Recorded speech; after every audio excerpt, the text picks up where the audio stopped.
Hello everyone and welcome to the PokerStars Arena and this week's Sunday Million. Once again, it is a progressive knockout format. It is a PKO with 9,417 entries. Prize pool, $1 million as per the guarantee. 64 players remaining coming into day two, playing down to a winner tonight, and we will stream it all the way. Cards up through the final table, down to the winning moment. Hello everyone, I'm James Hartigan alongside Joe Stapleton. Hello my babies. Und wir sagen willkommen Herr Felix Schneiders. Hello there. Hi guys. Hey Chet. Felix, what's up? Great to have you with us. Should say first of all, get well soon, Nick Walsh. Nick was meant to be with us tonight. You might be aware he didn't stream last week either, a bit poorly, so hopefully back in fighting form by the time we go to Monte Carlo next week. But Felix, thank you for stepping in, coming off the Grund in Malta. That's right. My pleasure. My pleasure. Yes, I've been playing the Battle of Malta main event and some other events. There was a PokerStars PKO event that I played. I failed miserably, but now I'm happy, more than happy to join you on the commentary for tonight. Well, let's get to the action, because there's one thing I know about you, Felix, is you do love your progressive knockouts. You love a good bounty, that's the format tonight. So let's get to our first feature table of this week's Sunday Million. Blinds 17,500, 35,000. We've missed one hand, guys, and we've already lost two players. Not from this table, but from the tournament overall. Okay. So the reason why this is our feature table is the player who's just opened here, Saizo, is the current chip leader. Came into day two as the biggest stack with just shy of 6 million and is up against Manu. That's how you roll as a chip leader. You just get ace king first hand and you hit top pair top kicker. That's how it works. Well, sometimes they hit a 10 on the turn. Wow. Okay, I'm taking this back. Is a straight. And still top pair, top kicker for the chip leader. And a bet of 210 into 406. Now, Felix, I know you're always good on working out your bounty equities, and Manu here is worth nearly $833. That is not a bad bounty to claim. And with top pair, top kicker, I guess you're never folding here. Well, that's actually pretty tricky. I mean, the 10 is a really bad card because a lot of two-pair combos are now hitting on the turn. So I think if Sisto is really aware of this, he might get away from the hand. I mean, the bounty is not that great, I would say, that deep in the stage of the tournament. But I'm excited. Oh my God, this is a tough river to get away from. Just to be clear, now they're not getting away from it. If the turn was kind of questionable, the river is like, good luck folding this. I mean, at least he beat some two-pair that hit on the turn with 10-9 and 10-8. But yeah, he's still not beating the straights. And he's not beating the full houses, the ace-9s, the ace-8s, or the ace-10s. But let's see. But blocking all of those too, right? Yeah, blockers guy? True. Well, sort of depends. In some spots, people tend to overrate blockers, I believe. And check-raising turn and bombing rivers is probably one of them because people don't have that line in them mostly as bluffs. Oh, wow. Here we go. Yeah, this is going to be a full double up for Manu. And that means we will have a new chip leader. It's a player called M. Palos from Greece who's just taken the top spot by virtue of that double up for Manu. 4.8 million, the stack for the current chip leader. Should highlight, guys, that there are some names that I imagine our audience will be familiar with in the final 61. Brownie 22, who was the start of day chip leader coming into day two of last week's Sunday Million. Finished 21st in last week's tournament. Brownie's in the field. Is this a player you know, Felix? Representing the grind community. Brownie is from our community, actually. He's been a very active member and very, very helpful member as well. He's a really good poker player. And has been showing a lot of support to the grind community with his expertises. So I'm really happy to see him go deep in this one. Again, because he's been deep a lot in the Sunday Million. And he's never been close to a final table, so I hope he's going to make it. Well, we've got a flopped straight here for Kelson Lab, just a pair of nines, and the straight draw for Kirill Lipin. This is fantastic. I don't think I've ever seen Queen Jack win 2 hands in a day, let alone 2 hands in a row. So many straights. What's going on? I mean, there you go. He had a blocker, but... Yeah. That's true. That's true. One thing I was going to say about Brownie, Felix, is it is no small feat to make it to day 2, to make it to the final 100 players in back-to-back weeks of these big field, variance-heavy Sunday Millions. It's insane. It's insane. But I believe if one guy is going to do it from our community, he might be the perfect candidate. Well, I mean, you heard the whole Brownie bounty bit from last week, Felix. Bounty is a paper towel here in the United States, and so is Brownie. So it makes sense. Okay. The quicker picker-upper. Well, the other players to look out for, I don't believe any of them are at this current feature table, but are obviously on the other tables, and we may see them as the evening progresses. Peter Trapley, who plays as Bela Baxi, playing from Hungary this evening. Tom Hall, Jabra Karda is in the final 59, as are Stefan Jedlička, who plays as Mind Gamer, another player playing from Austria, and Gianluca Speranza, Tan Kanza, who of course accomplished what seemed like the impossible a few years back, winning the high scoop main event. That is the 10K scoop main event 2 years in a row. 2018, 2019, went back to back. That's so ridiculous. Wow. It's insane. So Manu opening here with ace-6, and Pink Turtle has got ace-queen in the big blind. It's a tough stack size. He's just jamming it. Okay, take that back. Just all in. Easy. Shout out Ron Reisel, who is watching the stream on YouTube. Says, I'm watching you from Thailand. I'm a poker fan. Can you tell me what we can expect from this game? I know it's going to be great. Well, I hope so. Let's not tempt fate, Ron. Basically, this is day 2 of a 2-day online MTT. The Sunday Million is the flagship MTT that runs on PokerStars every Sunday. They play about 8 and a bit hours on day 1, and the remaining players come back for day 2 and play down to a winner. So we're going to see them play down. Right now we've got 58 remaining from the 9,417 who started. We'll watch them play down to a final table. That's when the field will merge all around one table, and then we'll watch them play down to a winner. So we will see a champion crowned tonight. Should take about 5 hours. It's so nice of we you have to... another... I'm sorry, didn't want to interrupt. No, go ahead, Felix. We got Poodle Power, who's opening here.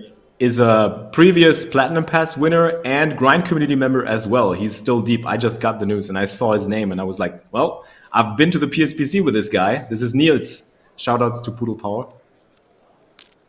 He's opening with the ace-4, and he only gets a flat from 10s. What a nice treat here having Felix on with us, getting some of the inside scoop that we wouldn't normally have otherwise. Thank you. Absolutely. And unfortunately, our previous Platinum Pass winner has whiffed here. Bantamania has got top pair. Pink Turtle still ahead with the overpair.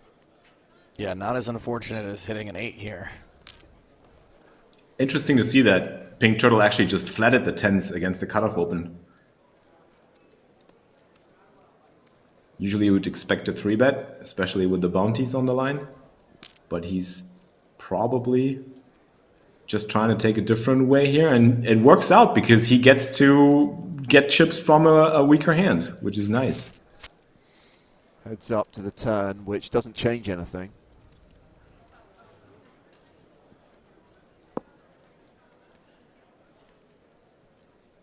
Felix, does Poodle Power mean what it sounds like? Yes. I don't even know the story behind it, to be fair. I think actually, the story is easy. His last name is Poodle, and Poodle is just the dog in Germany, you know. Okay. Poodle. Queen of diamonds on the river. Pink turtle still ahead.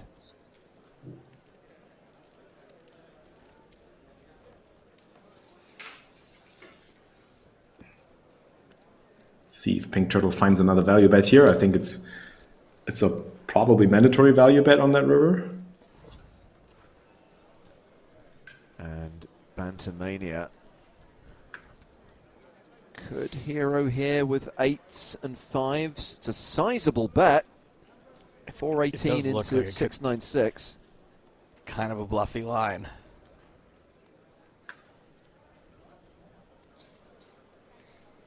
And time bank running out. Has to make a decision. Decides to fold.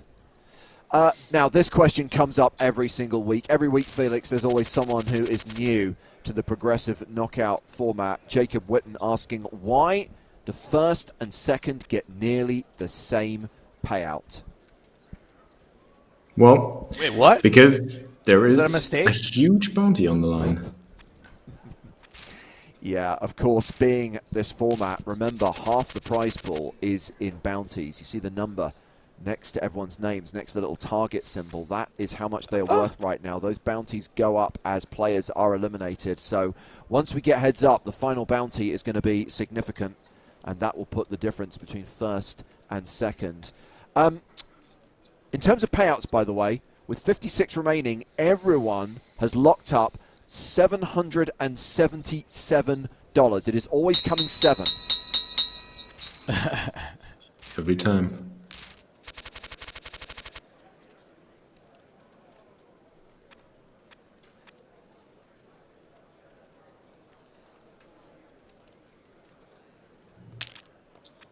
So King We lost 5 poodle power. suited opening here. Yet players moved off the table. Got to keep all the tables balanced. And it is a King 10-4 flop. So Ace-Jack with the gut shot. Bantamania ahead right now with top pair. Interesting to see Manu again just flatting, even though he's covering Bantamania. Okay, does not turn the straight. Does turn second pair though. It's just one of those spots where you have second pair and you just hope that the opponent shuts down betting.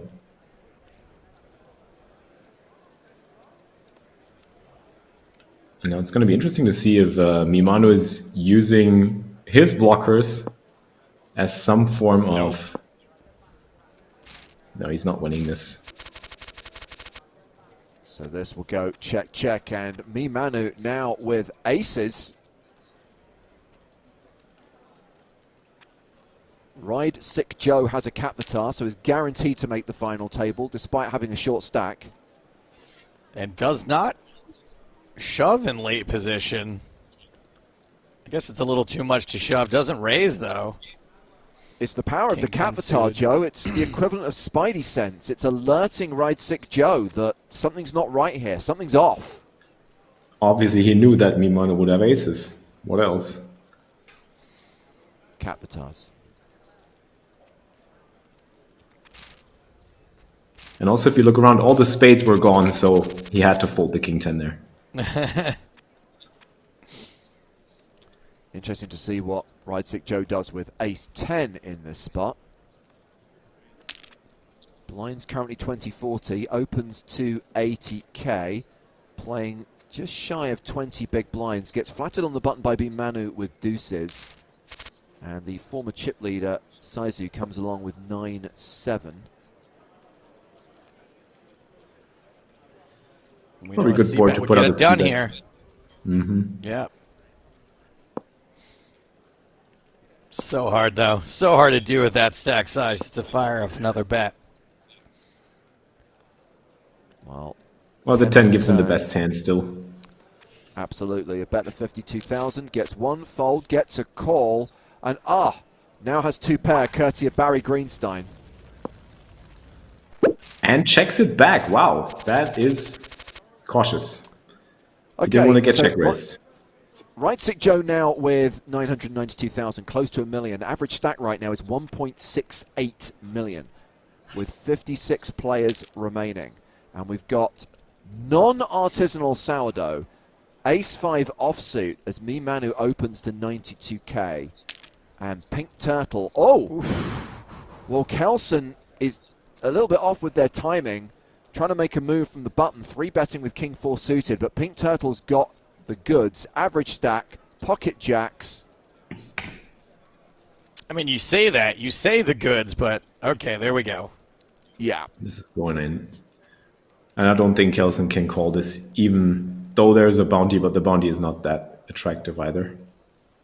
Yeah. $510. Average bounty right now is $1,100.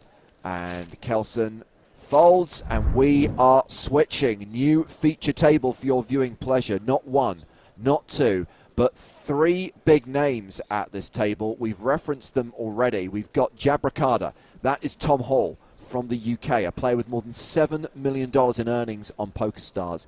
Bela Baxi, playing from Hungary, was once the highest earning online poker player ever. Now sits in 10th place with $16 million in winnings. That's Peter Trapley. And last but by no means least, it's back-to-back Scoop main event champion, Tankanza Gianluca Speranza. James, don't forget the cherry on top. And the big bad draw as well. He's here. And he's opening. And also, a player some people call Dennis Pokers, but I like to call Pokers Dennis. Schneider's Felix. Yeah, that's right. That's how you actually call people in Germany. You do it last name first. Tankanza, cherry on top. Trouble ahead. Oh my God. This And Matthew is crazy. 101 opens with 3s. The shove from aces. And cherry on top is going to think this is going to be the cherry on top, but it's not. No.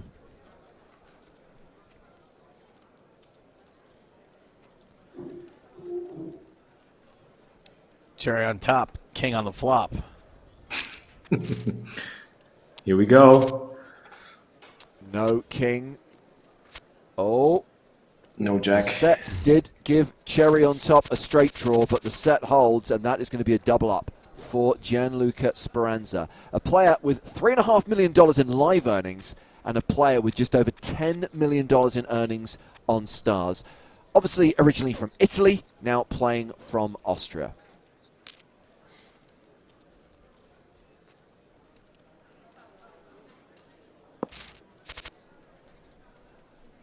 And outflopped here is our friend Cherry on top. Bottom pair against second pair. Well, look out, everyone. This player who's just arrived claims to be a pro.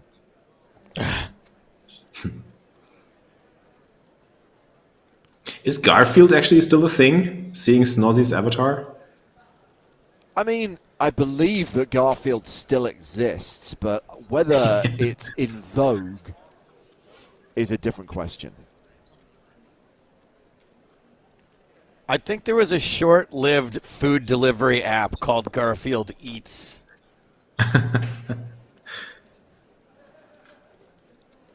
So how's this gonna go? Snozzy still going for another value bet or checking back? He's checking.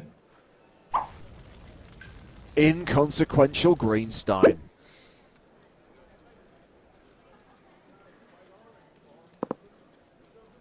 Check, check. Pair of eights is going to take down that small pot. 53 players remaining. So we talked about the starting field a lot of 9,417. That's actually 6,401 unique players and 3,016 re-entries. I think it's fair to say, Felix, that this week, with the anniversary of the Sunday Storm offering a $1 million guarantee, that $11 MTT may have stolen some of the players from the Sunday Million this week. Maybe, but I actually believe that the PKO format brings people in because it's so much fun. I wouldn't know. Bad Brad. Oh my God. Aces versus King Queen. I was thinking that Jabracada would just go for it, but he just flats. And does not connect with the flop. Does Tom That's probably Hall not regretting. fold to this bet. Nope, calls one street. Yeah, this is one way to not go broke here. Love the check, though, by Big Bad Bro on that turn. I mean, I see the cards, but still, I love the check. We can't unsee the cards. Yeah, that's right. That's exactly what happens. Ah, now this is going to end the hand, though. Would have been amazing to see another check call here.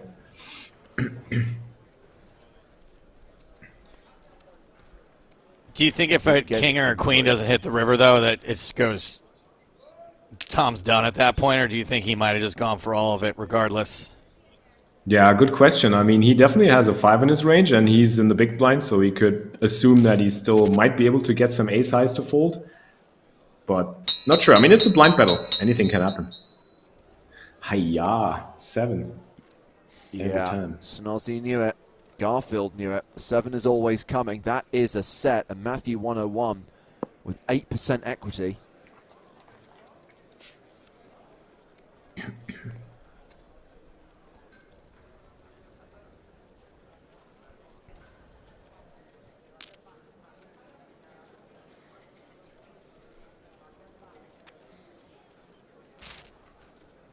Snozzy doesn't get too much on that hand.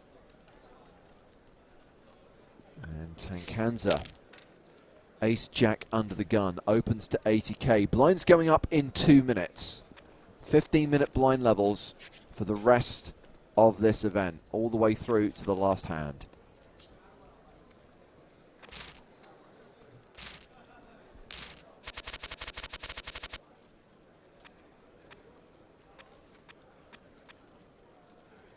Interesting. Imagine winning. Go on, James. I was going to say, I find it interesting that arguably the most proficient players at this table, the players that we're certainly familiar with, are among the short stacks. 2 of them, the shortest stacks, Jabracada and Belabaxi. But this is a great double-up spot for Tom Hall. He's got kings. Wow. Snozzy's got queens. Big no lasagna for Garfield this time. Nope. Let's see. You guys like to talk about this as if a queen doesn't flop here every single time. That's true, you're right. I was just about to say it. Lasagna is coming. Well, clean flop, turn, and river. Jabracada gets the double up. Tom Hall now playing close to 1.4 million. Average stack, though, is 1.8 million. And now it's Belabaxi's turn. James, you just mentioned that these 2 guys are good players in short, and they just get kings and aces back to back. That's what makes them good players, obviously. Unfortunately for Peter Trapley, though, no one's got a hand that's going to give him action. Now, this is what you see all the time. Everybody is going to go on like, oh, every time I got aces, nobody's giving me action. But that's the truth. The cold hard truth is like there's one good hand at the table and the rest is just garbage. So we've highlighted Tankanza as a 2-time Scoop main event winner. Belabaxi has 2 Scoop titles of his own. And here is a hashtag fun fact. Peter's best Sunday Million finish was a 2nd place finish back in 2011. So here we are, 11 years on, looking to go one better. 11 years I hope later. it hasn't been every single Sunday since then. That's a lot of Sundays. It's like 500 Sundays.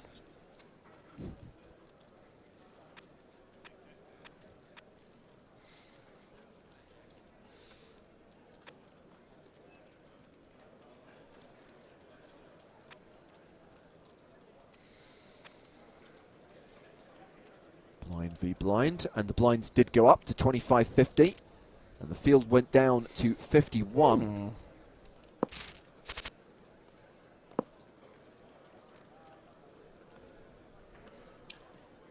I just realized I misread his hand. He's called Big Bad Brad, not Big Bad Bra.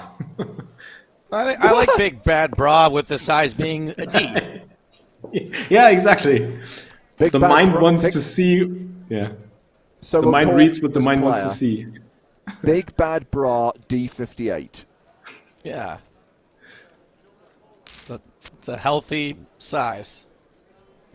Well, Bra, Brad, whoever they are, needs to stop. He's not Bra, stopping, bra. and he might get called here by Garfield. I mean, it's a flushy paired board, but Queen is good here, a decent percentage of the time, right? Yeah.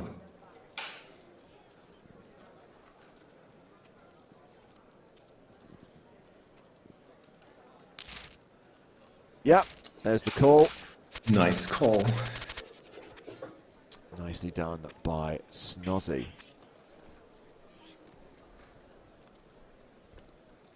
Dennis doesn't want to play the ace-4 suited, which Dennis. is surprising. I think Dennis is just in it for the ladder at this point. Probably. It's quite amazing that this person was born Dennis Pokers and ended up becoming a poker player.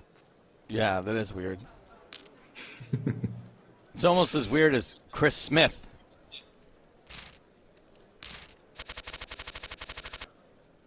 And Queen Jack has taken down another pot. Let's see. How many Queen Jacks can we get to win a pot today?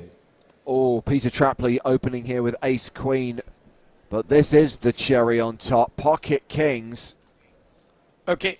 He thought so last time. I'm actually, I I'm curious about this, Felix. I feel like, just anecdotally, all the times that I see someone open under the gun with ace-queen and then get re-raised or shoved on, they're almost always in really bad shape. Can you just fold this ever or no? Well, I've been in a lot of coachings with Ben CB, and he actually advocates a lot of folding of ace-queen offsuit, to be fair. I was amazed by this, too, because you feel like you have to play this hand because it's too good. But in reality, people are just as you say. Does play it, does not river the straight, and that is a KO, and we've just lost. Peter Trapley, Belabaxi playing from Hungary, gone in 50th place, cashing out for 777 plus bounties. 49 remaining now.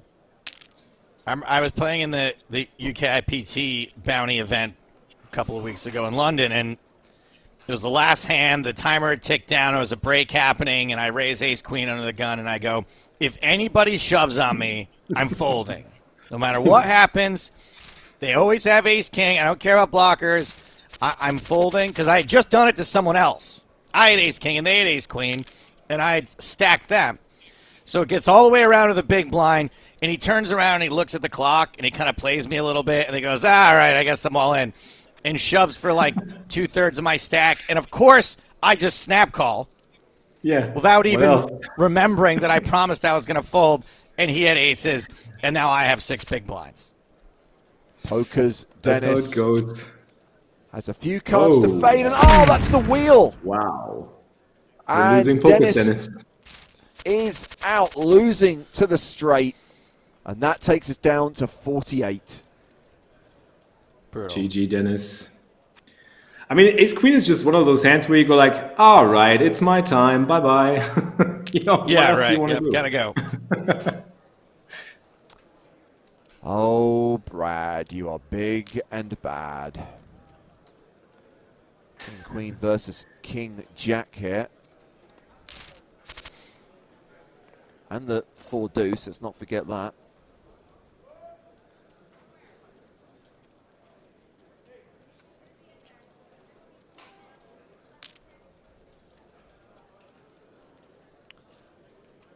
And nice. Tom Hall wins him the pot, keeping his head above water. Oh, here we go. Big Bad Brad. So tough to pronounce his name. It's his time with ace-queen under the gun.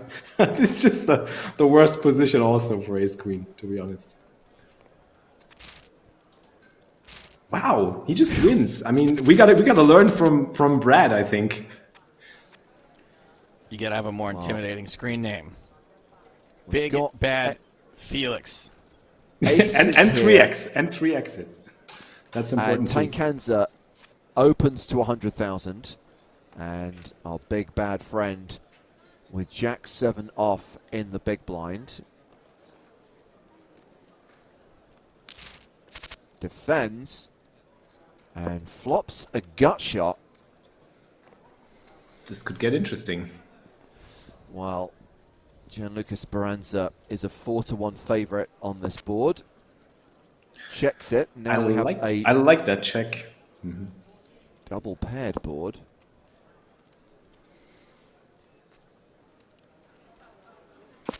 People might be wondering why is he checking and allowing him to get some free cards. So the 10 on the river means it is a straight. Not a ton can be done here, though, on this double paired board. Not sure whether any more chips are going to go in. Okay, so scratch that. Tankanza bets, gets called, loses the minimum, to be fair. That's fair, for sure. I don't even know that I would call with a straight there, though, on the double paired board. Like, that did not take as long as I thought it would. Yeah, that's true. I like the way both players played this hand, though.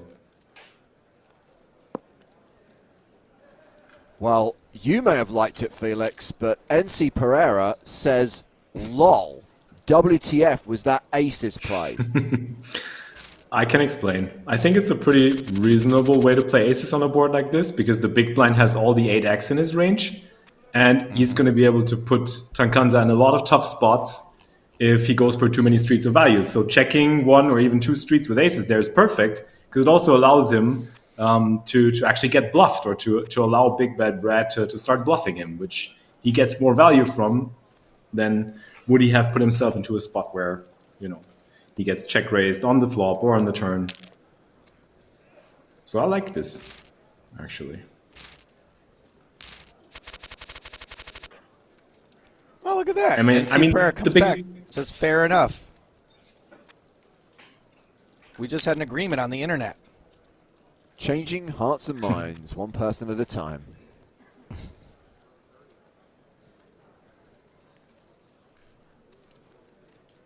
Is this guy Shabby 10 a friend of yours, Felix? Yes, definitely. He's a fan. Top fan on my stream. Shoutouts to Shabby. A close one. It almost came out right. I do not stand for people taking shots at the co-commentators. I appreciate that. 10. I have to swing the banhammer in my stream all the time, so I'm used to it. That's what it's there for. Got to use it, abuse it. It's I call it education. It's easy.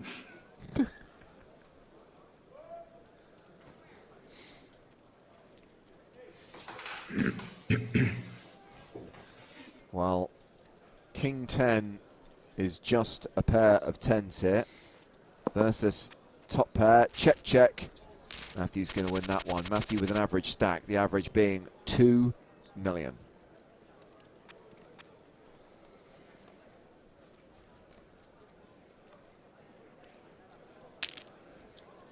Big Bad Bra. Holes asks, are you streaming the $11? That will be the Sunday Storm anniversary. Nope, we are streaming day 2 of the Sunday Million, as we do most weeks.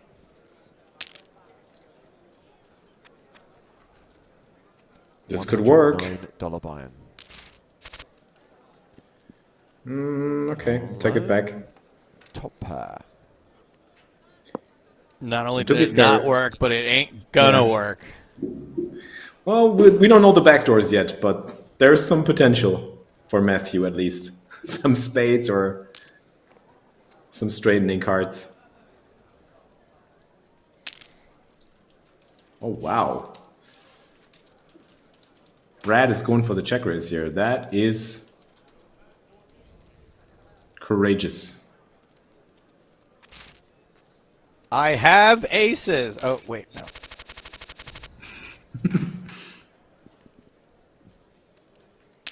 Ace, queen. Oh, boy. Cherry on top is not quite, Oh boy. quite Ace Queen the table UTG. chip leader.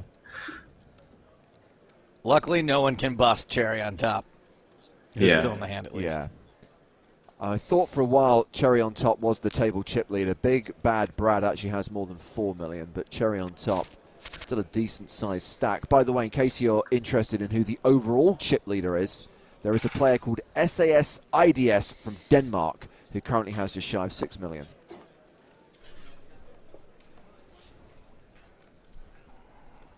Well, it's Ace Queen again. Can't win. At least it seems. Gonna need some help.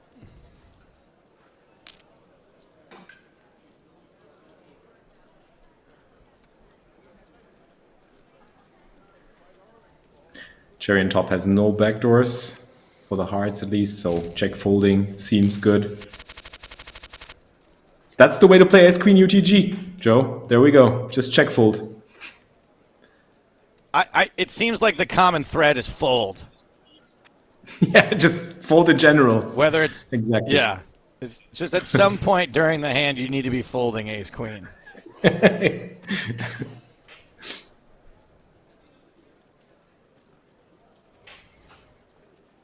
Tenkanza raising from the button. Jack 10 gets shoved on by the Wow. store brand sourdough.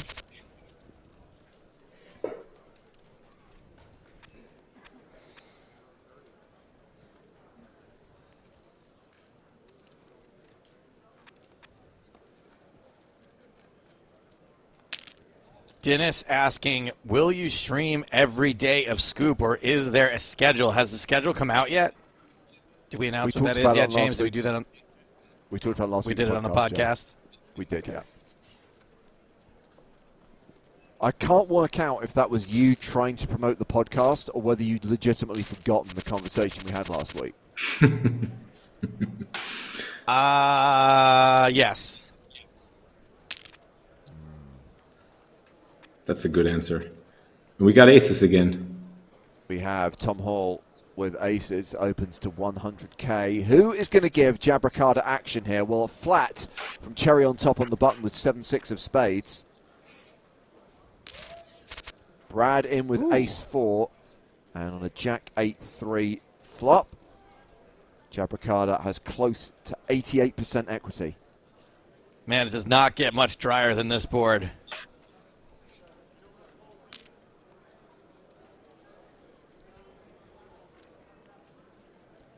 Backdoor draws for Cherry on Top. Folds. Brad also out the way.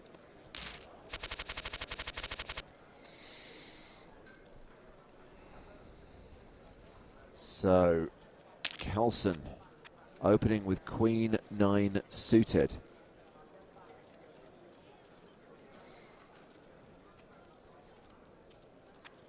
Don't do it, Snazzy. All right, 3 very similar hands going to be headed to this flop. And everybody misses. Turns out 6-7 would have been great.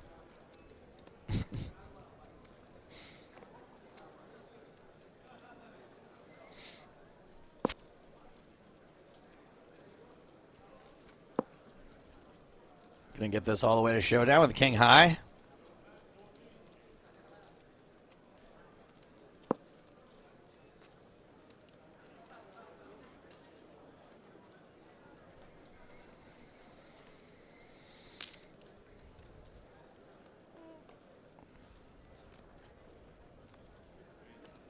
Kelson gonna try to steal with this one with the worst of it. Yay! And the blinds are up, 30,000, 60,000. And still 45 players remaining. And that means we are on a money jump, Joe. We've referenced a few times that everyone's currently getting paid 777. Make it to 44th place and you get more than $1,000. We're into the 4-figure scores, $1,081 a weight if you can make it to 44th place. Oh, hello, Trips. Matty.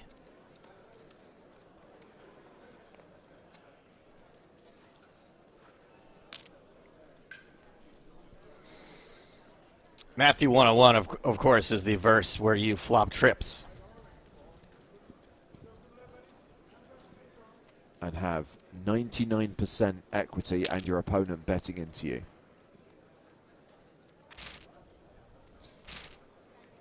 Boo!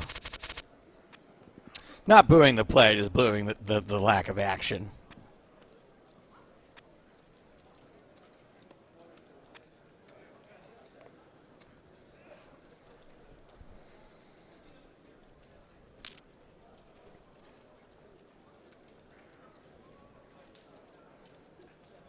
Blind v blind. Hearts, only the one. Not a lot of aggression in the blind versus blind pre-flops thus far.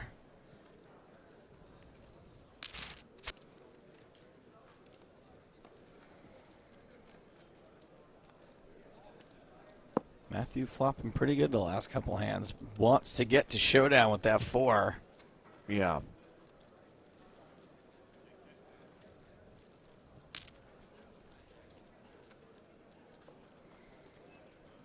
Kelson wants to make sure that no more cards come out.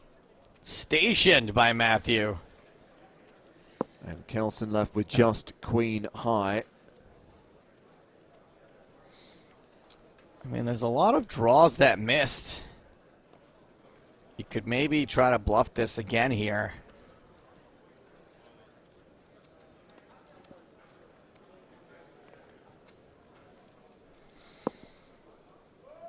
Does not. Gives it up. Matthew with the strong call on the turn gets the free showdown on the river.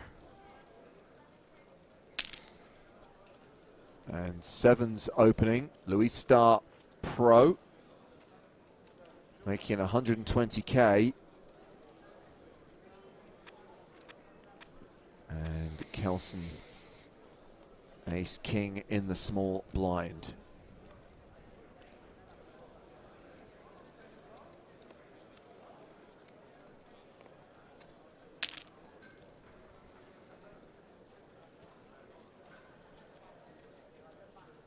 Three bets to 426,000.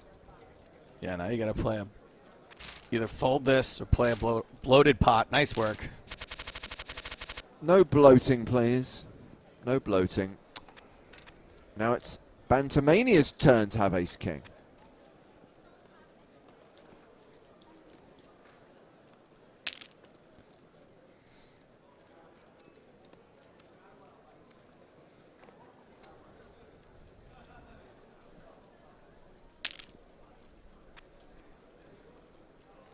Flavor Raver says, one day I'm going to have a hand commentated by these guys. Maybe we should do some kind of spin-off of Cameo, Joe, where people can send in hand histories and we can just do like commentary on demand. Dude, I actually really like that idea. Ooh, sourdough suited, which is artisanal. It's a really good idea. Just got to get the pricing structure right.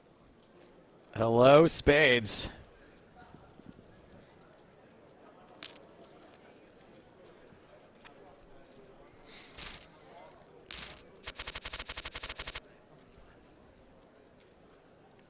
Imagine running that hot, James, that you flop a flush draw. Can you imagine? I know. I love the fact that you are being very realistic with your goals and aspirations now. You don't want to flop a flush. You don't even want to make a flush. You just want to flop a flush draw once in a while. Flopping the flush draw would be great. Oh, look at this. Aces, jacks, ace, king.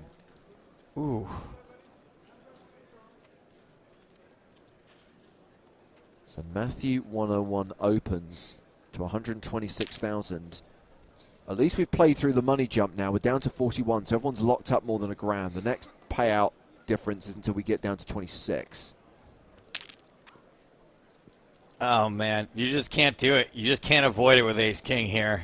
Even though if you stop to think about it for a second, what hands are going to be making like a fairly small re-raise? What a laydown by Jacks. Jacks gets out the way, so it's Louis at risk. And KO. king on the river. Not enough. Kelson claims the bounty and moves up to 5 million chips. That means Kelson.lab, playing from Brazil, is now third in chips overall. That was the best laydown of jacks since Hadi Al-Azmar. Not now, Hattie. I thought it jacks, I swear. And he did.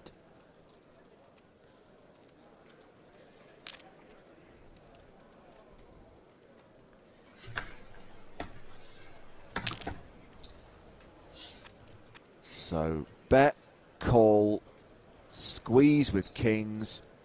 Here's the cherry on top, going to go to the flop. What do you think, Felix? Do you reckon this is a call? No. Too late. Nope. Should have answered quicker. Nope. Yeah. I was just coming back, trying to adjust my lighting here in the Airbnb apartment, so it looks a little bit nicer. I can't tell if Felix is tan or not. Like, there's lots going on with his skin tone. Yes, I have severe sunburn from the last couple days here. I have not been very responsible with sunscreen. I was going to say, so you have that classic man goes outside in sun, forgets sun lotion, and suffers consequences. Yes. Exactly. Every single time, though. I'm not learning from my experiences. Well, we've got Bantamania with the Snowmans. Nom nom nom nom.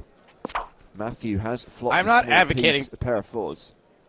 for this in any way because it's incredibly unhealthy. But I will say that when you spend most of the year very pale and you get like a little tiny bit of sunburn, you kind of like it. Just the way it looks, not the way it, not the way it feels and or is supremely unhealthy for you. You're just like, oh, look, I've proven. Look, I got some sun, everybody. Oh, sort of like some achievement, yeah. Barry Greenstein makes an unwelcome appearance for Bantamania, giving Matthew 101 two pair, and Matthew will win that pot.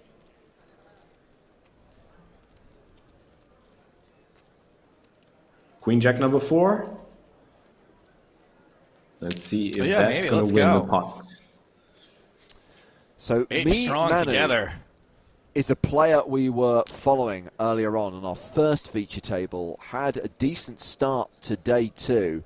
Me, Manu, playing from Romania. You're Romania. Thank you. Has around 5 million and has opened with Queen Jack. Cherry on top, flatting with 6s. 7s for Tom Hall. Jabracada. And Brad flats actually on the folding button. King Queen. Yeah.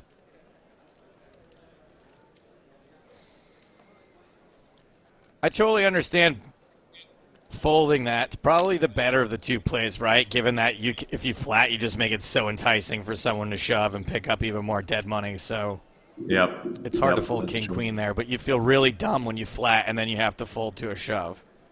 It's true. That's such a sweet spot to squeeze, actually. I love that play. Kelson, you cheeky chappy. Oh, Brad with aces. Me, Manu opening with 7s. I think it was more aces than Queen Jack offsuits we've seen so far, I believe. Quite a few.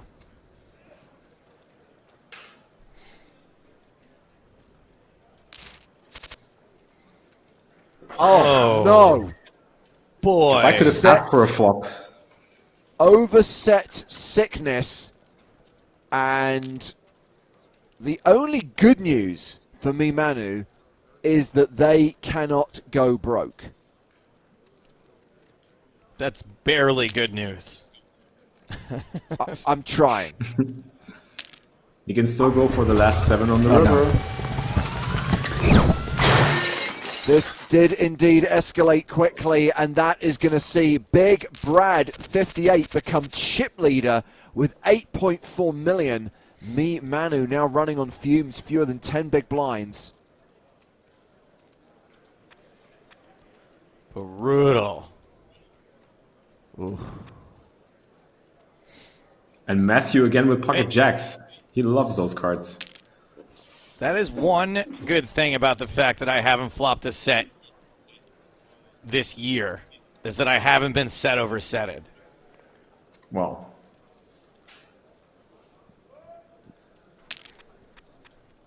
Arguably more frustrating.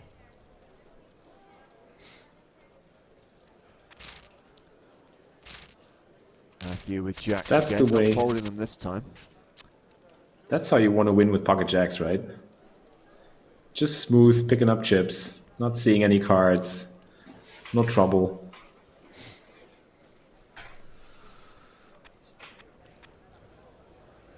Oh, we highlighted the fact that Manu got off to a great start, but as we come to the end of this first session of day 2 of this week's Sunday Million, things not going Manu's way. And Jack 10 suited in the small blind here. Decides to flat.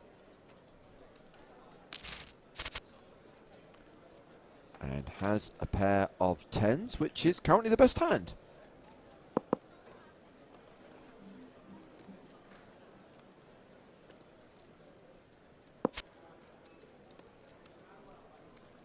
Still good. Near enough, 93%. Kelson is drawing dead, by the way.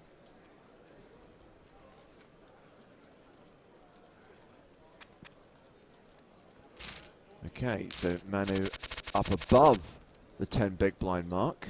The blind's going up in 2 minutes to 35.70. Man, if Manu can work their way back from this, that'll be very, very impressive.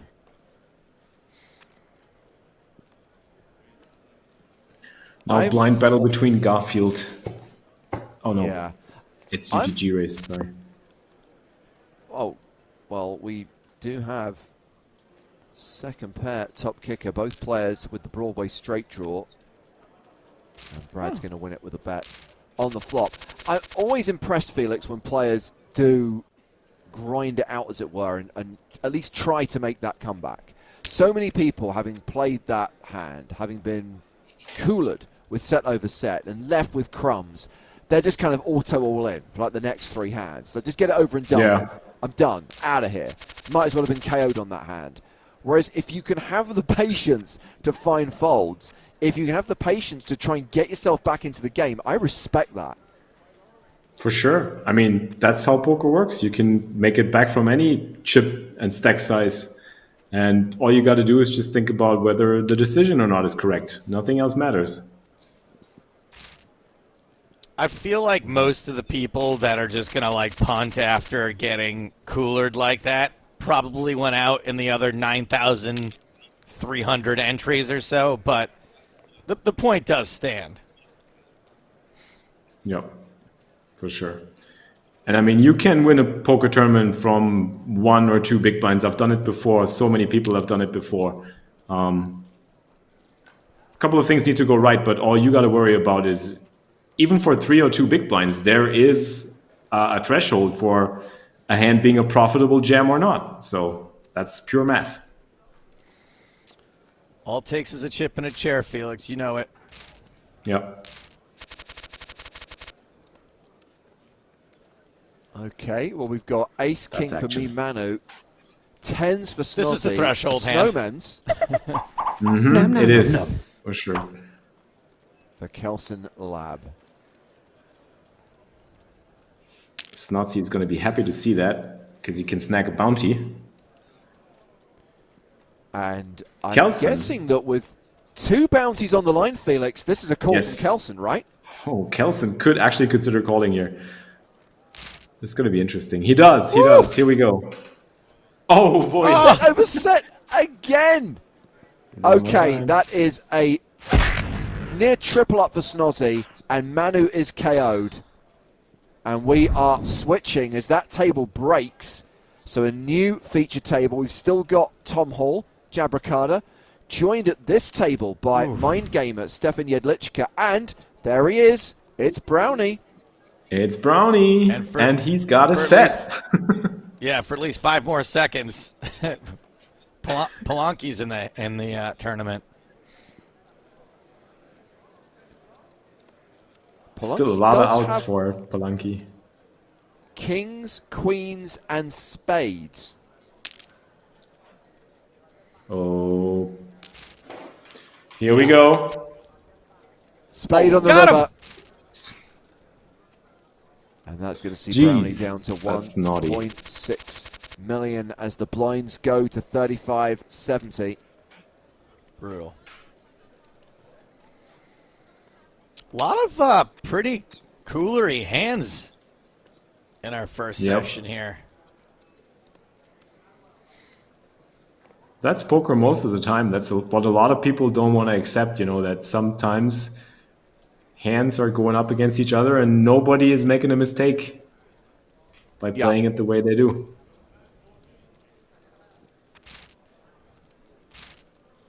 And that is going to take us to the end of the first session with 33 players remaining.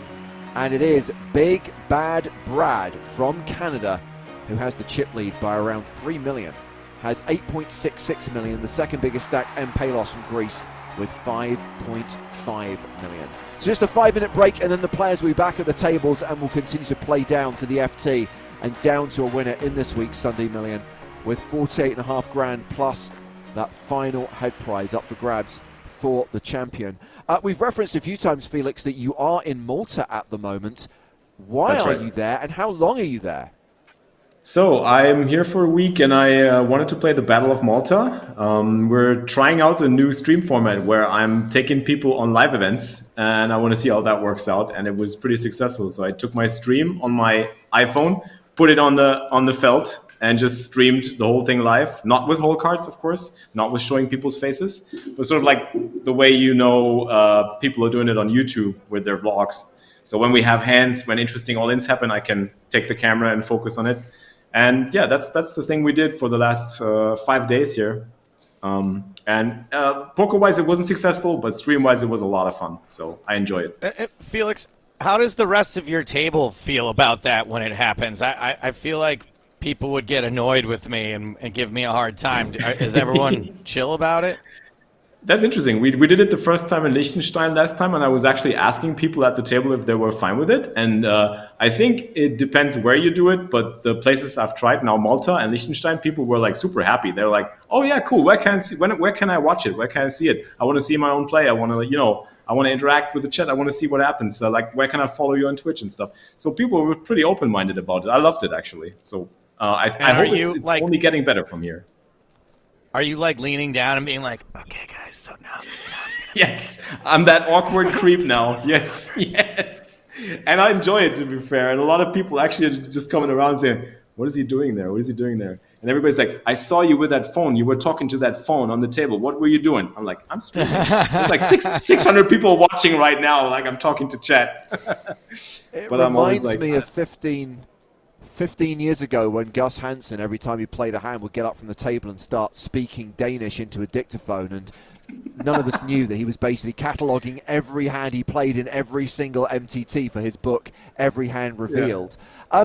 So is this your first trip to Malta to play poker, Felix? Yes. I've been to Malta before as a little kid, but I didn't remember anything. So I took this as a chance to both combine holiday and playing poker and trying out this new stream format, which was great success. So I'm really having a great time here right now.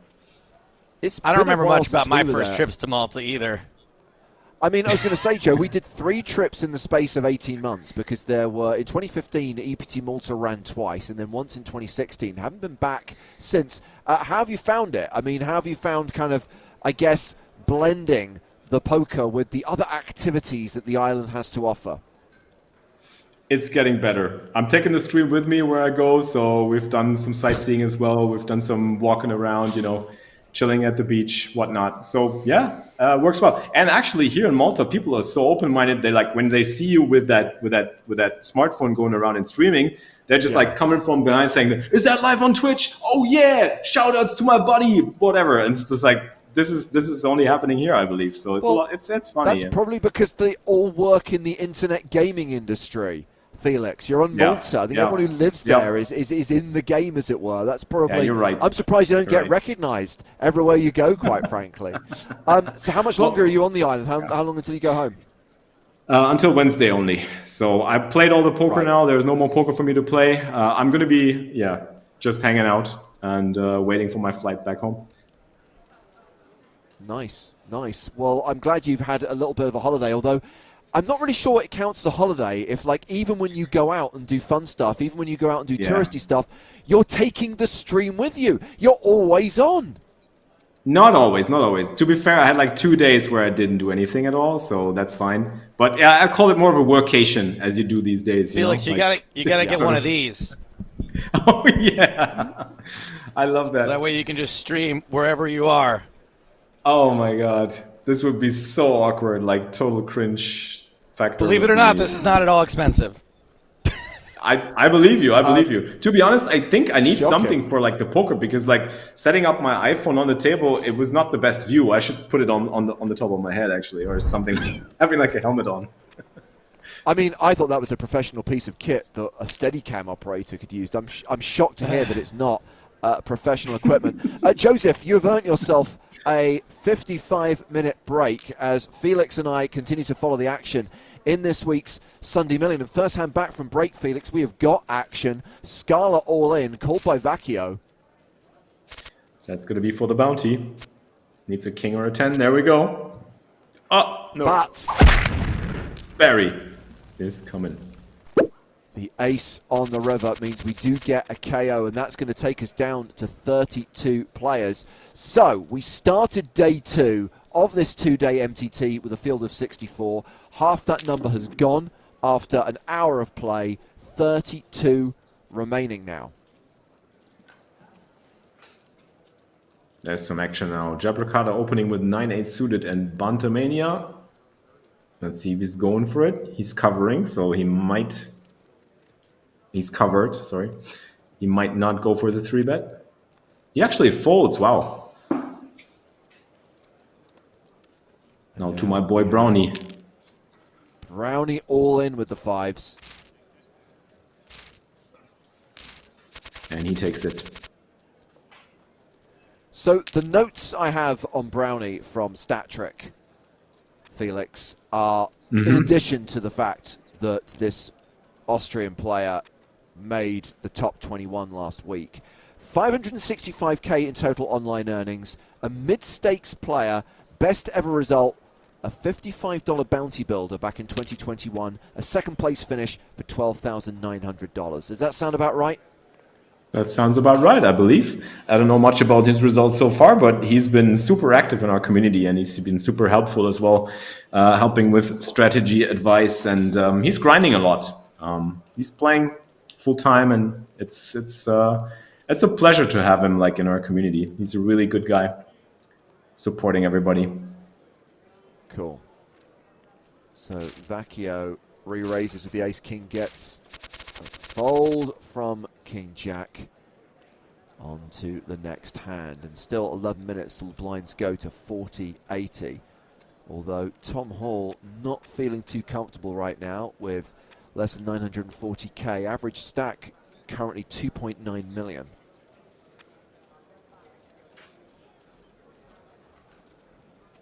Fun fact, by the way, Mind Gamer, Nikki, is it Stefan Jelitschka, right? It's Stefan, yes. Also, Stefan Jelitschka, also ex-professional Magic the Gathering player, which I know from my Magic days. It's a long time ago.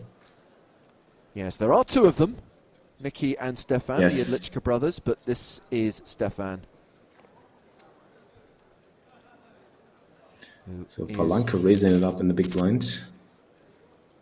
Yeah, and there is the diamond draw for Odilop.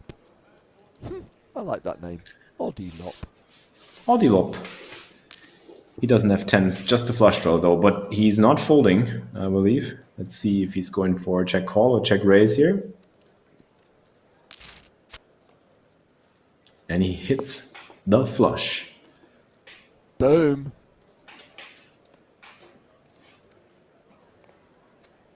I like checking here in his shoes because Palanca is probably also bluffing a lot when he raises against a small blind limp, so he doesn't necessarily have to have an ace or a queen.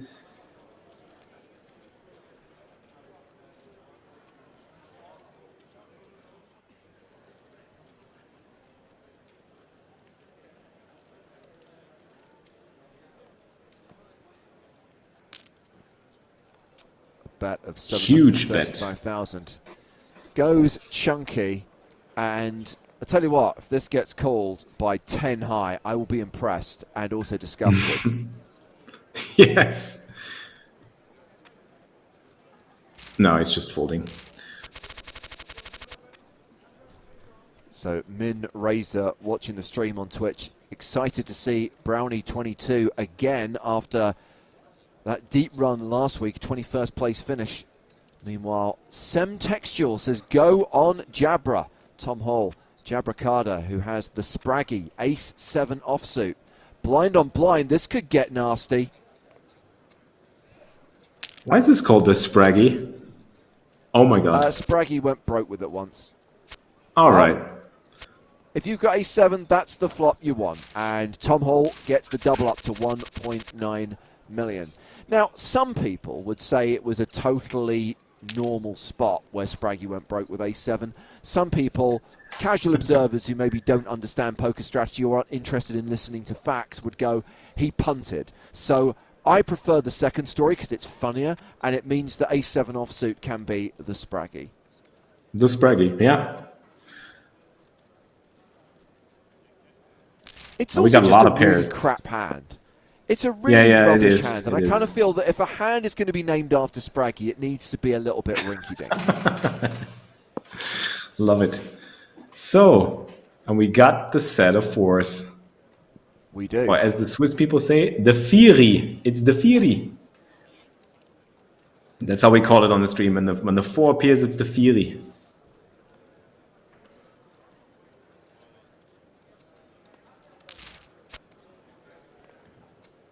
Ooh, now the straight draw for Queens. Odilop near enough a 4-1 favourite with the set.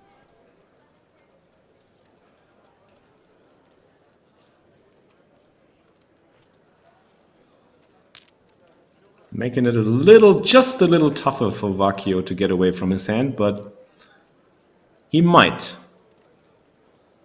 Because his straight outs are not all clean with the spades being out there. Then again, he might not. Yeah. And the board bricks out for Vacchio, and Odilop is good, and may notice that their opponent has less than pot behind. And in before shove. Odilop doesn't have to be afraid of ace-queen, I believe. Here we go. Ace-queen would probably not check call on the flop and the turn. And Vacchio is probably thinking, do I beat that busted flush draw now? Always convince Isn't that yourself they've got the flush draw. Isn't that a line from Rounders? Sounds so familiar. Now the question is, do you have the spades or do you not? Just sounds like it.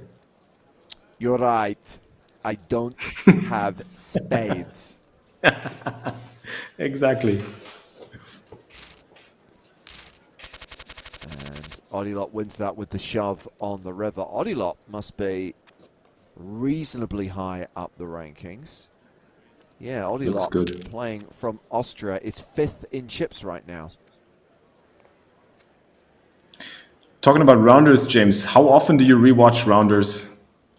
How regularly? Well, it's funny you should ask, Felix. So a couple of years ago, Joe and I did a Rounders retrospective for the podcast, but we specifically wanted to watch the version that's on the DVD and the Blu-ray where you get commentary from Phil Hellmuth, Chris Moneymaker, Chris Ferguson, and Johnny Chan.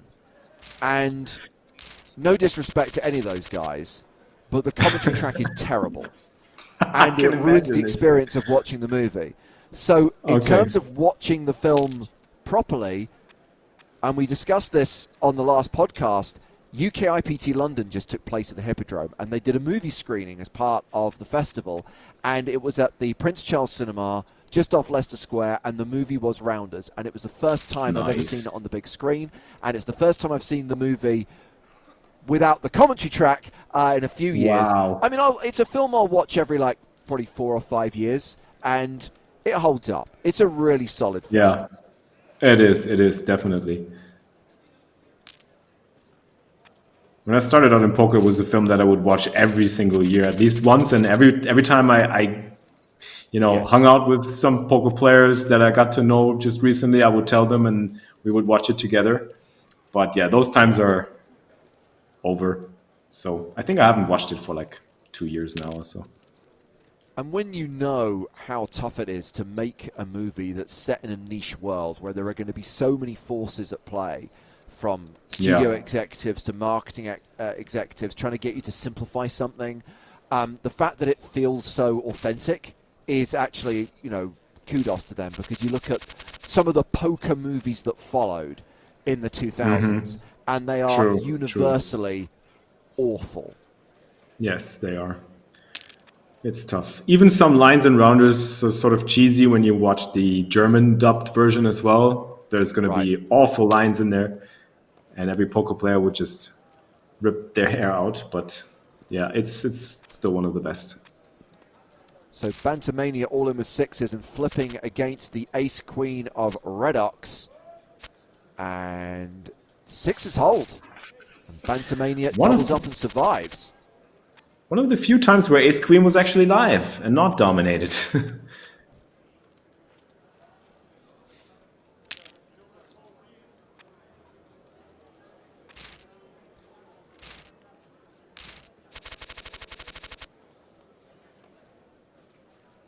So both Stefan Jedlička and Tom Hall, those players being Mind Gamer and Jabracada, hovering around the 2 million mark. That's 2/3 of an average stack, the average being 3 million right now, 31 remaining. Blind on blind battle. Again, Odilop against Palanque.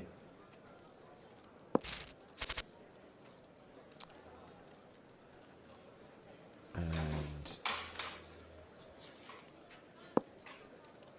Queen High, still the best hand, plus has the best draw, and there it is. Oh, not only do we have the straight, we have a redraw to a straight flush. This, ladies and gentlemen, is a street flash board.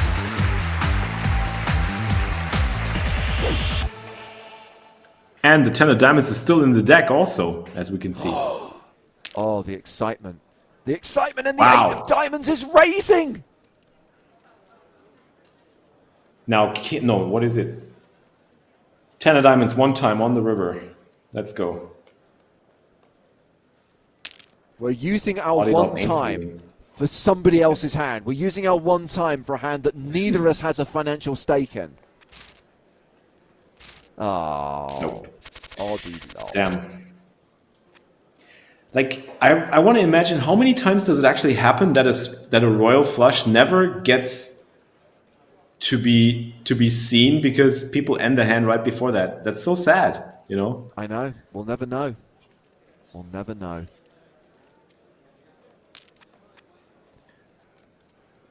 Brownie back in the mix. With sixes. Yeah, Brownie just flatting with the ace-jack means king-jack comes along as well. Six is still good on a 10-7-3 flop. And flop's not too bad for Brownie either. He's got the ace of clubs for the backdoor club flush draw and 2 overcards, which are clean because he's also dominating the king-jack, which is the advantage if you call. If you decide to just call, get to keep worse hands in. Ace of clubs. That's an interesting turn. Now very live.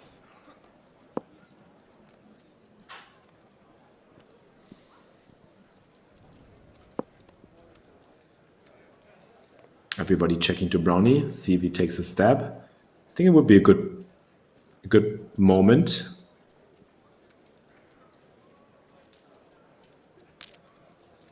And he does.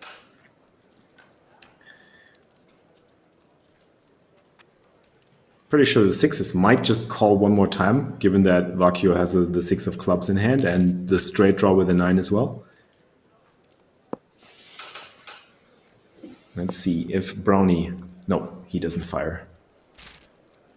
Sam Taylor Jr. says, frankly, I think the channel is taking itself a little too seriously. How can you say that when we do stuff like this? It's like an animated Joe Stapleton with a hot dog. I'd say that's pretty serious. That's pretty serious food content right there. We've got ace-10 opening and Tom Hall with ace-7 suited and all in. Well, almost all in. Felix leaves himself 104, but will not be folding for the rest. Pretty tough spot for Stefan here with the ace-10 of hearts, because it's still 20 bigs. I mean, there is a huge bounty on Jabracata's head. That's true. But 20 bigs is a lot at that stage of the tournament with 28 people left. So that's tricky. Nope, he's going for it. We are close to the money jump, by the way, which is why Tom may employ a decent percentage of his time bank or calls. Is dominated badly and is drawing dead on the turn. It's a KO. That's it. Tom Hall eliminated by Stefan Jedlička, and the table breaks, and that means we are switching. And you know, I just realized Brownie's gone. one thing about PKOs, that sound of the KO. I love PKOs. Even when I bust myself, I get that sound. So that still is some form of satisfaction. Even when I get knocked out myself, because I love that sound. It's like, yes, KO. Yes, I'm out. Okay, done.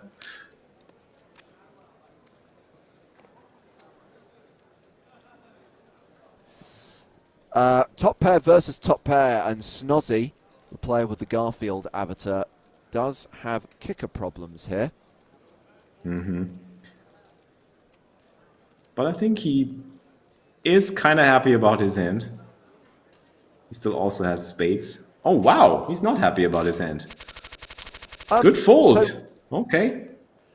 at this new feature table, Felix, we've got Big Bad Brad, who we saw was chip leader at the break and has consolidated that chip lead, now playing close to 13 million. Second biggest stack is 8.9 million. And 27 And the rich remaining get now. richer. Yeah, and now we are down to 27. We are down to the final 3 tables, and yet again we find ourselves on a money jump. Oh, it's gone, 26. So everyone's now guaranteed more than $1,500. I'm super confused right now. I was expecting a total different preflop action, and I'm stuck with this. But, I mean, pocket nines are pretty happy in that spot. Yeah. I was actually expecting nines to go all in preflop. But, wow. Bean is loving life right now. Reality, 2 different things. Yes. Brad still got the diamonds, but... Diamond draw. Brad was willing to see a river card, but board bricks out. And Brad folds the river. So yeah, down to 26 players now, spread across 3 tables. We've got kings. We've got 5s. This could mean a huge pot or a small pot, but since Bean didn't re-raise the nines, I expect a smaller pot. Unless Bean hits a 5.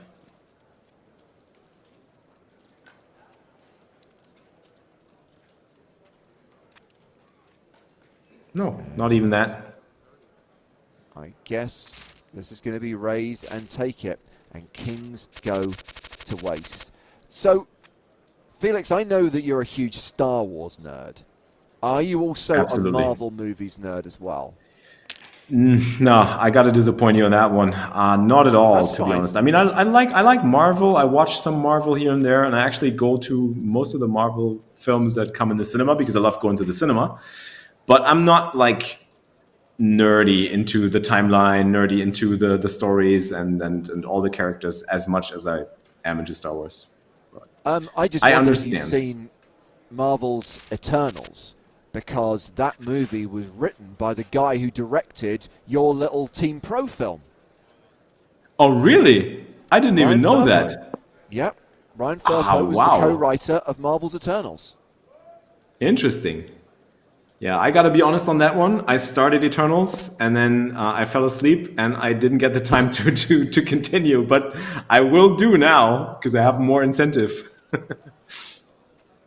Yeah, it wasn't that high on my priority list because I'm not that much into Marvel. But Sure. Yeah, that's an interesting fact. I didn't know. That's cool. Good to know. Yeah. Yeah, we Check it had out. Ryan as a guest on the podcast last spring before the movie came out, and obviously talks Oh, about cool. making all those little documentaries about guys like you and Ike Haxton Yeah. and Mickey Peterson, making the documentary Bet Raise Fold, as we see Brownie River the Flush here, and his Oh my journey God, I love into, I it. guess, mainstream cinema, and the fact that he and his cousin, who's his writing partner, were hired by Marvel to do the Eternals. Oh, so good. I'm so happy for him. This is amazing. I loved working with him, the documentary back in the days. That was so much fun. He made it super easy, had such great ideas, I remember. And yeah, I'm really happy to hear that. Well, this player is in the mire. Betting King Jack on the river and facing a shove now, and has to kind of lick their wounds and fold. Crucially, fold.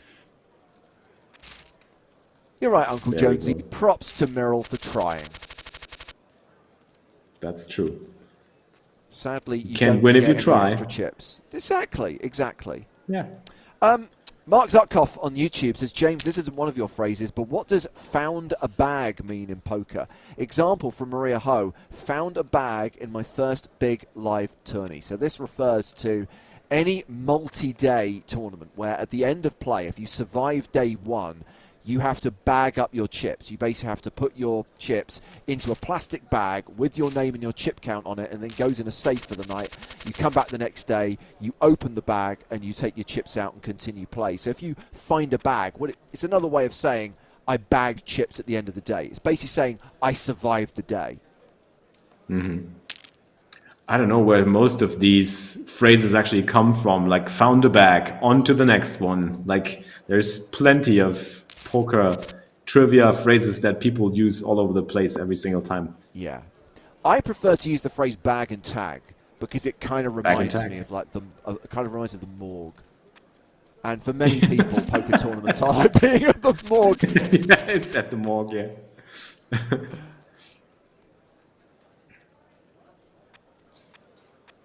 But I must say there is something magical and special about finding a bag and then writing your name on it and putting all the chips in, even if it's just one big blind. It doesn't matter. Yeah.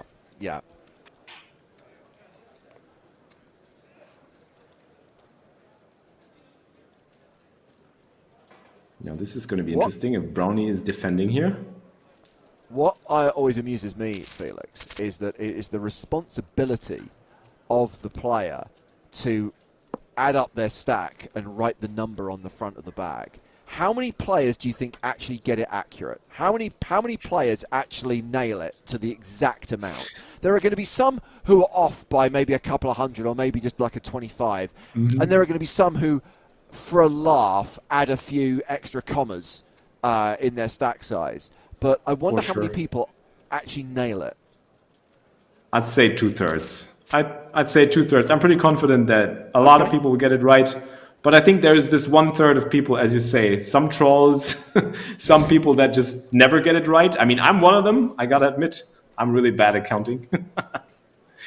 I just find it hilarious that the overnight chip counts from a major live event are based on the arithmetic of just random people in a poker tournament. Yes. Well, they believe that poker players are actually able to count and are smart in other areas of life other than poker.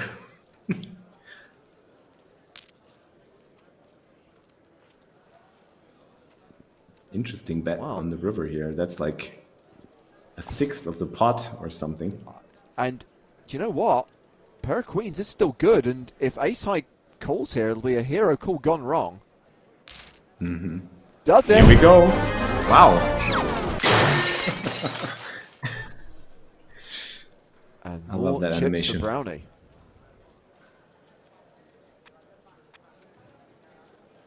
Speaking of bagging and tagging, like, I have another anecdote from the Magic the Gathering days. I used to be you had to write down your deck lists when you start a tournament, when you play a tournament. Right. And I was one of the guys that instead of you had to have at least 40 cards noted down, I was the guy that always started with 39 cards and got punished and penaltied for it. Like every single time. It's the same with bagging and tagging, I guess.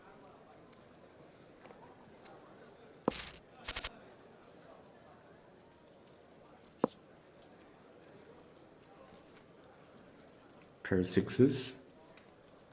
Taking over the pair of threes.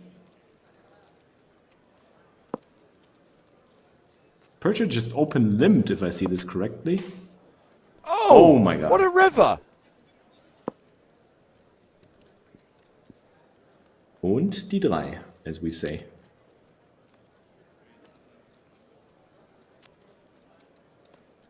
I mean, Art House might fold this though with just a 6 in their hand. Don't make me play it again, Art House. Oh. Another one. More. I'll be honest with you. I like a legitimate hero call. I like it when someone calls with something ridiculous like Queen High and it's right. We always root for the hero. I mean, it's bad, we all know it, but we want them to succeed. It's just the way the mind works. So Ace, Queen of Strawberries for Vacchio, and Brownie with Artisanal Sourdough. Ooh, sourdough suited. Artisanal. Folds it! Yeah. Don't know what poker books you've been reading, Brownie. And again with the 7s. So I'm getting a little bit button happy right now. That's why I just, ace queen. It's gonna lose. It's gonna lose a lot of chips here. Spades are out.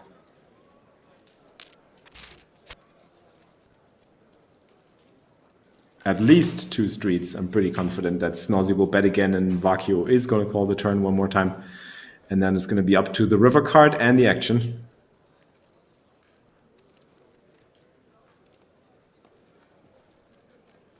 Also with Snozzy covering Vacchio, there's always this PKO dynamic where you think, he's just maybe going for my bounty. So he might be a little bit lighter, he might be a little bit more bluffy. He's just trying to make it look like he's going after my bounty. And then that is one of the rivers that is going to be tough. Yeah, 1.2 million behind Felix, 2 million in the pot. Snozzy could legitimately just jam river, putting Vacchio in a very tough spot. There we go, all into call. That's the kind of spot where poker players go, oh, I just flatted ace-queen. He probably doesn't put me on a hand as strong as ace-queen, so I have my hand underrepresented. I might just call. But then again, it's a Sunday million and it's only 23 people left. What are you going to do? I mean, yeah. I wouldn't know what to do, to be honest. Chat, what would you do? I have no clue. That is a good fold from Vacchio, who survives. Good one. 1.2 million average stack right now, 4 million. As Felix observed, 23 remaining. Everyone guaranteed at least $1,500. Big payouts coming, though, if you can make the final table. Brownie's got the better pair here. Pocket 10s against 9s from Myril or Myril. Yeah. GG, Myril. And he's jamming. All in from the 10s, and it is all into call, and this bounty's worth $1,251. 10s holding, 10 still good. 10s win. Wow. Inconsequential Greenstein. Bam. And a KO and a bounty claimed. I must say I am a little excited for Brownie here. 10s against 9s. And a huge bounty. Okay.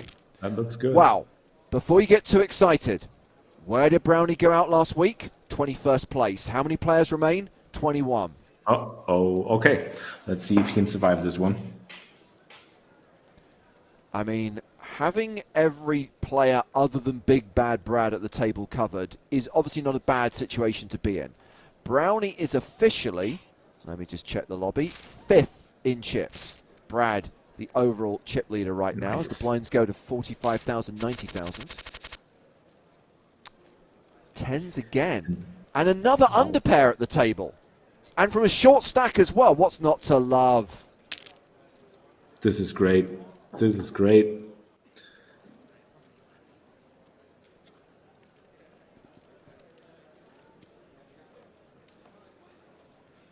The only question is Brownie going all in here with Big Bad Brad? It's so tough to pronounce. It's just calling, yeah. Yeah. Because if And I Big imagine Bad see Brad would have gone all in, folds from would have been everyone else. So decision another to make. domination situation. Vacchio from Here we Finland go. at risk. And tens hold the full house over full house. Vacchio KO'd. And confirmation that not only does Brownie now have 7 million, not only is Brownie now fourth in chips, Felix, and has aces He's the next also hand when got Snozzy has ace aces in the king. big blind. Oh Wow. my word. What is going on? What a run. Crucially, Brownie has outdone their result last week. 21st place in last week's Sunday Million, having come into day 2 as chip leader. Now guaranteed at least 20th place, but likely to win even more chips in this hand. Oh my god. And this is just the icing on the cake. Bean coming over the top with the ace-9 of clubs. Snozzy having ace-king. All that dead money. This is madness. Now, if you're Snozzy. So You're I probably raise, puking a little. 3-bet, cold 4-bet from the big blind. Is ace-king ever good here? This is a good question. Again, this is one of those spots where poker players usually go, he's probably very strong. I got ace-king, I'm all in. No, That's he me, folds. but Wow. Snozzy is better than me because Snozzy found a fold. Insane. Insane. And what's Bean gonna do? I mean, it's quite a Taking small a flop? 4-bet. It's tempting, Yeah, it isn't is. it, to see a flop in position? Totally.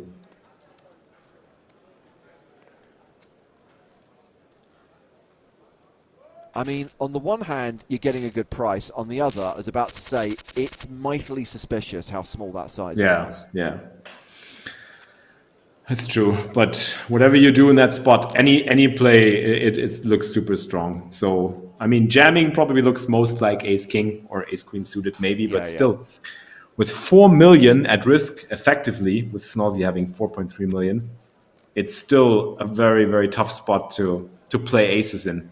I mean, you could call, probably. Just call and take it to the flop, but then you allow 4 cards to see a board. Yeah. It's always tough.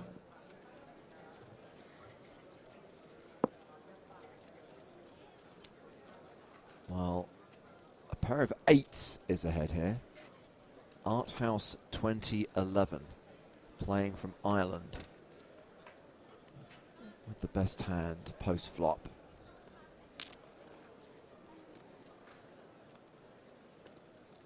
King 10 betting though.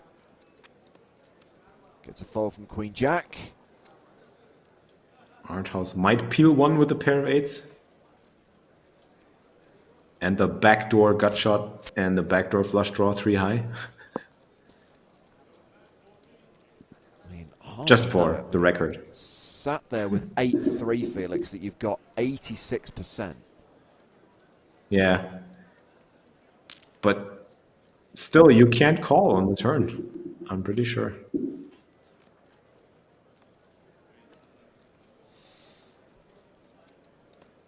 And you also have to sweat so many different cards on the river that even if you call now and you still have the best hand, it's going to be such a tough situation to be in on the river if you don't want to be making a correct decision. So yeah, it's always best to fold here.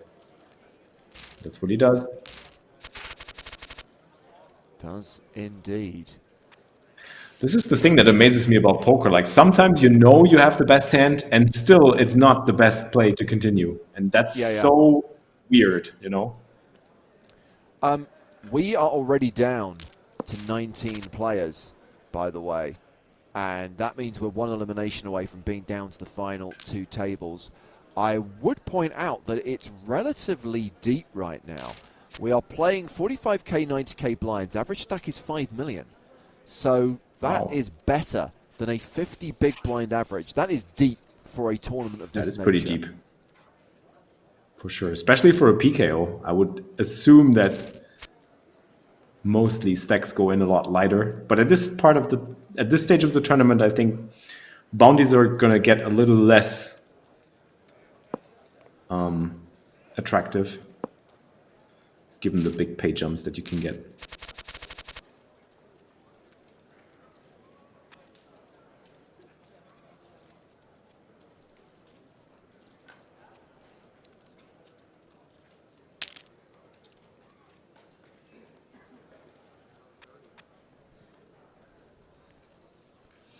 Perch probably going to taking down this pot with pocket sevens and no flop, I would assume.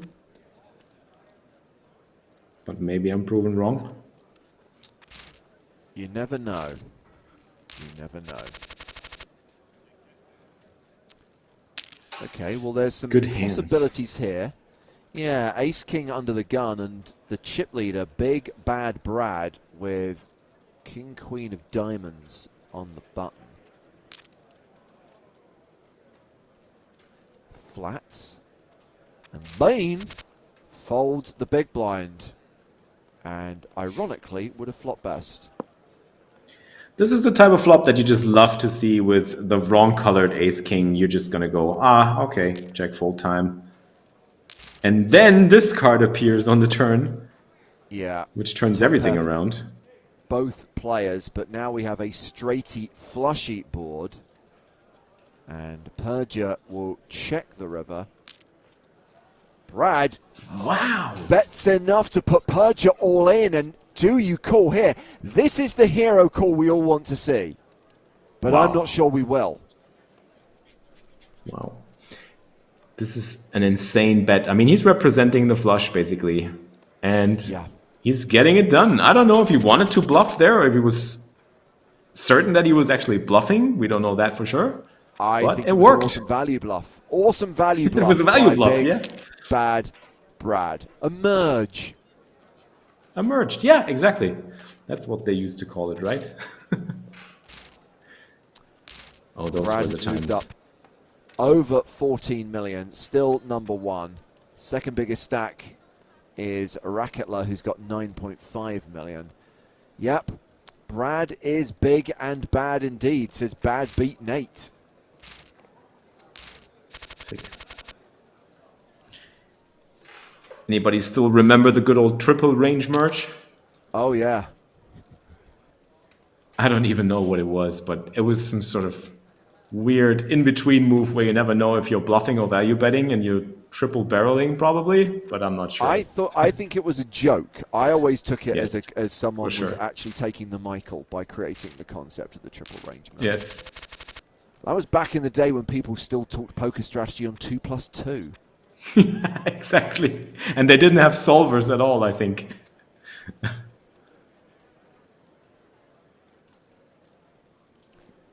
King 10 versus 7-4, blind v blind.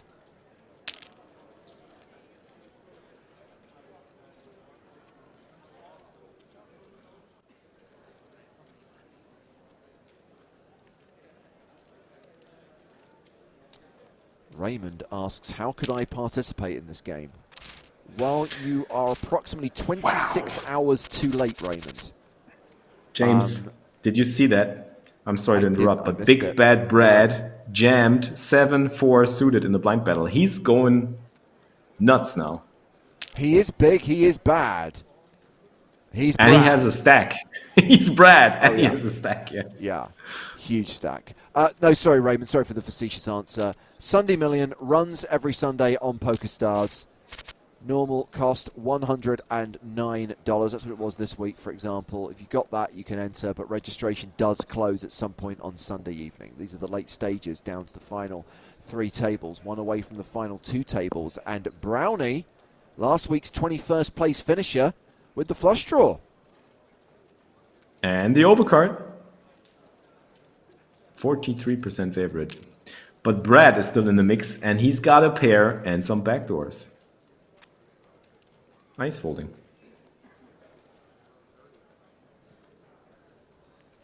This is going to be interesting to see. I want to see Brownie's takes here. I could imagine a check raise. I could imagine a check call. I can't imagine a check fold.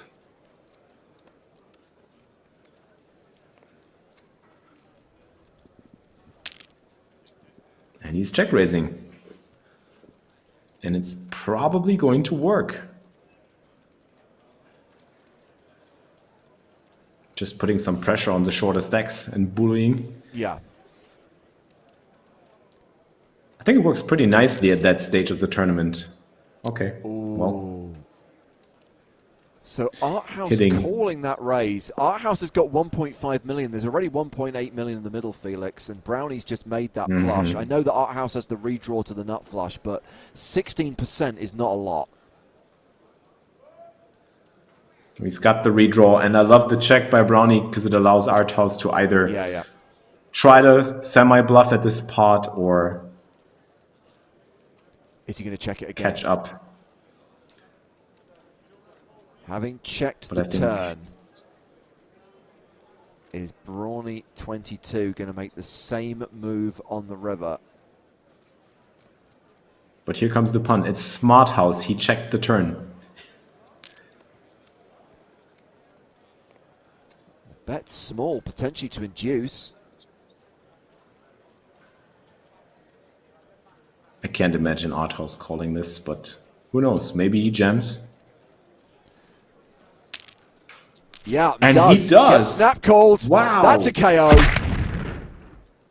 And that's going to take us down to the final two tables. This table breaks, so we are switching to our new feature table, and that is a double up. So, 18 players remain, 9 at each table, final two tables, playing down to a winner tonight.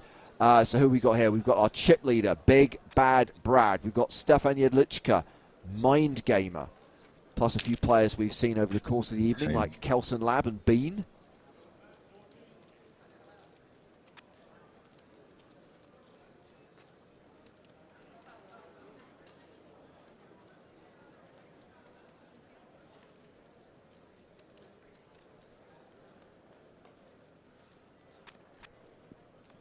At least we got Brad again.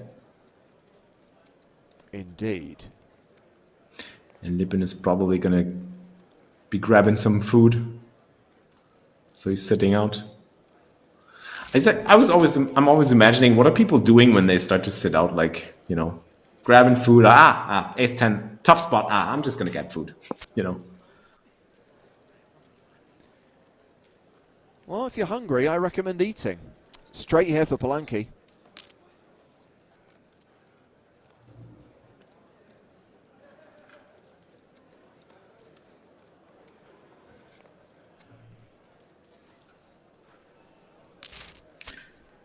And Palanque getting that bluff.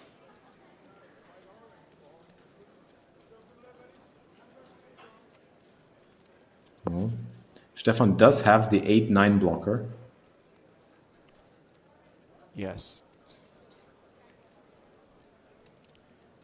We are on a money jump now. We're down to 18.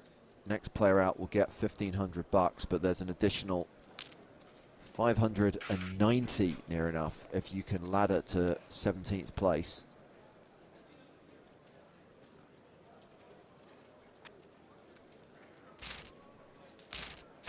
Palanque wins that one.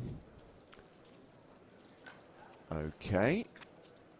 Some pairs, kings, fives, eights, and king jack suited. Snowmen's. Nom nom nom nom. This can go either way. I mean, this could go raise, call, call, call, or this could go raise, call, and Mind Gamer going over the top. Actually, it just goes raise.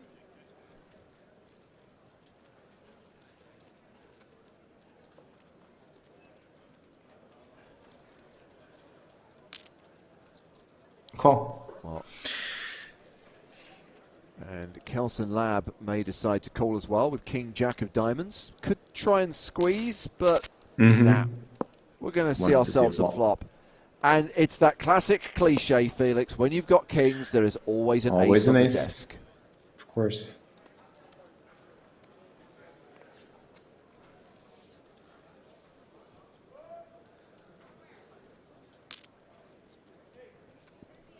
Do you think Bean's regretting not calling that raise? Oh, yeah. I just saw. He's going to grab some food now. For sure. Bean, time to eat some beans.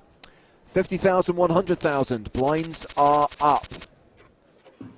Still playing a 52 big blind average right now. Wow, that's a lot of big blinds.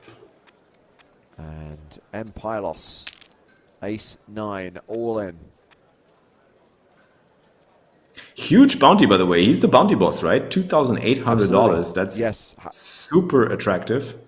Has the And red that's target. Oh, and if you're Buzzer, basically don't even look at your cards. You got 9.7 million chips. There's a near enough $3,000 bounty. Let's do this. we got a king. Oh, and there is a on the king. flop. Easy. Barry And an ace on the river. Barry comes. And that is a double up for M. Pylos.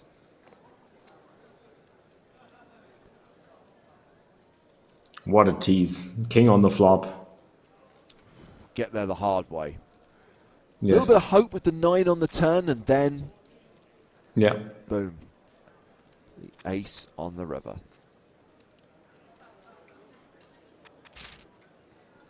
Wow. Is this the first walk we see? Don't see many I'm of them. not quite sure. And some more pairs. Like, today I have the feeling we see so many pairs. I don't know. Maybe it's just, what do you call it? Subjective memory? Subjective perception? Because you're seeing everyone's cards, not just your own. Yes. Nom nom nom nom. We got Whoa, snowmen. whoa. Eights, what are you doing? What are you doing? Eights are better than sevens. You should have called. And Good fold. Excellent fold with the eight. Brilliant. Inspired. I was just about to say he knew the 7 was coming every time. I mean, 5-6 in an interesting spot here with the open-ended draw and backdoor hearts a possibility.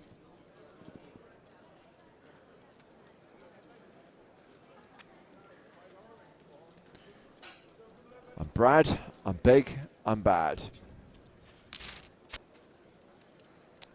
He's got a decent hand. He's got an open ender and the backdoor flush draw.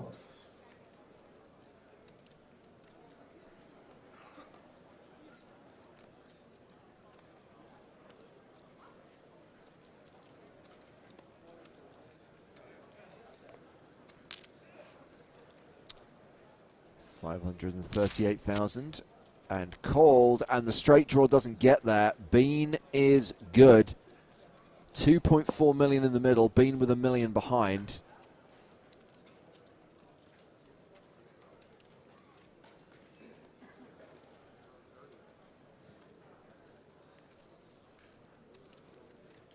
Bean can't wait to put all the chips in, but he has to tank a little at least. Yeah.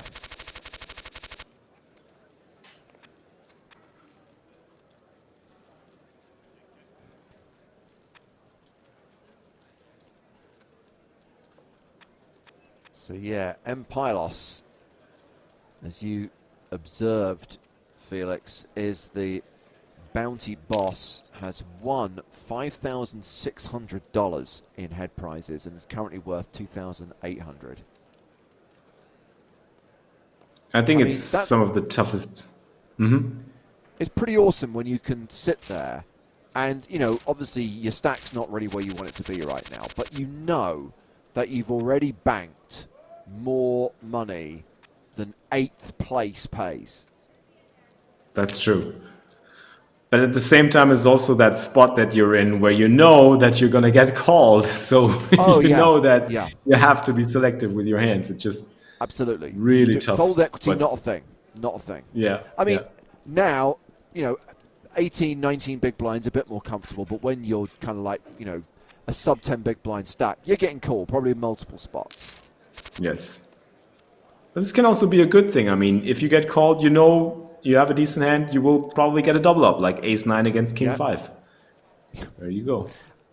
Meanwhile, sevens again, this time for Palanki. No set, but sevens are still ahead. Still 1-7 in the deck. Can still be coming.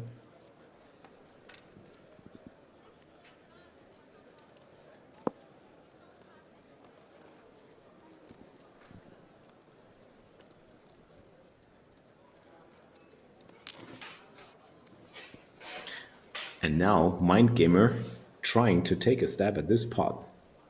Will he succeed? Potentially. Can't imagine that either Palanki or Kirill are that happy with this board. Yeah. Oh, look at this. Wow, interesting. Is this Palanki knowing exactly where they're at, or Palanki just turning sevens into a bluff? I think it's a triple range merge. It must be. Love it. Love it. And it works. TRM. Here we go. A lot of ace-9s at this table.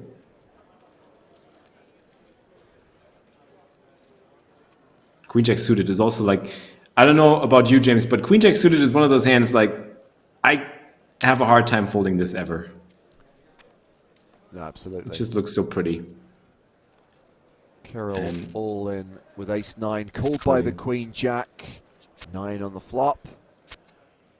And Kirill's going to hold, and Kirill doubles up.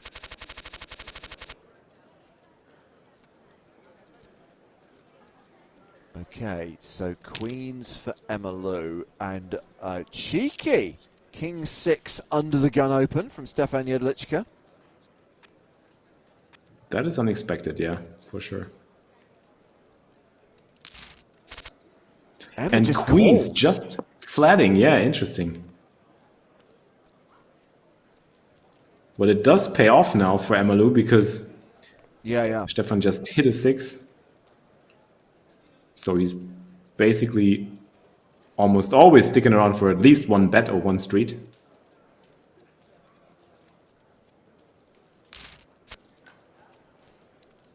Emalu just calls.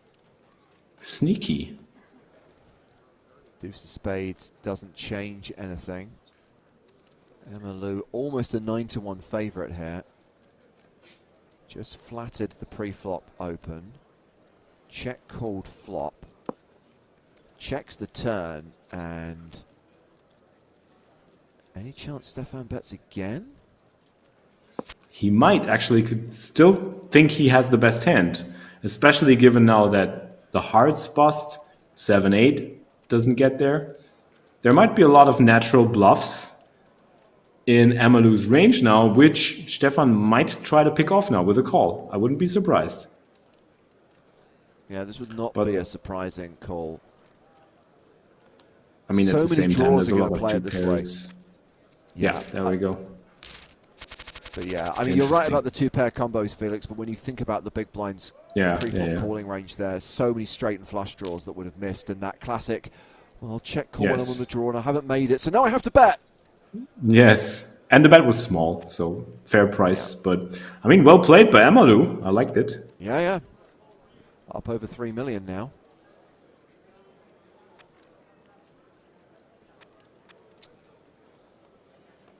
And this has been an under the gun race from Kelson, flatted by Bassa, and sevens still good.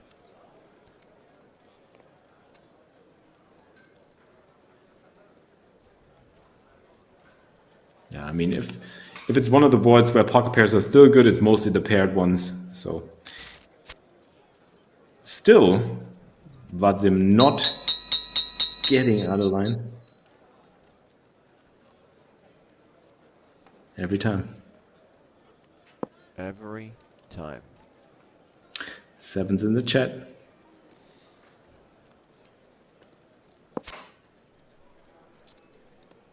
Well, nothing for Bassa on the river.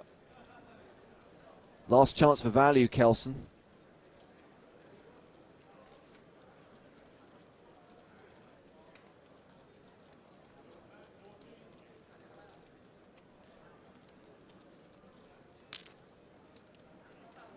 Overbets it. Tries to make it look bluffy. Well, to be fair, there are some busted draws with hearts and clubs missing, and 9-10 maybe, but that's about it. Kelson hovering around the 9 million mark. Has ace-8 here.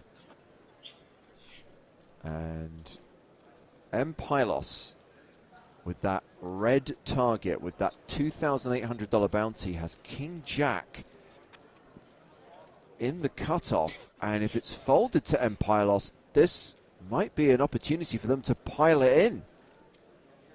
That's exactly the kind of spot that you sort of hate and love at the same time when you have the big bounty boss label. But he's just raising it. I'm curious to see if he gets a rejam, if he's willing to call it off or not. And there we go. There's the rejam. Do you want to play for it? Answer is yes. Yes, he does. Open a lot of straight outs. Draw. Doesn't hit though. Blank on the turn, blank on the river. That is a KO, and that is a huge bounty claimed by Kelson Lab. And we've got a hand still in progress at the other table. So let's switch and go across there. It is Brownie, who's got a pair of 8s with the pair of 4s on board. Ahead of Too Good to Be True.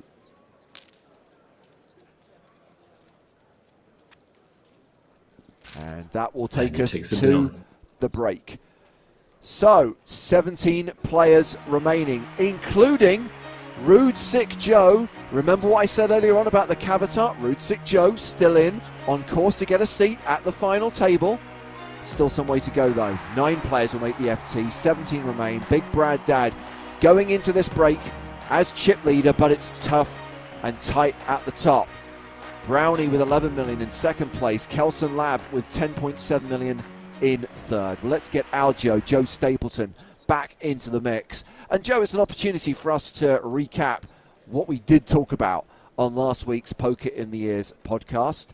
Coach Barman made an appearance on the show, and obviously we talked about coaching, we talked about the partnership between Raise Your Edge and PokerStars Learn, but we also talked about a different type of coach.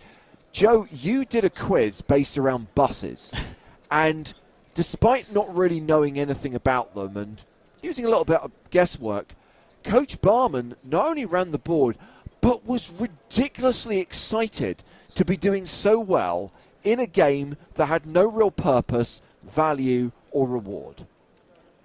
Well, in a way, it served as a pretty good calling card for his services, right? If you think about it, where, you know, I'm always skeptical of people who call themselves coaches, life coaches, mindset coaches, all of these things. And I'm sure they have their benefit, don't get me wrong. But, you know, the qualifications it takes to call yourself one of these things, really anyone can just do it. So for someone to come on and be able to so eloquently describe what they do, why they are good at it, why it might be worth your time and effort, and then to go on and prove it by being thrown into a very dumb game by me and sort of talk their way through it and sort of work out from start to finish the correct answers, which almost no poker player ever actually does on our show.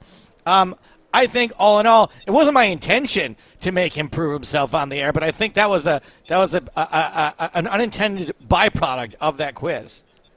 Well, Make Fly says Coach Barman is one of the best mindset coaches, and a reminder that there is now a dedicated channel on the PokerStars Discord server discussing mindset coaching, and Coach Barman happily responding to your questions.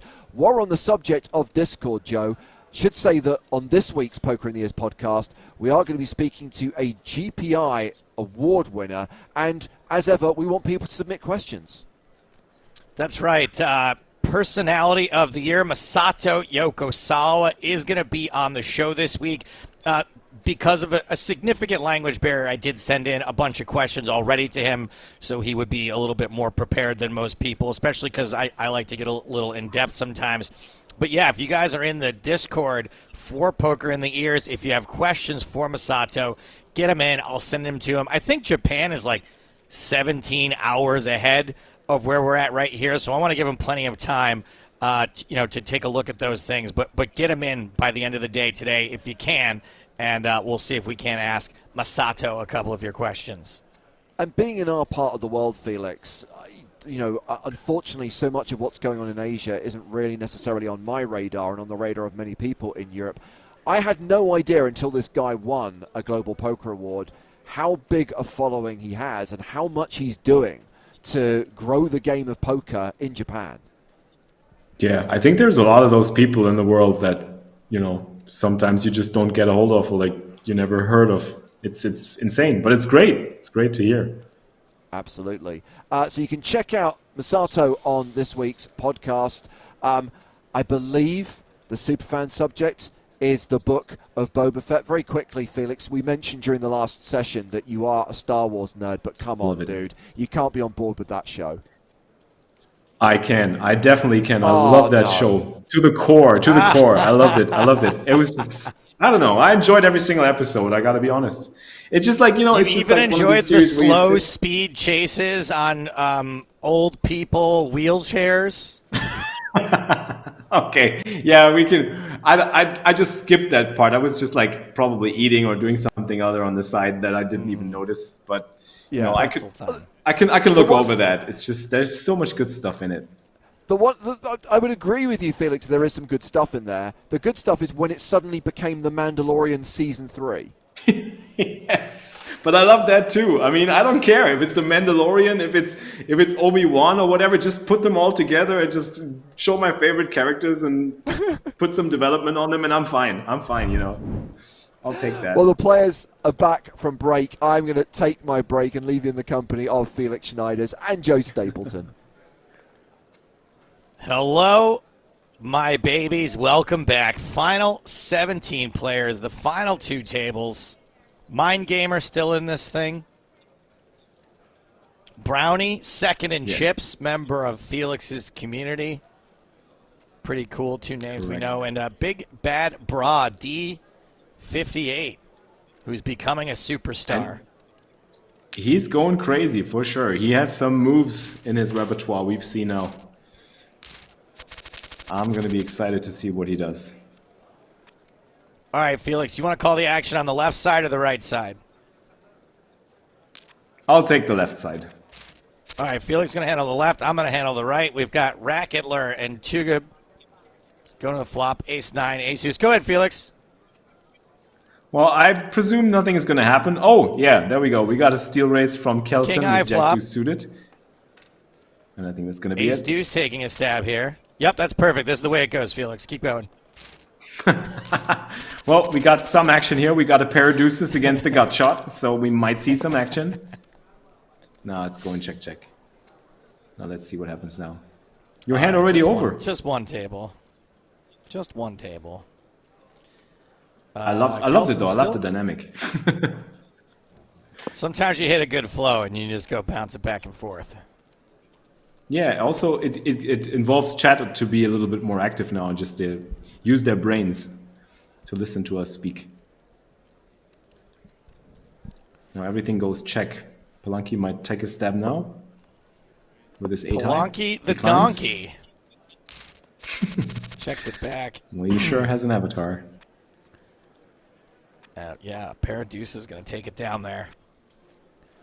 So, yeah, we've got Big Bad Brad at this table. 12.2 million. Kelson with the biggest bounty. Nearly 11 million in chips. And it's Baza Vadzim.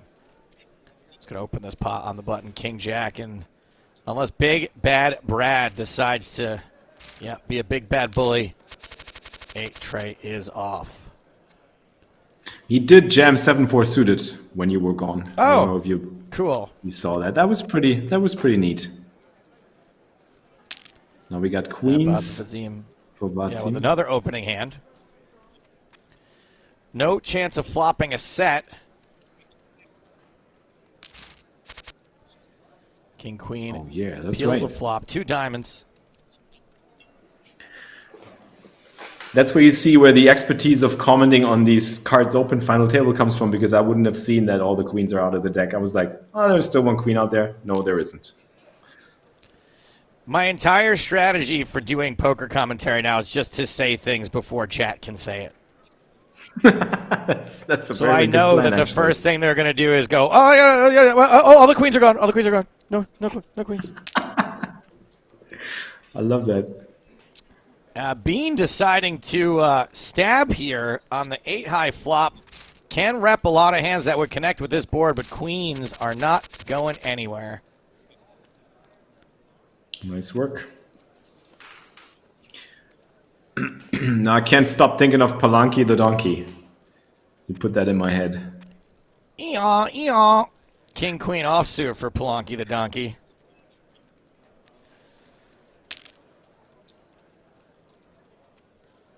Or maybe it's 99p Alonki. Yeah, we don't know. It's weird. Some of the screen names could be meant in a total different way than we always think. Blinds going up 60K, 120K. Seems like relatively shallow at this point. Average stack is 5.8 million. Yeah. And there's only Kelson with 3 the players open. above that at this table. I predict an all-in with the stars nuts. Yep, Carell with just under 20 big blinds to start the hand. Excuse me, just under 10 big blinds to start the hand. There we go. All but all in. We are in a money jump right now. Almost. One away. What's his bounty? Is it 700? I can't quite see it. This Probably around bounty, 700. We're going to see it soon, I believe.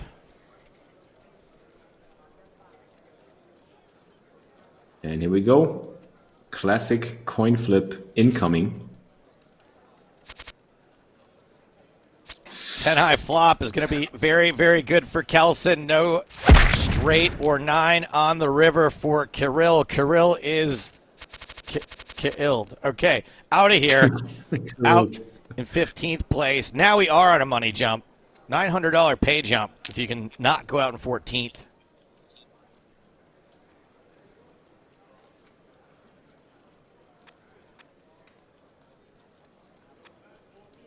Felix, I love it when your emotes show up in our chat because I just like you a lot. You're just a sweet guy. I like your community. It's a nice group of people you got there. And when people send this emote here, Tag, Leute, Tag, what does that mean? Tag is just like hi in German. Guten Tag. Okay. You know Guten Tag? This is when you say, and Tag, Oh, and it's half Tag of is Tag, just like okay. a casual form. Yeah, it's sort of like Cool. a casual form of it. And Leute is also just a casual form of actually Leute with a T, but we spell it with a D, so it sounds nicer. Softens And it. I actually just tell the people in my stream, you know, the way I do it is I tell them, if you don't oblige, I'll just ban you on my stream. So next time we raid, Good. please spam your emotes. And that's what they do. So I like it's a a form generous of use. Yeah, of the Yes. ban hammer. Big Bad Brad opening ace-7 suited under the gun. Mind Gamer ace-queen suited. And coming from the chip leader, yeah, you're certainly not going to get rid of ace-queen suited. Fives are going to call Not as yet. well. King high flop, 1 diamond. No pairs, no sets. Well, And- there's still 1 pair. ace queen in trouble again. How Oh, yeah, there is a unexpected. pair of 7s also. What's wrong with me? I should have announced. I'm once again feeling not great today. Also, Kinda there's no. close on the Oh, turn. before Chat says it, I'll pick that up from you, Joe. No royal flush Yeah. possible anymore. There you go. No Just saying. backdoor royal Just draw. saying.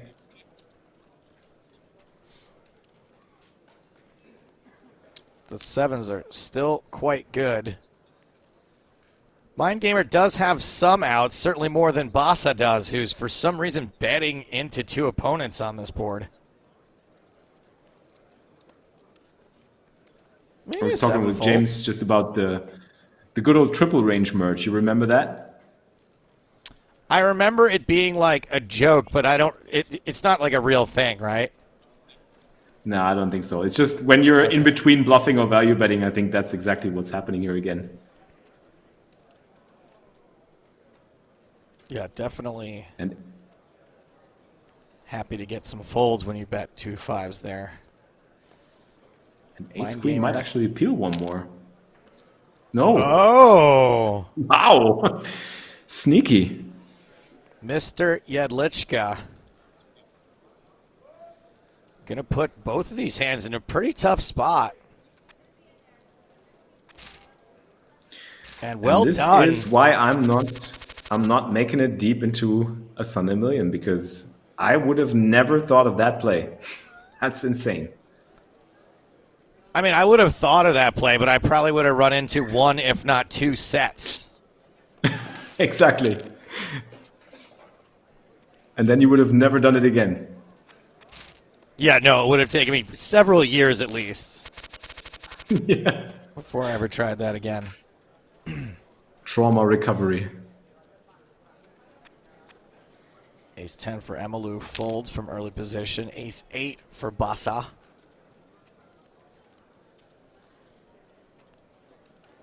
So I assume that against a late open we can call here with Queen 10. Yeah, it looks like it on the button. I got 99 P's and Queen 10 off is not one of them. Would you not have called with Queen 10 there?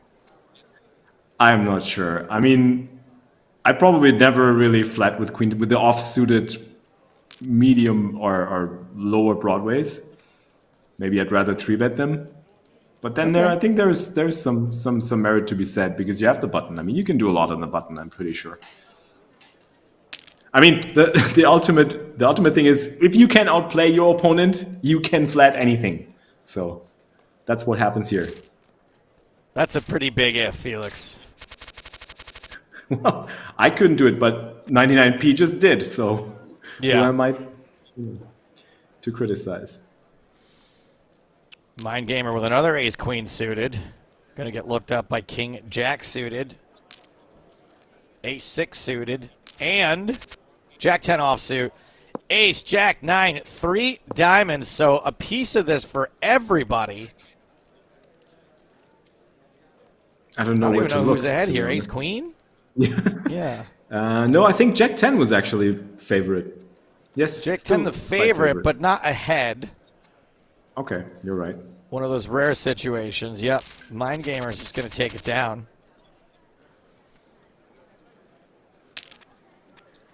Pocket fours for Kelson.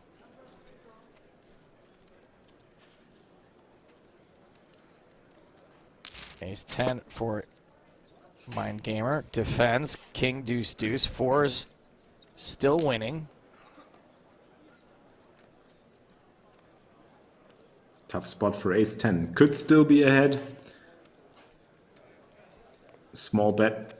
Might just peel one. It makes sense that under the gun raise is going to have a lot of kings, going to have a lot of better aces, going to have a lot of pairs. So Yeah. seems reasonable to fold ace 10.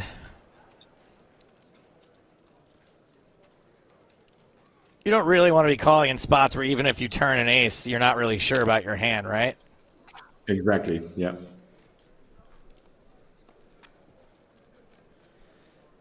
Emalu with ace 9 of diamonds. I was going to Taking raise it and down. take it.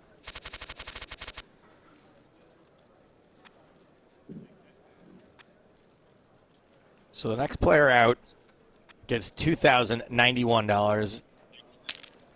After that, if you make it to 13th, you get $2,900.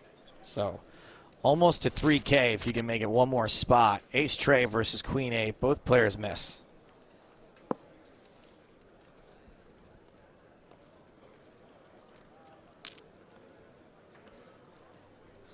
Quarter pot. Queen 8 with the semi-loose peel there. Does not improve. Yeah, that's interesting.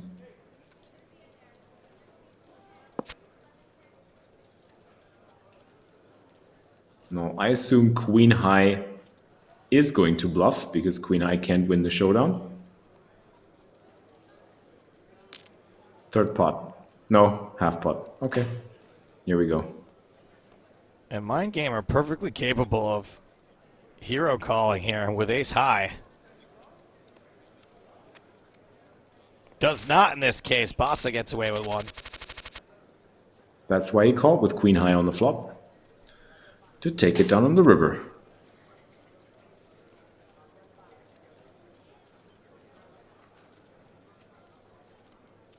Emalu. 69. Big Bad Brad actually getting a little bit tighter with the Queen Jack not opening. That was a little bit You're right. concerned there.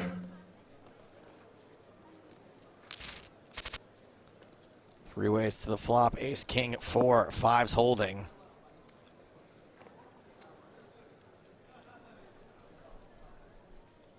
Emalu might be able to just take it down with a small bet.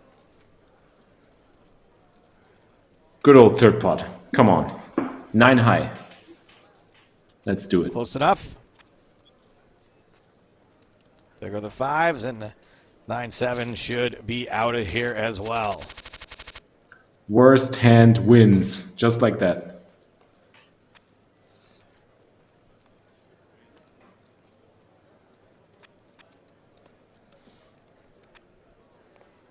Folds around to the blinds. 2 not so great hands, but at least they're suited. Yes. And it's 99p against Big Bad Bra. I don't know. And it's a pair of 9s for Big Bad Brad. Gonna be tough to fold this to 1 bet, yeah. And good luck, Polanki. No amount of luck is gonna get you to drag this pot, I don't think. Other than a power outage at Big Brad's house.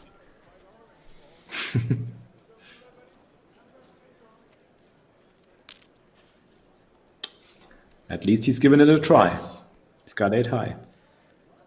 Yeah, sure, why not? A quarter pot try, just a call from trip 9s with a not very good kicker. That was cautious. It's one of those situations, I guess, where it's cautious, but like it's hard to get called by worse, right?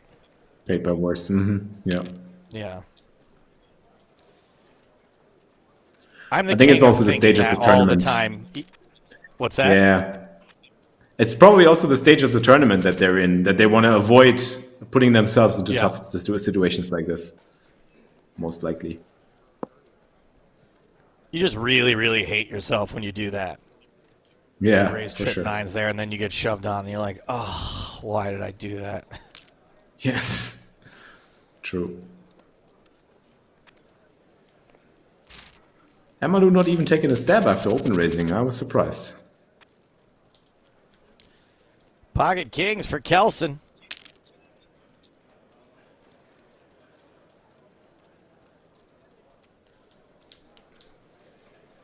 Heyman and Twitch says, hey, Joe, since I'm not allowed to do funny jokes in the chat anymore, I just want to say that I enjoy your commentary very much. Keep up your funny side. Thank you for your compliment, but my guess is whatever you're not allowed to do is probably very, very unfunny. Like, there's Always no like that. chance that someone was like, oh, hey, this is too funny. You can't do it anymore. It was probably very, very offensive, would be my guess. And you just thought it was funny. But thank you for your comment. Triple B drawing dead. Folds. Snap folds.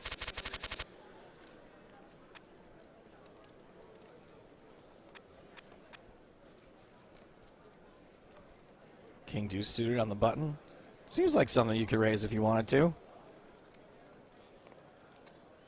He could. We know Bean's see if in he big does. trouble against Mind Gamer. Does not, though. Doesn't dare. No. I guess out of that stack, it's pretty tough to raise. Yeah. There's an option to maybe limp on the button, but again, it's a very important stage of the tournament, and I think people don't want to get themselves into marginal situations like this. Here's one. Oh, this is... Here's one we can Yes. feel good about.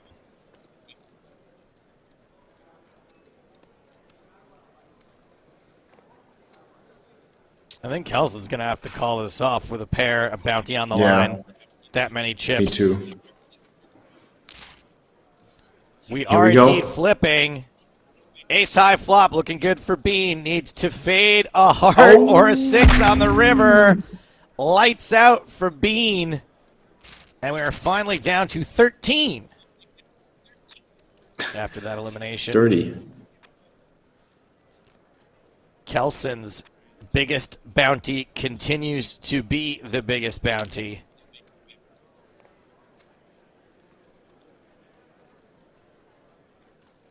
Iron Gamer raising into 2 better hands. You would think King Jack suited on the button. You're pretty good shot. You're the best hand, but no. Ace 8 3-bet now to 972 and 2 10s for Basa. I don't want to be in that spot that Basa is in right now. This is, wow. Yeah, I was just about to say 10s doesn't even feel great now, even though you know that probably there's some light 3-betting going on. And Basa's going to I feel like 10's a pretty life easy right now. jam there. Oh, yeah, geez.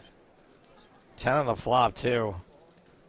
You know, just with that dynamic where it's a button raise, a small blind 3-bet, Yeah. I feel like 10s is just going to be ahead of that dynamic so often. For sure. We got an up and down now for King Jack. Ace high. Still currently the best hand.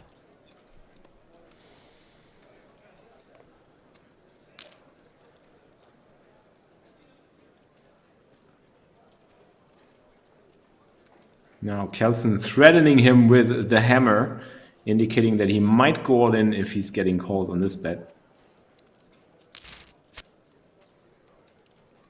And Gamer misses the straight, but does make the best hand, which is a pair of kings.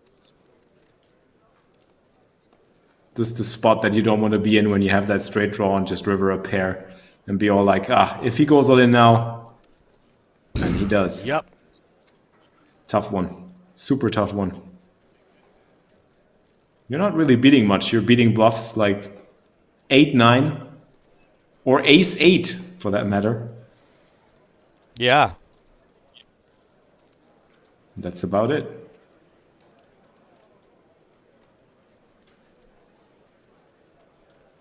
Not the improvement you wanted to make on this river. If Yadlichka calls, it'll be a full double up. It's exactly the kind of spots you don't want to be in when you're so deep in the tournament, close to the final table. You have 10s in the big blind, you have a top pair on the river, and somebody puts you all in on a board like this. And he makes the call. Wow. We're going to call it a hero call. Not always a hero call with top pair, but in this particular case, Stick one. well done, Mind Gamer. Full double up. I mean, it's easy for us to say that, right? I mean, we just saw that he rivered top pair, but what realistic bluffs are you going to find? Except for the fact that he's just big stack and bullying maybe in the late stage of the tournament. Looks like we lost Sizzo at the other table, so we're down to 12 now.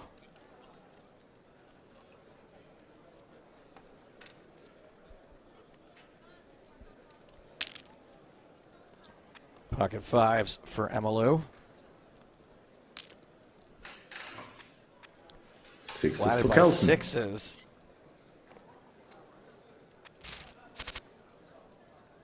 And it's a set of sixes for Kelson.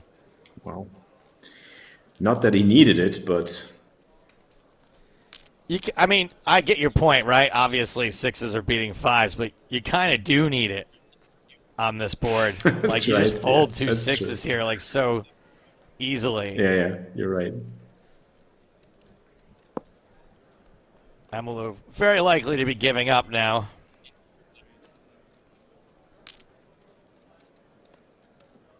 Especially facing this bet. Kelson's wish did not come true that Emmylou had an ace. Mm-hmm. Pocket kings now for big bad Brad.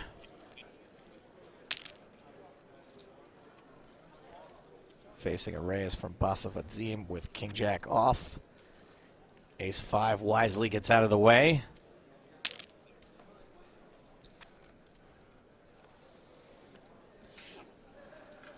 Three bet from Brad. Should end this hand. Yep, And it it does.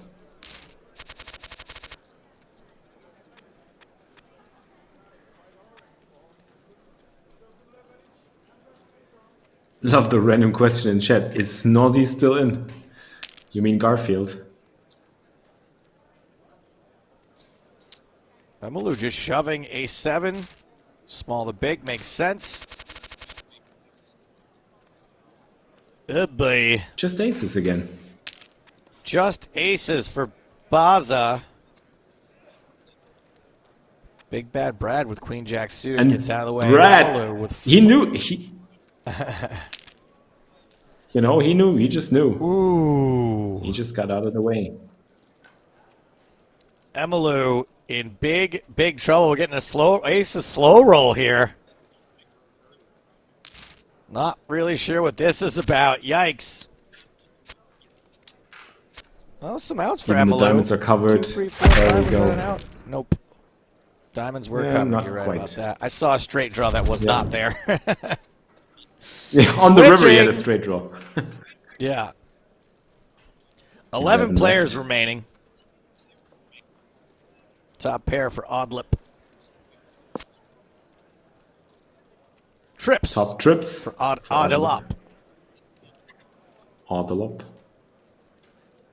It's like a board texture where when it goes check, check, nines might actually feel like they're still good. So let's see how that turns out.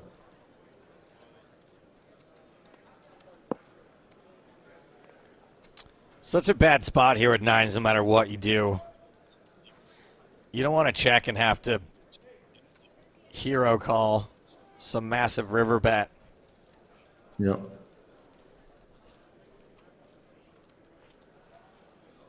Then you bet small Just saying and you maybe convince yourself the reason you're he gets getting raised raised. is because you bet small. Exactly. This, on the other hand, I mean, there's a lot of draws that didn't get there, but also the turn got checked, so it's very unlikely for the draws to be out there and not bet.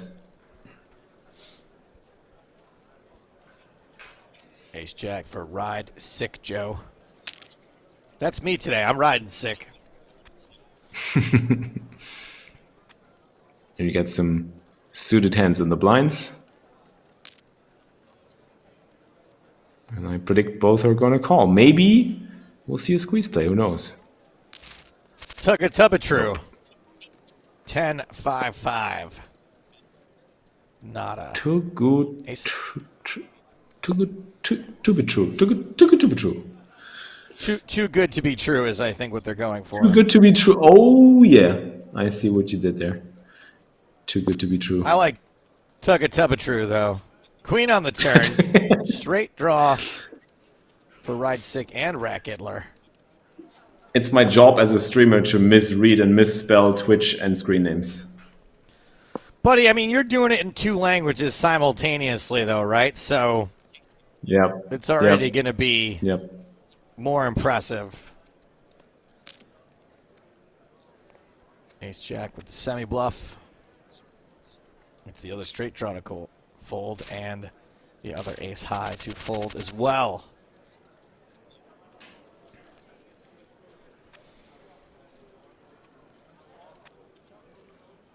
Who's the shortest stack right now? Okay, Ace so 10 the folding. bad news is, like, no one's super deep. Okay, the average is 8.5. The good news is nobody's super short either. Snozzy So is we'll the see bottom. some Still has almost 20 bigs. post-flop play, hopefully. There he is, by the way. Somebody was asking about Snozzy, so here we go. Brownie and Snozzy. I hate Mondays. I actually love the sort of avatar he picked because it's like you can use it to so many different poker situations. Ooh. Nah, not with me, buddy. I'm check raising. Yeah, When you well, win, time see, check I told raise. you.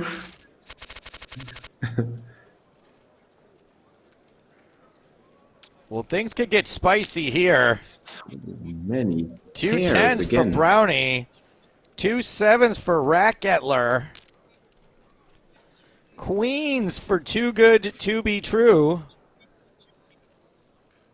I'm assuming It's too good to be true to have queens in that spot. Go all in and then probably get called by tens, which only have one 10 in the deck left. Pretty easy call here for tens. Pretty easy double up for queens.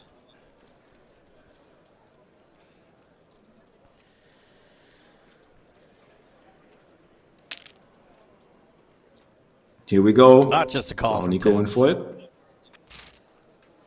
Does not want to give a good price to Racketler. Folds the sevens in the case. 10 hits on the And flop. there it is. No queen on the river. Insane. The dream is over. Turns out it was too good to be true. Out in 11th place for $2,900 and a relatively small bounty for too good to be true. Just 700 some odd dollars, but not as small as Ride Sick Joe, whose bounty of $56 at least isn't super enticing to call him off light. Switching, we're hand for hand now. Oh, this is exciting now.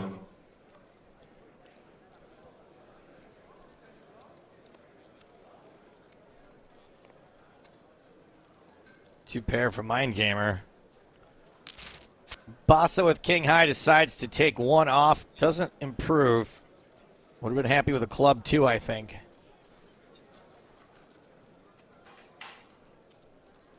A club, a 10, a jack, a king, a queen. None of those cards would have really been very helpful. Two pair still way out in front.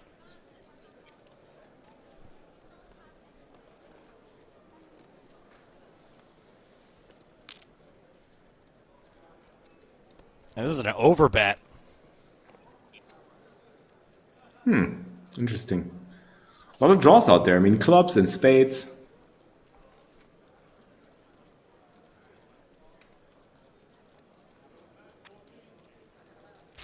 Oleocho asks, what bounty did they start with? $50 from each buy-in will be added to the bounty prize pool.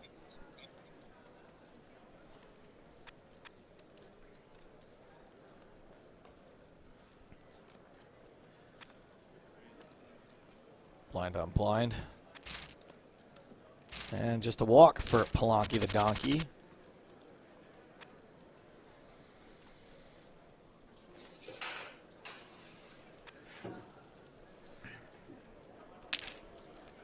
Folds around again to Bassa.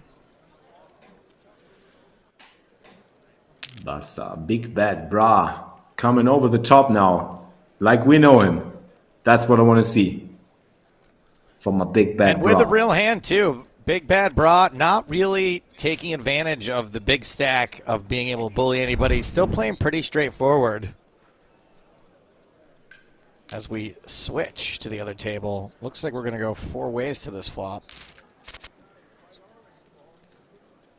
Eights ahead pre-flop, eights ahead on the flop. Can't be too unhappy with this 10 high board.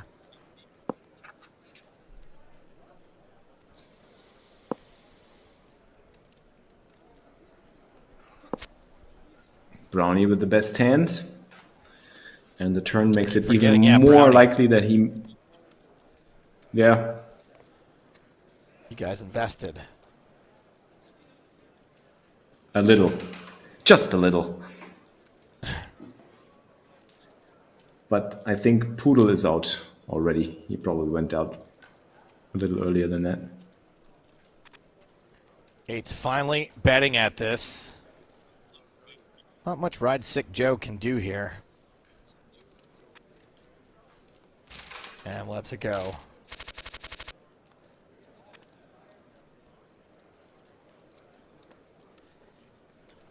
Ride Sick Joe folds ace-8 suited. Doesn't want to get in a bad spot. Trying to make that final table. Trying to get to where those big payouts are. Yeah, you know what? It's worth talking about because we were at 2,900 moments ago. Yeah. And we're still at 2,900. But if you can make it to the final table, that's a huge jump. You're over 4K. So you can understand why folks would be reluctant to get it all in this exact spot. I mean, that's a significant pay jump. We're talking $1,100 bucks. And I think for a lot of people, it's also the added ICM prestige jump to say, hey, I'm on the final table of the Sunday Million. Going through the WhatsApp groups Absolutely. of your friends.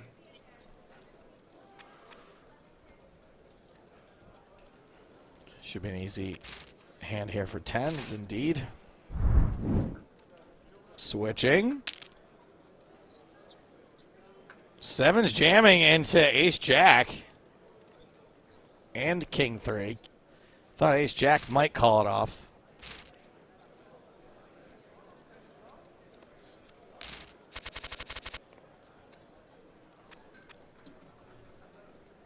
Ozzy with king-10 suited on the button.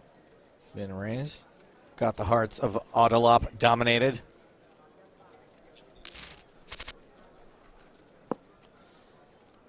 Pair of tens for Snozzy, pair of deuces for Autolop.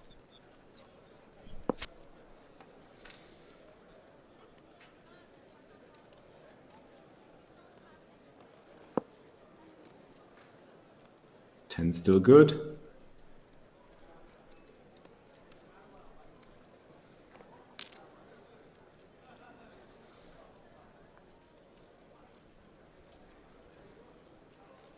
And tens are value betting, maybe protecting against the fourth spade. No worries. Mm-hmm.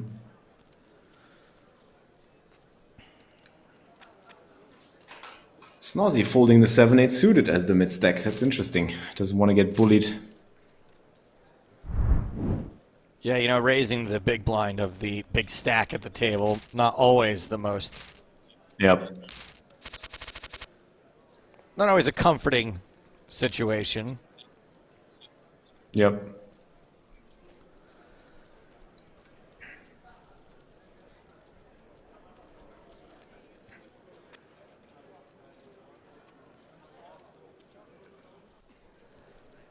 King 10 opening, King Jack suited on the button. This could go 3-bet or call. Or fold even. I didn't consider that option, but there we go. Ooh. 2, 3, 4, 5. That's the up and down straight draw.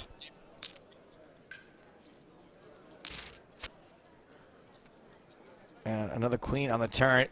Late Rec asks, how is it possible to have a $56.25 bounty in this stage of the tournament? Okay, so the $56.25 is what that player is worth. What that player has won so far is $62.50, right? Now, everyone's bounty, when you knock them out, when they start with 25, you get $12.50, right? So you get $12.50 5 times. What does that equal? Anybody? Anybody? 1250 times 5? I'm bad at math, I can't do it. Sounds about right. King high wins. Big bet draw didn't even bother. Yeah.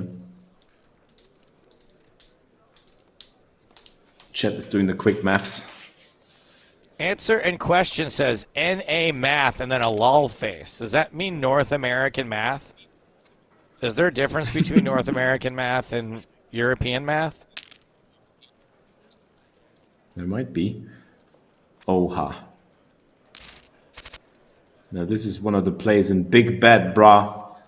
It's Arsenal that we're missing out on. Not going to work this time, unfortunately. 3-betting the threes and then continuing into ace-queen. Just not going to win you very many chips. Well, he tried. That's right. Let's give a little clap for effort.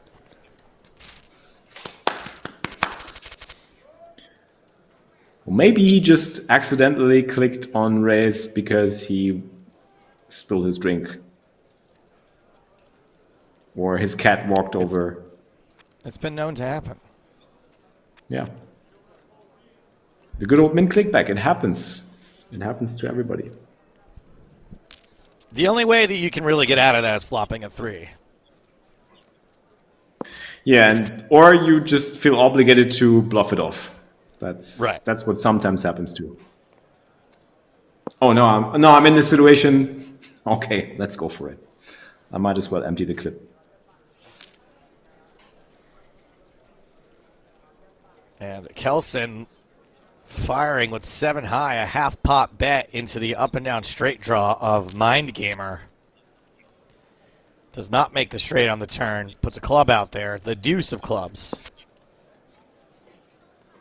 And another brick up and downer.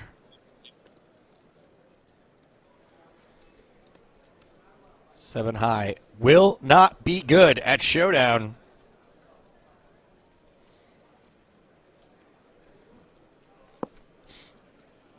But let's see. Oh no, I was just about to say. Let's see what trick Kelson comes up from the lab with. Not this time. Yeah. The lab was closed that day. Yeah. But I mean, how painful is it to lose to 10 high? Let's be honest. In showdown. It hurts. A lot. Yeah. I've been there. I never put someone on having an open ender. Like sometimes if the straight You card really gets do. there, right? I'll go, true. okay, maybe they had the open ender. But never like when the straight misses do I go like, oh, maybe they were drawing to an open ender. I'm always just like, nope, I check back. They're not folding. 9-10 versus Jack-10, ace-high flop.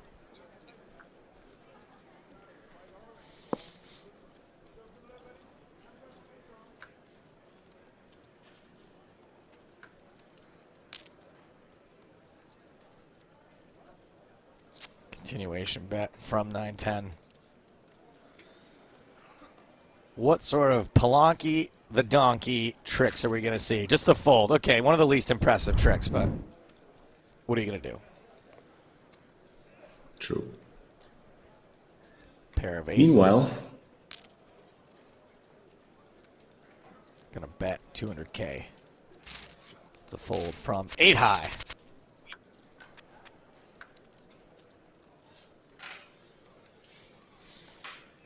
Blind on blind, ace 8 versus queen 10.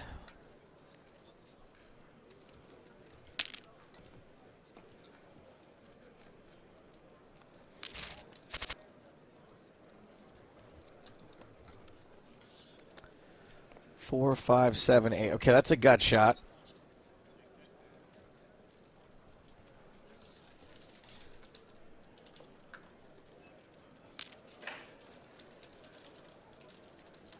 quick maths. 4, 5, 7, 8. That's a gut shot.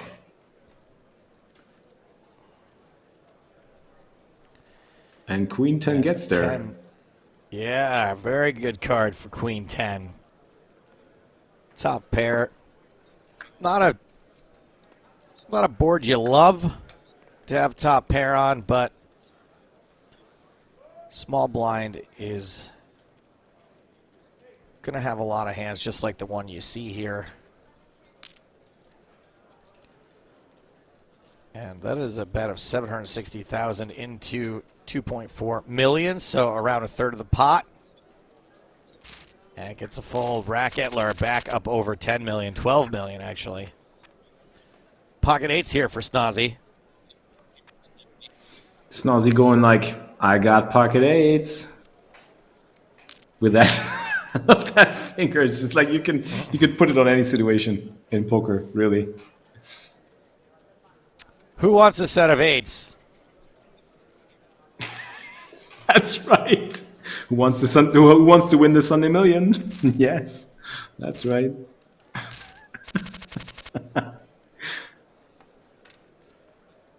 That smile, though. You could also be saying, smell my finger. For sure. Who wants lasagna? Brownie stealing a pot there with 8-5 suited. And pocket And eights. the snowmen are back. Nom nom nom nom. Nomity nom nom. I'm wondering, why are the snowmen actually saying nom nom in that animation? Yes, they are. The reason I want to know the reason why they're saying nom nom. Oh, the reason Like, is because are we had snowmen- Sarah Shafek on a stream like a decade ago, a long time ago, and we asked her Okay. what her favorite hand was. And Sarah Shafek, in addition to being a beauty queen, is kind of weird, is like a weird dude. And we said, what is your favorite hand? She said, my favorite hand is the snowman's, num num. And so I love it. now whenever we do snowmans, we say nom nom after in honor of Sarah Shafek. That makes a lot of sense because I was thinking totally different direction. Like snowman's eating up their own nose, their own carrot, or whatnot. That's just too crazy. And if you watch any of the streams where she was on, like if you watch Shark Cage, for example, and listen closely, she's always saying like weird things in between, like the flop and turn. I'll have to rewatch some of that stuff then. If you listen closely, yeah, you just hear her like make little weird noises and stuff all the time. Okay. Well, nom nom is a cool noise to make. It fits pretty much any situation.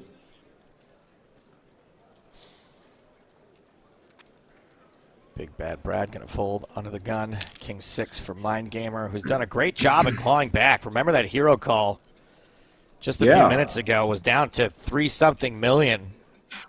Now He's got a huge stack 14. right now. Yeah.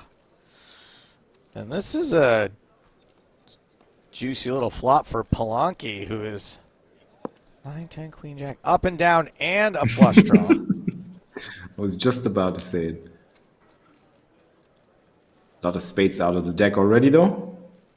But still, a lot of outs.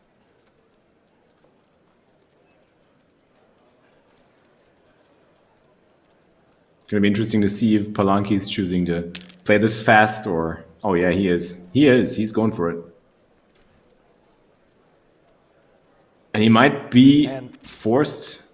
I mean, not this time, but he's willing to call it off, I'm pretty sure. Yeah, luckily that was a perfect situation. King High was winning, but it was a hand that couldn't continue, and so Polanki the Donkey picks up a nice one.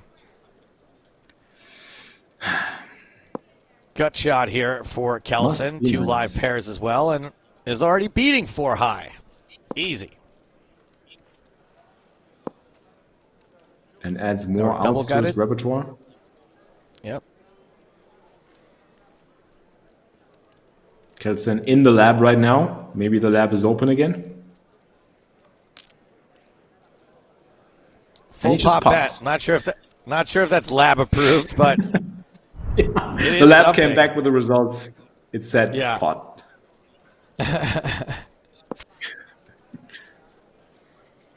5, 6, 7, 8. It's a pair of 5s. It's a club draw for Jack 10. Okay. I love this. Carry the 1. I mean, I think it's pretty cool because we got to welcome the new viewers here on the stream that might have some trouble seeing what sort of hand they actually have. Now this, 5, 6, we can do the counting. That is a straight this time. Yeah. That is a straight. Correct, Joe. That is a straight. Jack 10's like, look, let's get one more card. Let's get one more. The Super River. Open-ended after the river. Ooh, baby. Here we go. Autopop, more like lollipop. No, I screwed this up. Let's try it again. Autolop, more like lollipop, because that play sucked. Just kidding. Well, we knew it sucked, but I mean, it's always tough to make people fold straights, I'm pretty sure. Yeah, just bad timing. I don't mean anything by it. Yeah. It's just a lollipop joke. Dominating queen situation.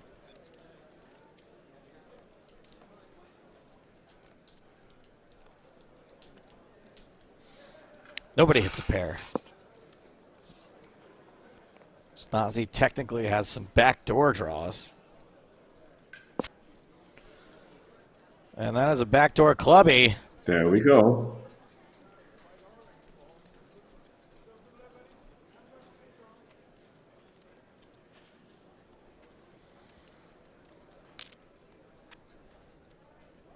But Snazzy's not taking this one. Racketer did. Oh.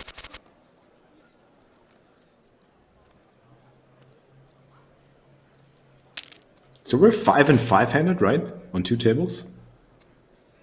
That's right, 5 and 5, hand for hand, just waiting to make that final table, waiting to see who is going to cash for that $4,045 and who's just going to cash for $2,900. And the blinds have just gone up. The price of poker has gone up. Nice. 125, 250, so $250,000 to play from the Here we big go, blind. big bad bra.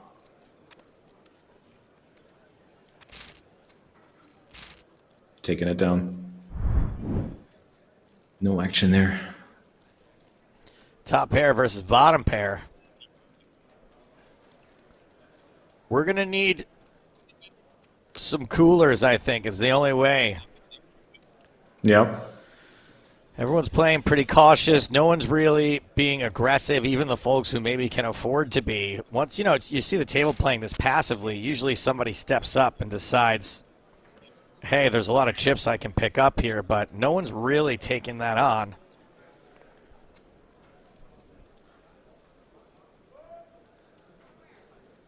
They can't wait to send that WhatsApp message to their poker group. I am at the final table. I guess maybe I should get a poker group and then I'd make a final table. Is that Yeah, I think that's how it works. the problem? Yep.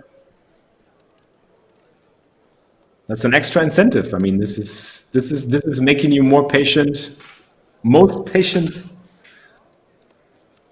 poker player. Auto up, value bets, top pair, doesn't get called. Good point here from Swiss boy Basil, who says Ride Sick has 8 big blinds.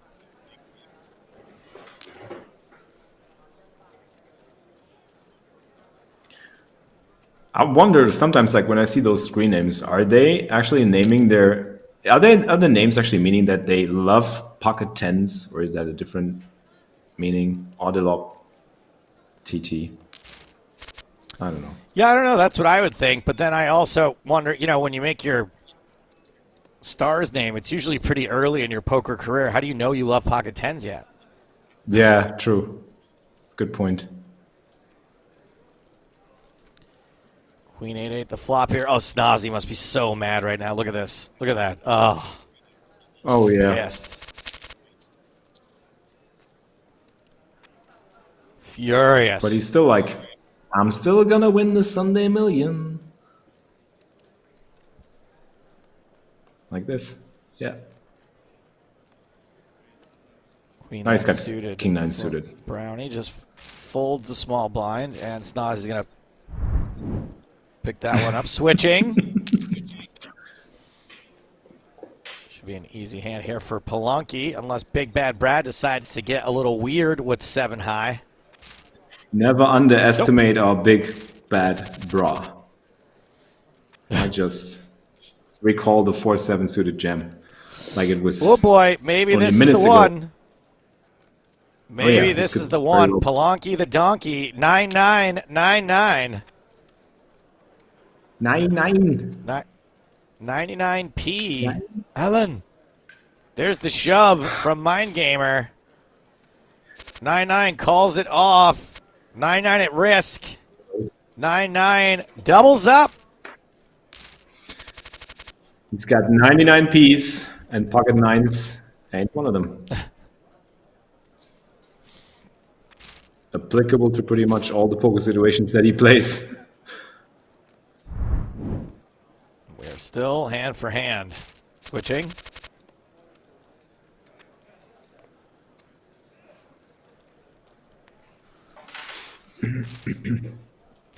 And a walk for Auto Up.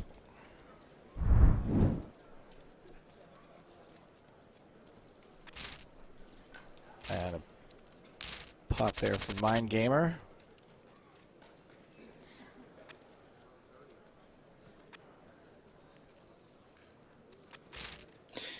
You can really feel the tension of the final table bubble. Well, we have made it to the next tournament break. Pretty quick action to get us down to 10 there, but things have slowed down considerably. You know who I like to bring in order to speed things back up? James Hardigan. Talk about over-promising and under-delivering, Joe. So it is Brownie 22 who comes into this break as chip leader with 15 million. Ride Sick Joe is the shortest stack, but remember, on one of the very first hands we saw this evening, when I spotted that Ride Sick Joe had the Catvatar, I predicted Ride Sick Joe would be at the final table, so it will not be Ride Sick Joe who bubbles in 10th place. I say that with zero certainty. So Felix, at the last break, we were discussing the most recent episode of our podcast. One of the things that we really focused on last week was some of the announcements. Obviously, the entire Scoop schedule is out now, so everyone's able to plan what they're going to be doing during this year's Spring Championship of Online Poker. We revealed the streams we're going to be doing Mondays, Tuesdays, and Wednesdays, most weeks of the series. But also, some live events announced, a couple of extra EPT stops, no huge surprises, Barcelona in the summer, Prague in the winter. But, of course, the news everyone was waiting for and final confirmation of when the PSPC is going to be held and, crucially, where it's going to be held. And I remember very clearly you were with us in Barcelona in the summer of 2019 when we announced PSPC2. And the hope was we were going to do it 12 months from then, but world events kind of got in the way. I have to say, and I don't know how you feel about this, I'm actually super excited to be going back to the Caribbean, albeit to a brand new venue. Me too. Me absolutely. I mean, this has been the most epic, amazing experience of my whole poker life being there. So this is just the best form of reminiscence and the best venue that I can imagine. I mean, Barcelona would have been nice. Don't get me wrong, but I mean, this is just a different level. This just feels super exclusive and super fancy. It's just, I love it. And Joe, the last PCA was 2019. So PCA 2019 hosted the PSPC, and after that, it kind of felt like we wouldn't be going back there. It kind of felt like the PCA would kind of fade into the annals of history. 4 years on, because it will be 4 years when we get to January next year, the PCA is back.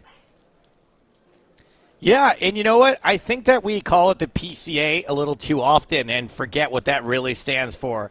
The PokerStars Caribbean Adventure. And the cool thing about this, a new resort to discover, a new beach to check out, all the bells and whistles of a new property that's, only at this point 5 or 6 years old. I'm very much looking forward to, once again, it's not going to be the PokerStars Caribbean, been there, done that. It's not going to be the PokerStars Caribbean, oh, I'm sick of this place. It's the PokerStars Caribbean Adventure once again, and I am there for it.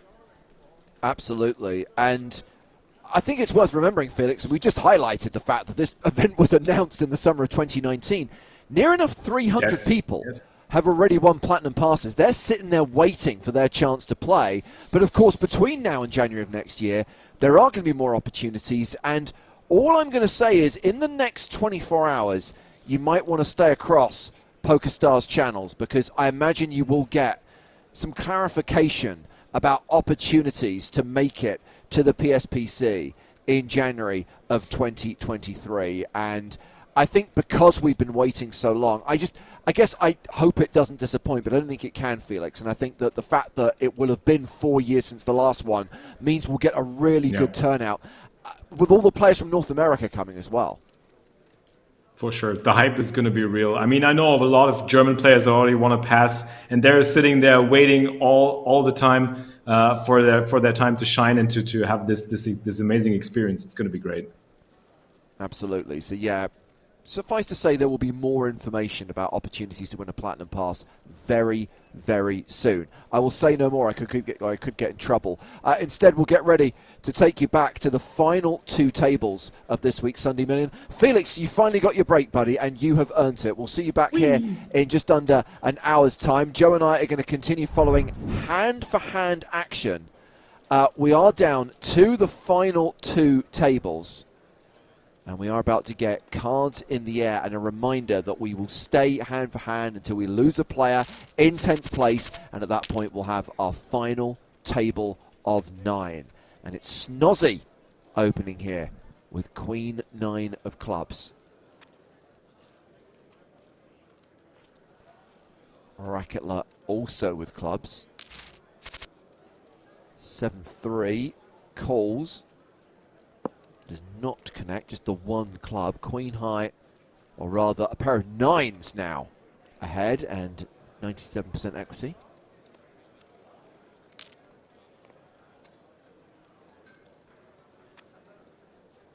And Snozzy takes it down with a bet.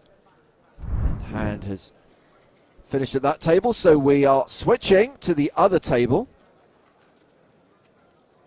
And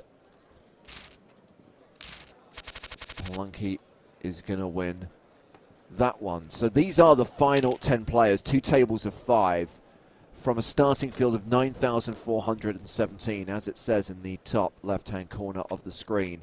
6,401 unique players, 3,016 re-entries, $1 million prize pool, 1,718 players got paid. But remember, in the progressive knockout format, in a PKO, you do win real cash money every time you knock someone out. And the more players you knock out, the bigger your own bounty becomes. Right now, Kelson Lab is what we call the Bounty Daddy.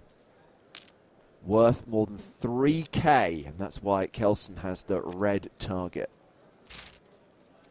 Kelson with a stack of over 10 million, 5th in chips overall.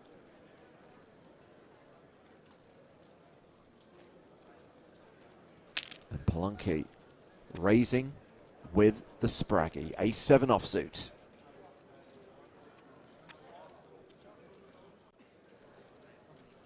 Oh, K. Meisel wants me to name and shame the players. How many re-entries are still alive? Well, Mind Gamer, Stefan Jedlichka, is on his 2nd bullet. Raketla is on their 2nd bullet. Snozzy on their 4th bullet. Everyone else in for buy-in number 1.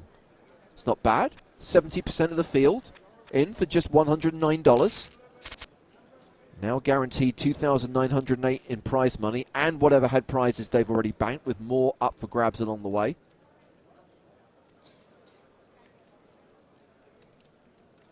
It is quite amusing to see that pretty much everyone has got bounties in the thousands.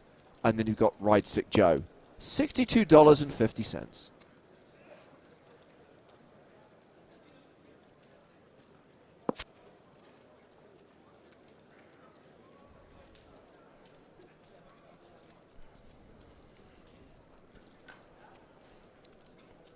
Well, 5's still good.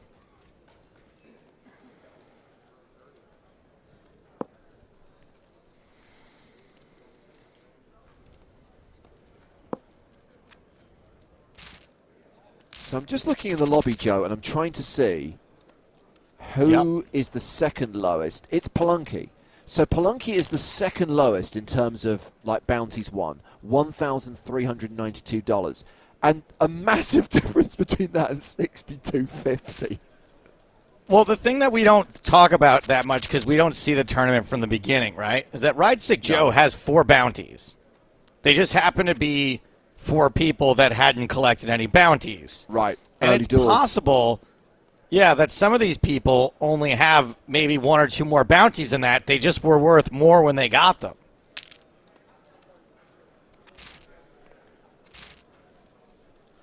So still hand for hand on the final table bubble.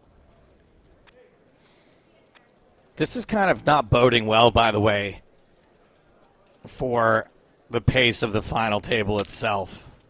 I think is probably going to be pretty slow. Well, I mean, one observation that Felix and I made during our session together is that it was quite deep stat. We were playing 55 big blind average at one point, so there was a lot of play in it. I think this kind of protracted hand for hand might, cause the final table to speed up. We know that that's how it works. The blinds will push it towards a conclusion. They're going to go to 153 in 5 minutes. Both players here with top pair, ace-8 versus ace-10, and it is big, bad Brad who's got the kicker problems.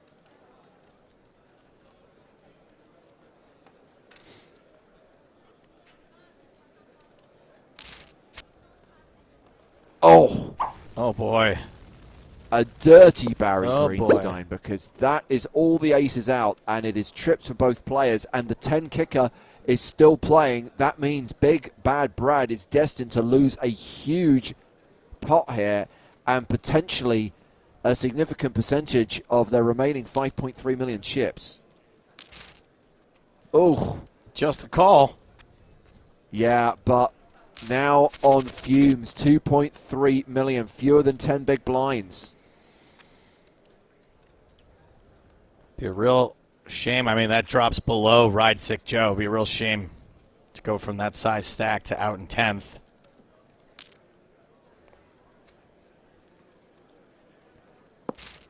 Blind v blind, all of the strawberries, and that is a straight for Stefan Jedlicka. No, it's not. 2, 3, 5. It's a pair of fives. The straight draw for Kelson. Currently, Stefan Jedlicka has the best hand. Combined, they have a straight.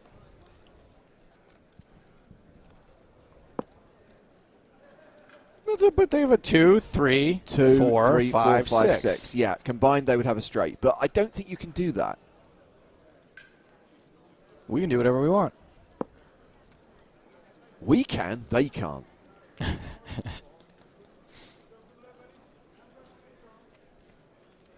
is going to be great. Come on, Kippy, you can do it. Overbet this. Ooh. Not a big bet here.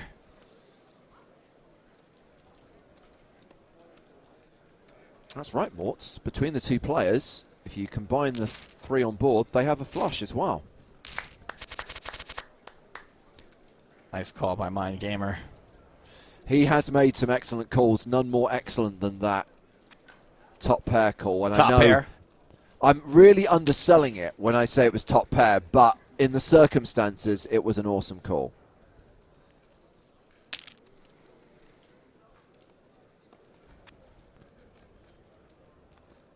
Master for you says, combine straight. Are you trying to invent new poker? Joe does this all the time. Joe's got so many different new formats and variations. You got to stay ahead. You got to stay ahead of the curve. You got to stay ahead of the game. You got to stay ahead of the evolution. Yep, yep. You think anybody is going to be able to learn how to angle and game the system if I'm constantly changing the rules? No. It's a good point. It's a very good point. So trying to stay across both tables, guys, with 5 players at each, 10 remaining. One more elimination, and we will be at the final table.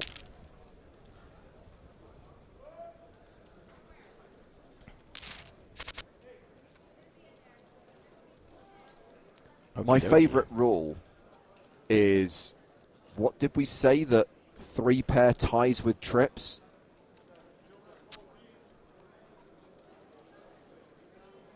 Three pair chops.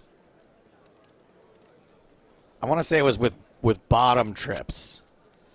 So if it's like a double paired board, if you have like aces in your hand and it's like 9, 9, 8, 8 and they have an 8, you chop. No, but that's going to be a full against a full house. This has to be a situation where, for example, you have king 10 and it's like king 10, 5, 5 and they have a 5. Yes, that's it. Sorry, that's the one. Yes. And in that situation, that would be a chop. What do you think of this comment from It's going to be hard to make this game a thing if we're going to get confused ourselves about what the rules were. Anywho. Boom. Oh, it's a flush. Someone finally makes a flush.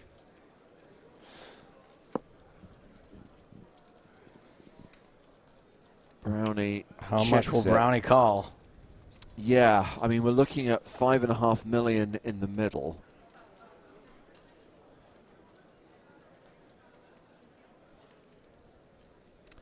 And Racketler might go big here.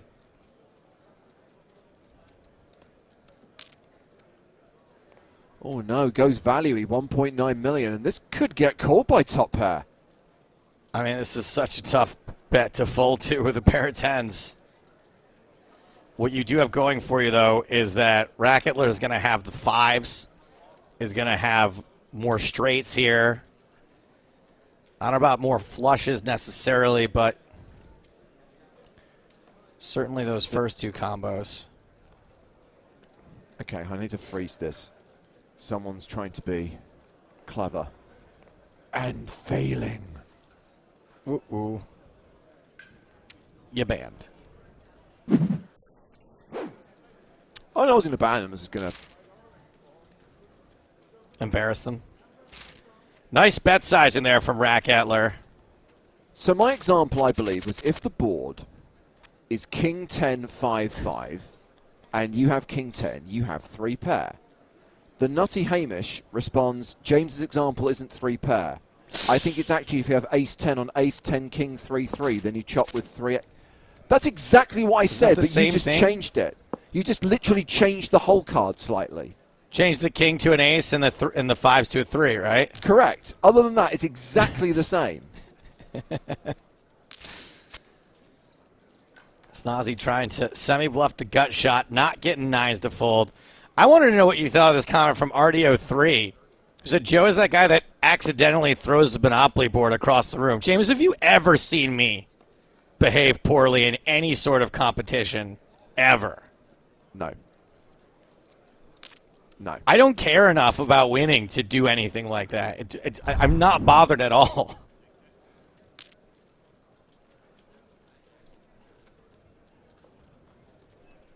I'm a great loser.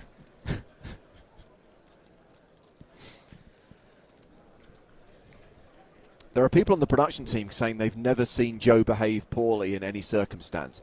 I have, just not playing Monopoly.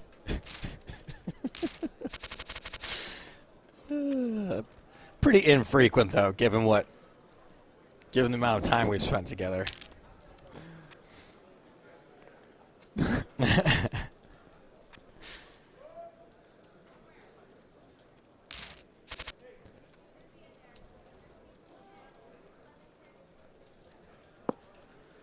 I mean, what is wrong with the world? King 10 can't even flop a pair.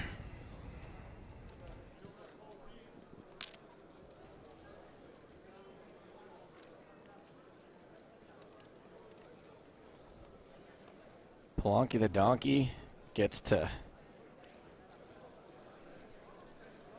semi-bluff. This gut shot.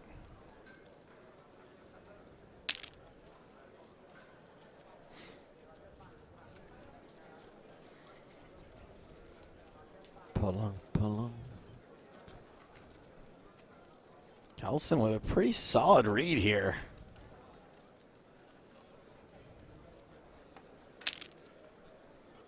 Oh my goodness.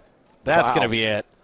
That's going to be it. There it is. Nicely done. Palunki, 22.3 million. The Brazilian player has the dominant chip lead now. Racketler, who's over at the other table, the second biggest stack with 19 million. Big Bad Brad, who at one point had such a stranglehold on this tournament, is the short stack with 1.75 million. Blinds have gone up, right? Yeah, we are now playing 150,000, 300,000 blinds. So, Brad. Yeah, we had a pretty shallow average before. Pretty short. Average now about 31 bigs. Yeah, so, again, we talk about trends. any week the Sunday Million is not a PKO, it plays around a 30 big blind average, so this would be normal. A week when it's a PKO, it tends to be closer to a 40 big blind average. I said earlier on, we were around 55 bigs. And we've got a hand in progress at the other table. Come on, Ride Sick Joe, don't prove me wrong. You've got to make it to the final table now. When you had like 8 big blinds and I said you were going to make it. It's not my awesome prediction, by the way. It's purely the power of the Capita. Every time you say that, I get confused whether you're talking about this player, Ride Sick Joe, or me, Ride Sick Joe, who's questionable to make the final table. Well, obviously you're not going to make the final table. Number one, you're not playing, and even if you were, we all know how well you run. By how well, I mean how awful. No, well, yeah, okay. How awful I feel right now.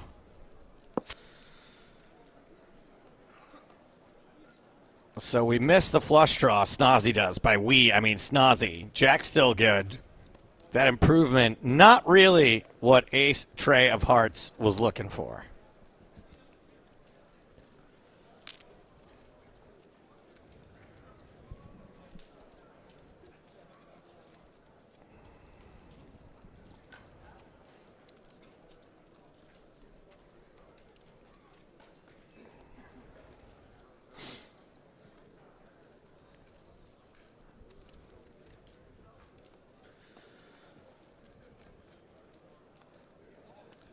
Audio 3 asks, where did Joe place in England?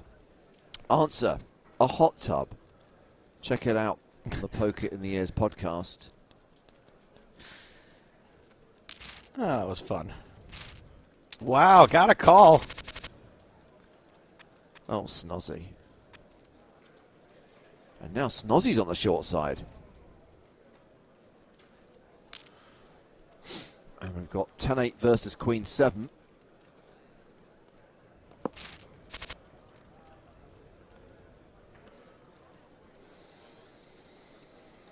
The Grund team very keen to see Brownie make the final table.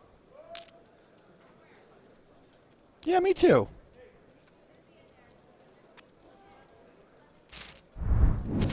We are switching.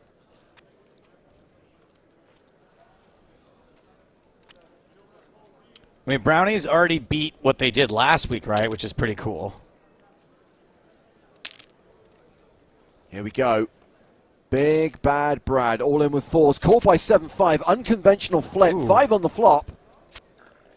And that'll do it for the former chip leader.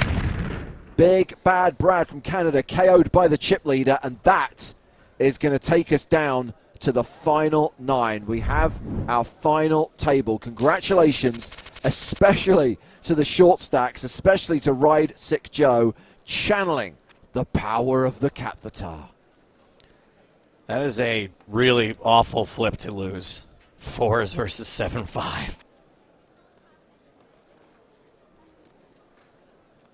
And everyone else is laddered up like $1,100. 27th place money. Absolutely. So obviously all payouts now advertised on the screen. 4K for the next player out, 5,600 for 8th, all the way up to 1st and 2nd that pay just over 48.5. And a reminder that the final bounty, you don't just win the advertised bounty on the other player, you also win your own head prize as well. So it's a sizable amount of money that will separate the winner from the runner-up. And yep, so many gruns in chat, so many people excited to see Brownie make this FT. A week after Brownie came into day 2 of the Sunday Million as chip leader and went out in 21st place. I wonder what's mathematically the 2 lowest bounties that could get to heads up. I guess just by virtue of the fact that someone's got to knock out someone else in 3rd place, you can 2 tiny bounties, right? Like there's always going to be one big one. Exactly. So even if, let's say for example, Ride Sick Joe, oh no, well, hold that thought. We've got Queens versus Kings here.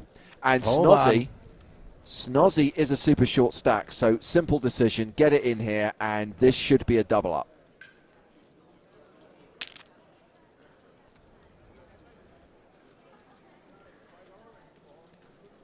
Get rid of the Kojak, Palunky. I know you got the chip lead, but nah. Don't do it. Nah. Don't do it. Especially because Brownie's got 12 million. That's not nothing. Oh, no. Oh, no. Pull the trigger.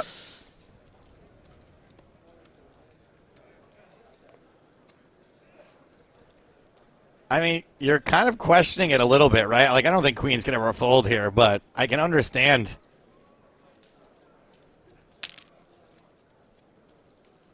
Wondering. Whoops. Bit of dead money. Oh, set over set. And a set of kings is good. So Snozzy gets the triple up. And Brownie wins the side pot and is pretty much back where they started. Yeah, luckily for Brownie, 99 Polanki decided to put some dead money in there, and thanks to the side pot, really didn't have a lot of damage done.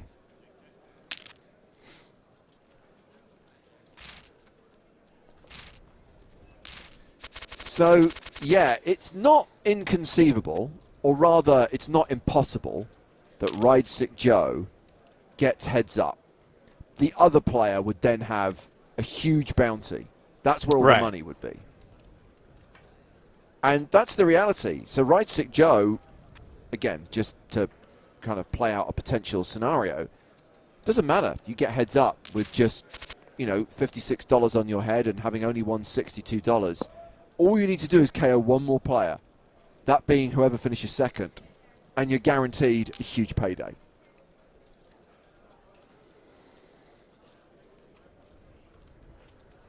Pair of aces for Kelson, good enough. Get that 7 high to fold.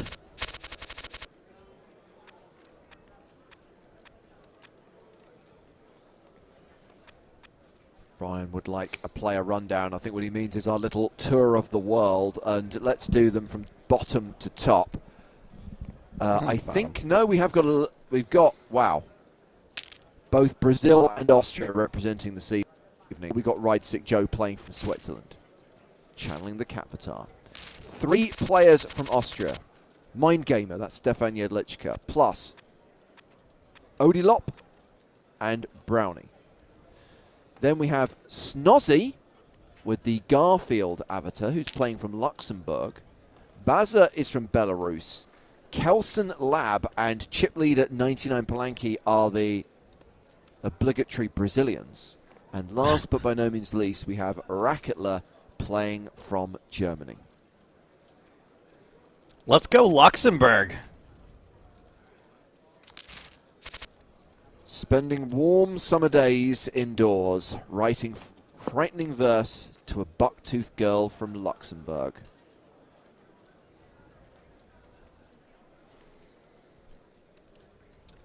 First one to get the reference wins nothing.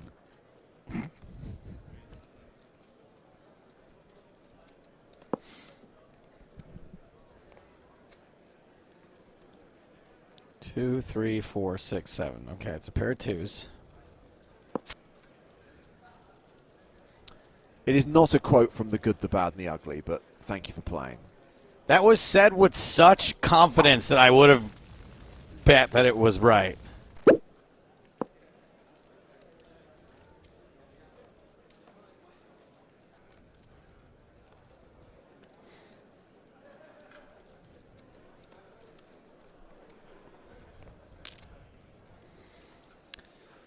Well, this might work. It's just a pair of deuces. No! Yeah, nice call.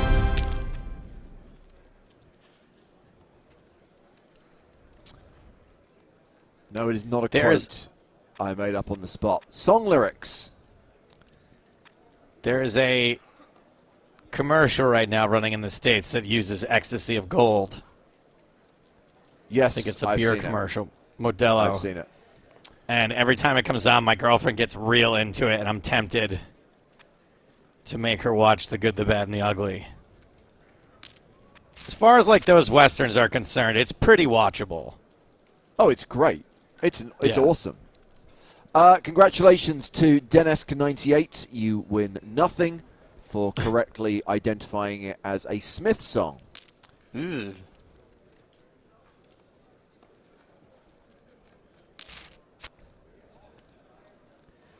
right, here we go.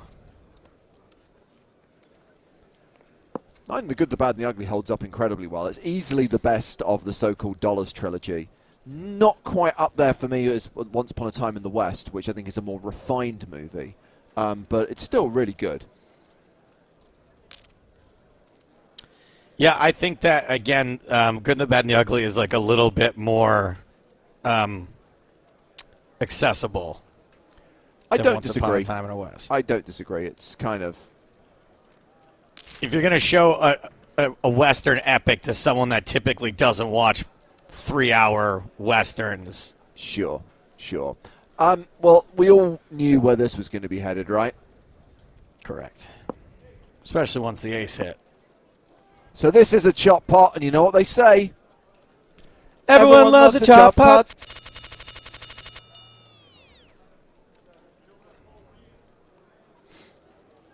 Okay. This 6.7 out of 10 is getting a ban. Especially as it was posted before we'd even performed. 2 is getting a ban. I'm kind of bored right now, guys. So Poker Pro, you almost got banned earlier. So your 3 out of 10 is definitely going. Catvatar all in. Good luck, Catvatar.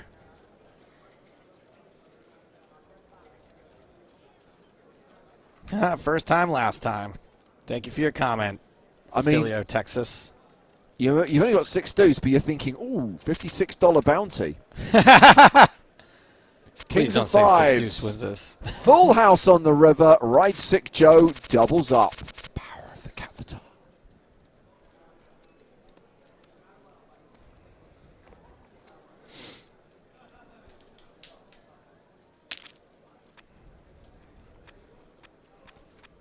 Scores coming in on YouTube as well. Sam Taylor Jr. says, nice harmony. We've got a 10, a 9.5, a 9.5, a 9.27. That feels a little bit harsh. Mash for fun. And Chris Miner says, veto drinking of coconuts. Right.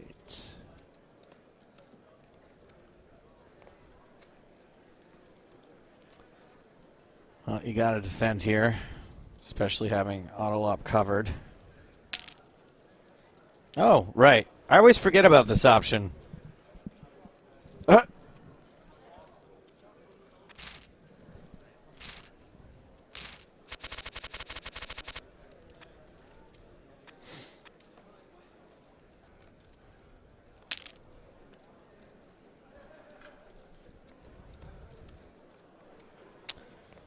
You know, J.O. is traditionally more of a Joanne, right? Maybe it's Ride Sick Joanne or Johanna or Joanna.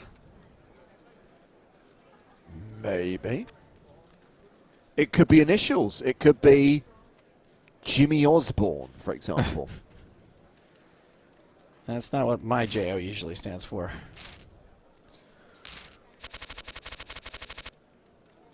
Jake O'Neill.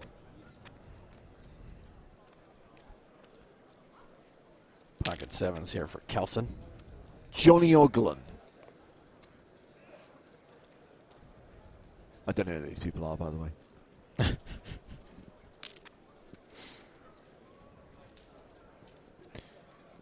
Yes, that's right, Richard Costello, the Smiths. You're just 5 minutes too late, clearly watching. What? On delay. Oh, hello.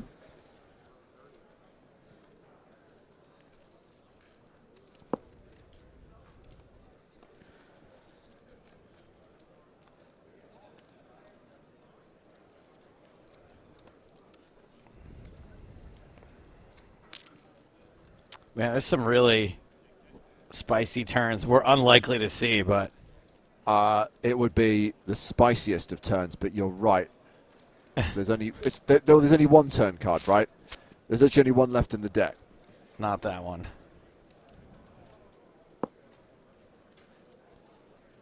King of clubs. King of clubs.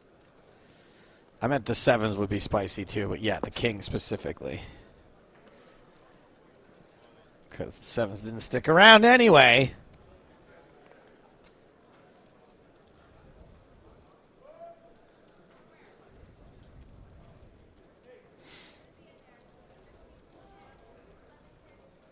Yeah, exactly. 7 on the turn, king on the river. That's what you want for sheer awesomeness. That's how they do it in the movies. We are currently playing 175 350 blinds. Pocket jacks for Kelson Lab. So it took a while to get from 10 to 9. And now we're at the final table. No hurry. But just looking around the table, it's really a case of Ride Sick Joe waiting for that player to double up or bust.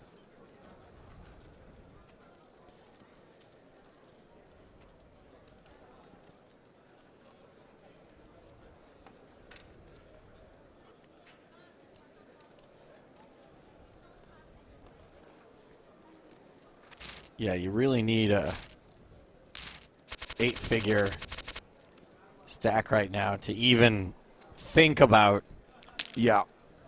doing anything, and even still the 10 and 12 aren't great. Oh, we got Pie Face in the house. Now, where did I see Mr. Pie mentioned earlier on? There we go. It was basically in the podcast discussion channel on the PokerStars Discord server. People were discussing Coach Barman's success in Joe's stupid quiz. And Coach Barman himself chimed in to say, pretty useless, but fun to be good in dumb games. To which Louis responds, CC Scoop Stud Champion Pie Face Poker. Shots fired. I am a huge Pie Face fan. Can I tell you that all my interactions with him in London were fantastic. I think he's a really great ambassador for the game. He was living it up at the tables, having fun, being the fun guy to play with that I wish that I had been that week. But I was so tilted from never winning anything that, I mean, he just did a great job. I think there was like a mixed game day too where he was dealing, and I know GJ was definitely dealing, and everyone seemed like they were always having a lot of fun at Pie Face's tables. So I love that kid. Do you remember in Prague in 2019 when we gave both GJ and Pie a platinum pass? Well, we didn't actually have any platinum passes on site, so you had to write very hastily scrawled IOUs. So earlier on when we were discussing with Felix how there are all these people waiting to play the PSPC, Pie Face and GJ are among them. Wow, not even a peel with the Jack-9 suited. Nope.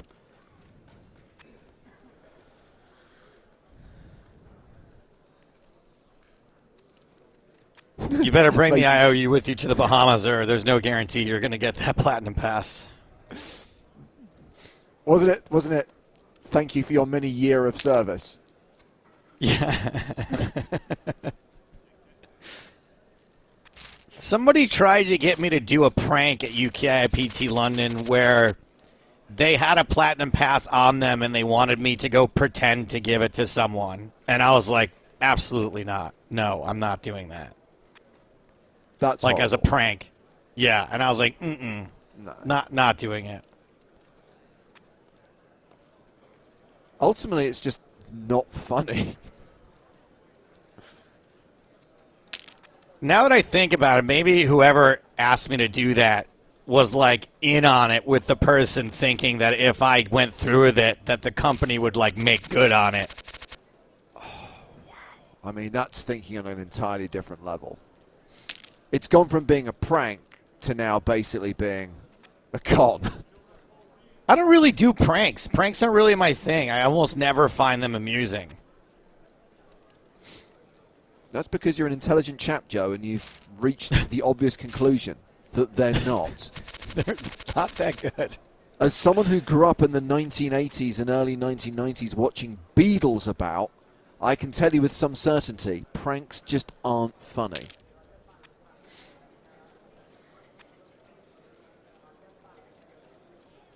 Watch out, Beatles about. You'd better watch out, 'cause Beatles about. Is this like Beadle's about. a hidden camera show with John, Paul, Ringo, Correct. and George? Really? No. Jeremy Beadle was the host. Okay. Not the Beatles. No, and it was normally like some really lame-ass joke where, like, oh, I've just seen the situation here as Kelson Lab opens with aces and Stefan Jedlichka's got kings and Right Sick Joe is going to ladder. I mean, are there kings left? One. Oh, boy. ace on the flop. It's over on the turn. Ooh. Death by quads as Stefan Jedlichka, Mind Gamer, is KO'd in 9th place. It was Barry Greenstein that sealed the deal.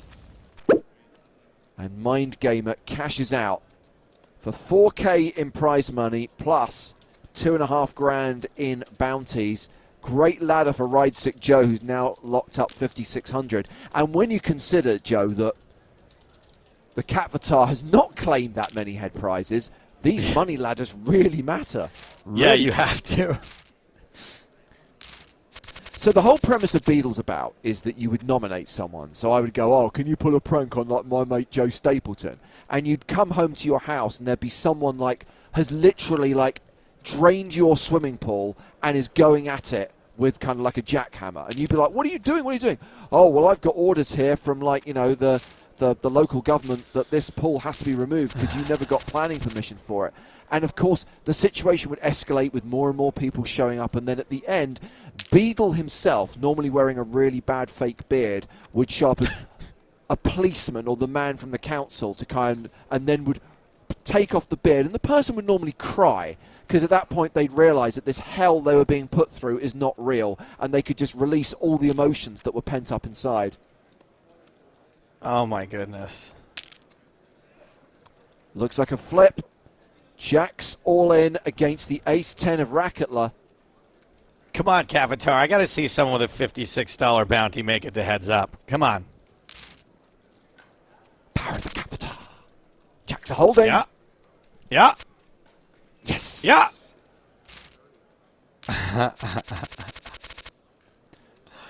I always wondered what happened when the camera stopped rolling, and I naively assumed that they put everything right again, that they would then repair the swimming pool, fill it in again, and put everything back the way it was. But they literally destroyed people's property and destroyed people's cars.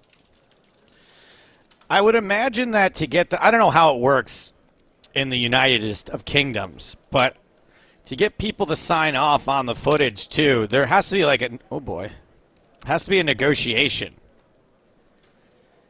Because I'd be like, no, I'm not signing off on the rights to this footage. If you want to be able to air this in your TV show, you better pay. You better pay up.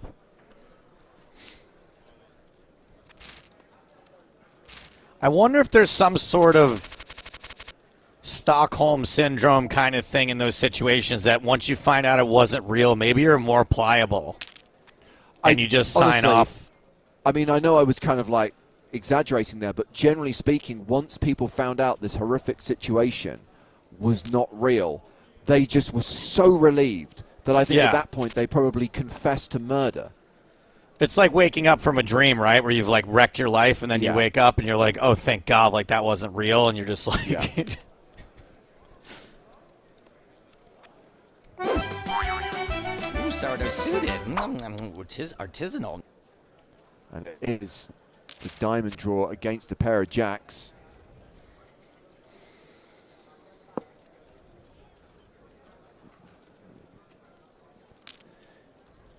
If it hadn't been for Right Sick Joe, we'd be seven-handed a long time ago. Where did you come from? Where did you go? Where did you come from, Right Sick Joe?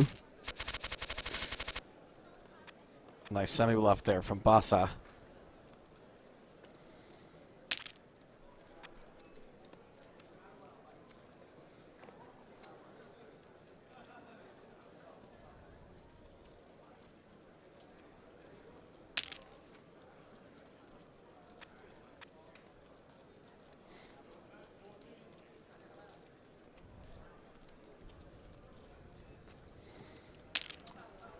King Queen suited, all in, and the fold.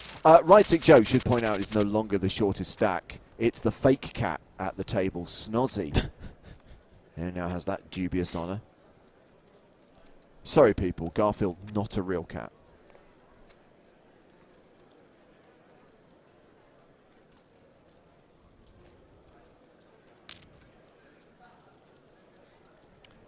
And Palanke proving that the spirit of the donkey is almost as strong as the spirit of the horse.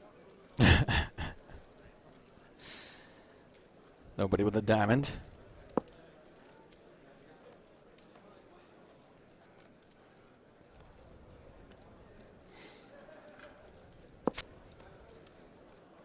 Wait, oh, no, still not straight. Damn. You always make a pair.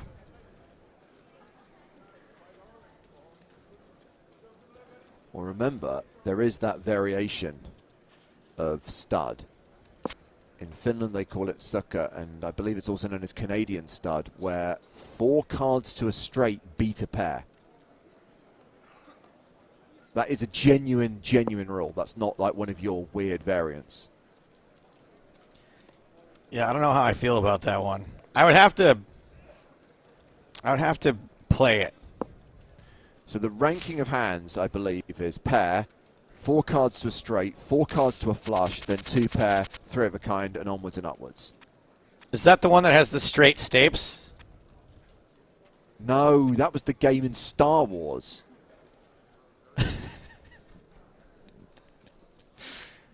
You know, you should talk to Felix about that when he's back on. You know, he wrote an article for the PokerStars blog about that game because it's actually, he knows the rules of it. I've forgotten the name of it. What's it called? Sabak.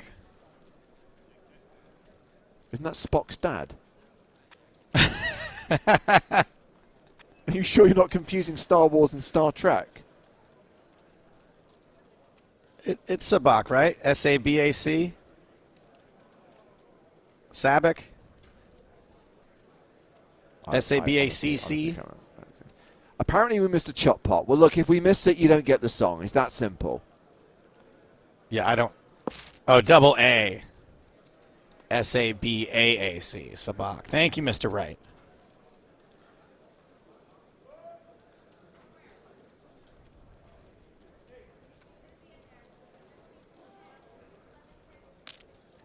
Oh, Felix is saying he doesn't know the rules.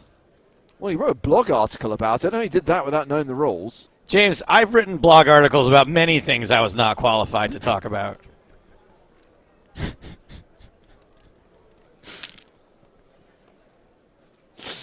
So many things.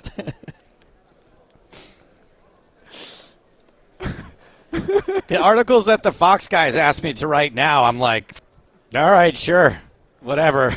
I'll write about this. I was like, here's the 4 different kinds of poker players. I have no idea if there's 4. There's probably 40.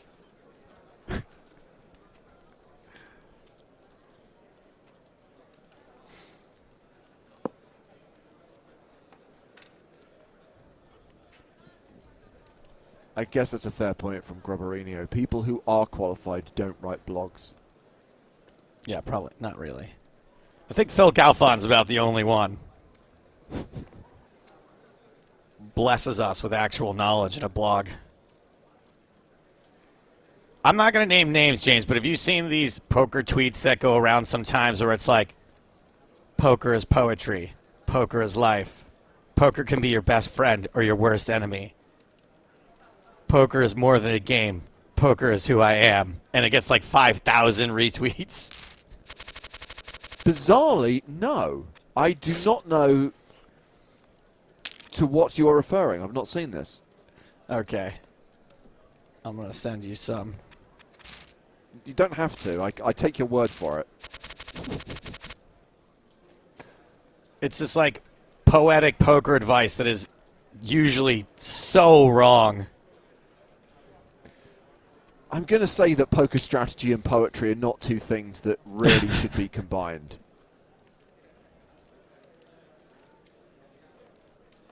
Let's go, Kelson.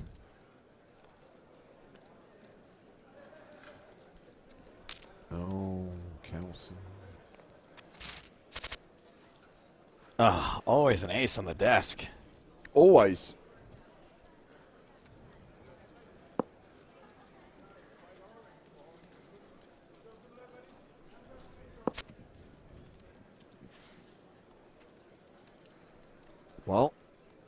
If this were Canadian stud, Kelson Labs would currently be ahead.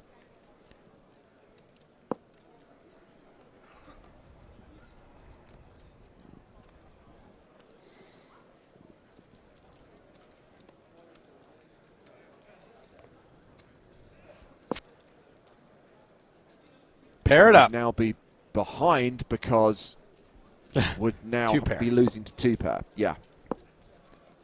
What an exciting game. We should try it.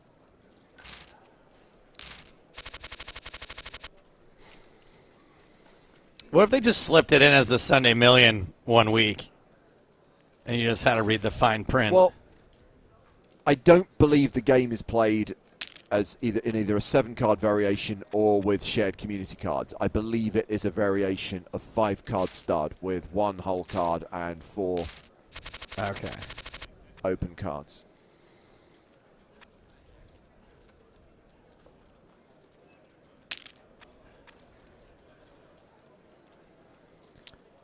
Okie dokie. Greldner says, I must say that Sting's Shape of My Heart is really poker poetry. It's more kind of about cards than poker. But, I mean... It's solid, though. It's solid. And compared to blooming Ed Sheeran and Taylor Swift, it's as good as bloody Wordsworth. Shove gets through from ride sick, gets ace queen to fold.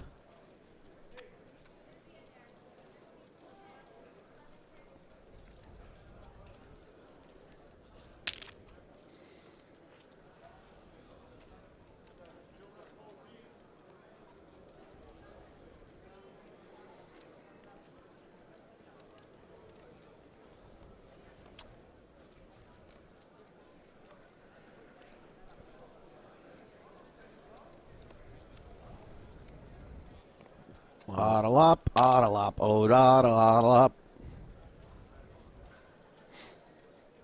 Oddle up, boom. Boom, boom. Left Triggers asks, is this final table? Yes. Thank you for your question. Arsenal Bowler saying one of the tightest final table I've ever seen, TVH. For some reason, I felt like it was going to be like this. I thought it was going to kind of drag a little. Yeah, I guess at the moment the chips are pretty evenly distributed with one player being the short stack, that player being Snozzy, hovering around the 10 big blind mark, and that's always going to, unless you get a situation like how we lost Jedlichka, where one player's got kings and others got aces, that is going to kind of like keep everyone in line to a certain degree.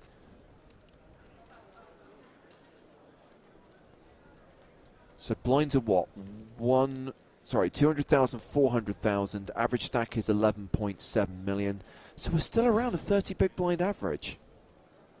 But that is reasonably shallow for PKO. So we should lose, you know, realistically we should lose one player before the break, maybe even a couple, but no guarantees of that.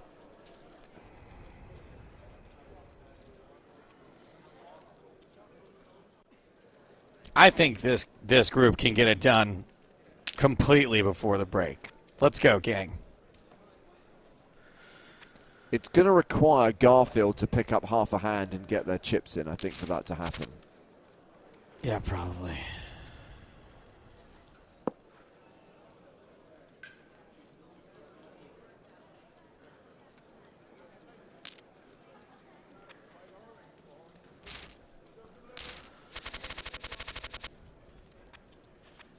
Well, it is correct to state that in 10 minutes' time, Joe is going to take a 30-minute break from the booth, so there is the possibility that some cranking may occur. I might have to two-hand crank.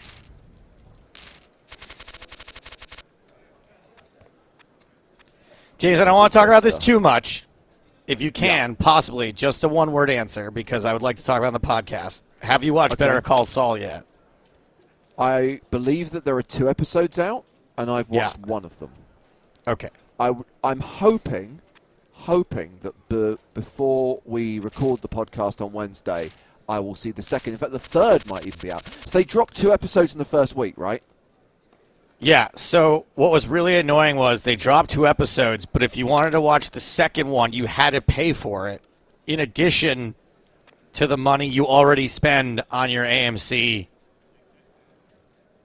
It was really annoying. Of course, it's on AMC in the States because it's on Netflix here because it's a Netflix co-production. So we just got the first 2 episodes on a Tuesday. Yeah, so it was like, it was like 2 episodes. I was like, oh, wow. And then I was like, oh, if you want to you have to subscribe to AMC Plus for $4. And I was like, for the first time ever, I was like, no, I am not doing that. So does that mean you've only seen 1 episode? I have seen 2 now, and the third comes out tonight. Okay, and I believe it appears on Netflix tomorrow. So I will attempt to be up to date by the time we talk on Wednesday.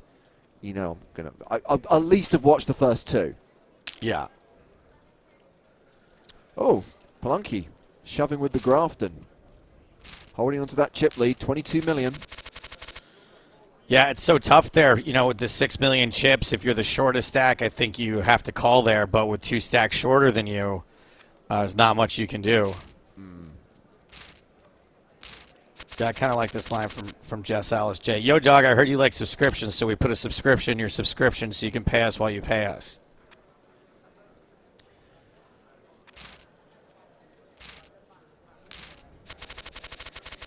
Do you know if Kim Wexler, Rhea Seahorn has won an award for Better Call Saul yet?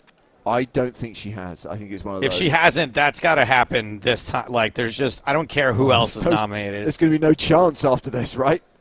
It's got to go to her. She's just so good.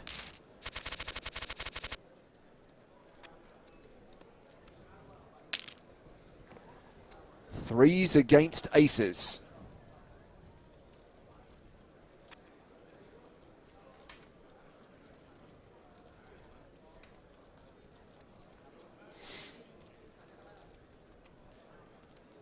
No spoilers, guys. No spoilers. We just know that the show is ending after this season is what we're saying.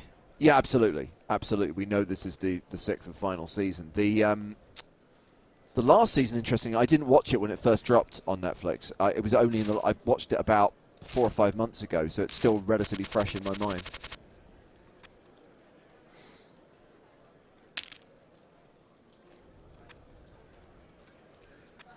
I have a hard time remembering stuff in general, but the gap between season 5 and now, I really struggled to remember all the dynamics of what was going on. Yeah.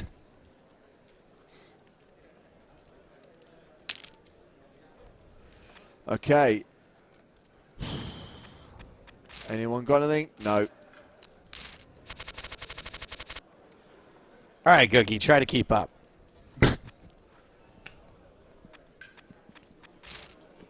Better Call Saul Season 6 is coming out last week.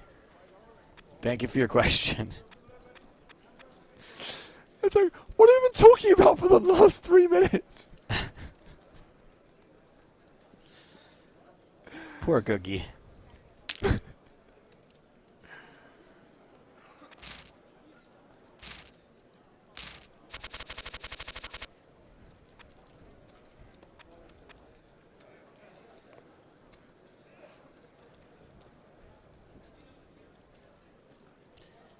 It is the final season. That's correct, Bloomins.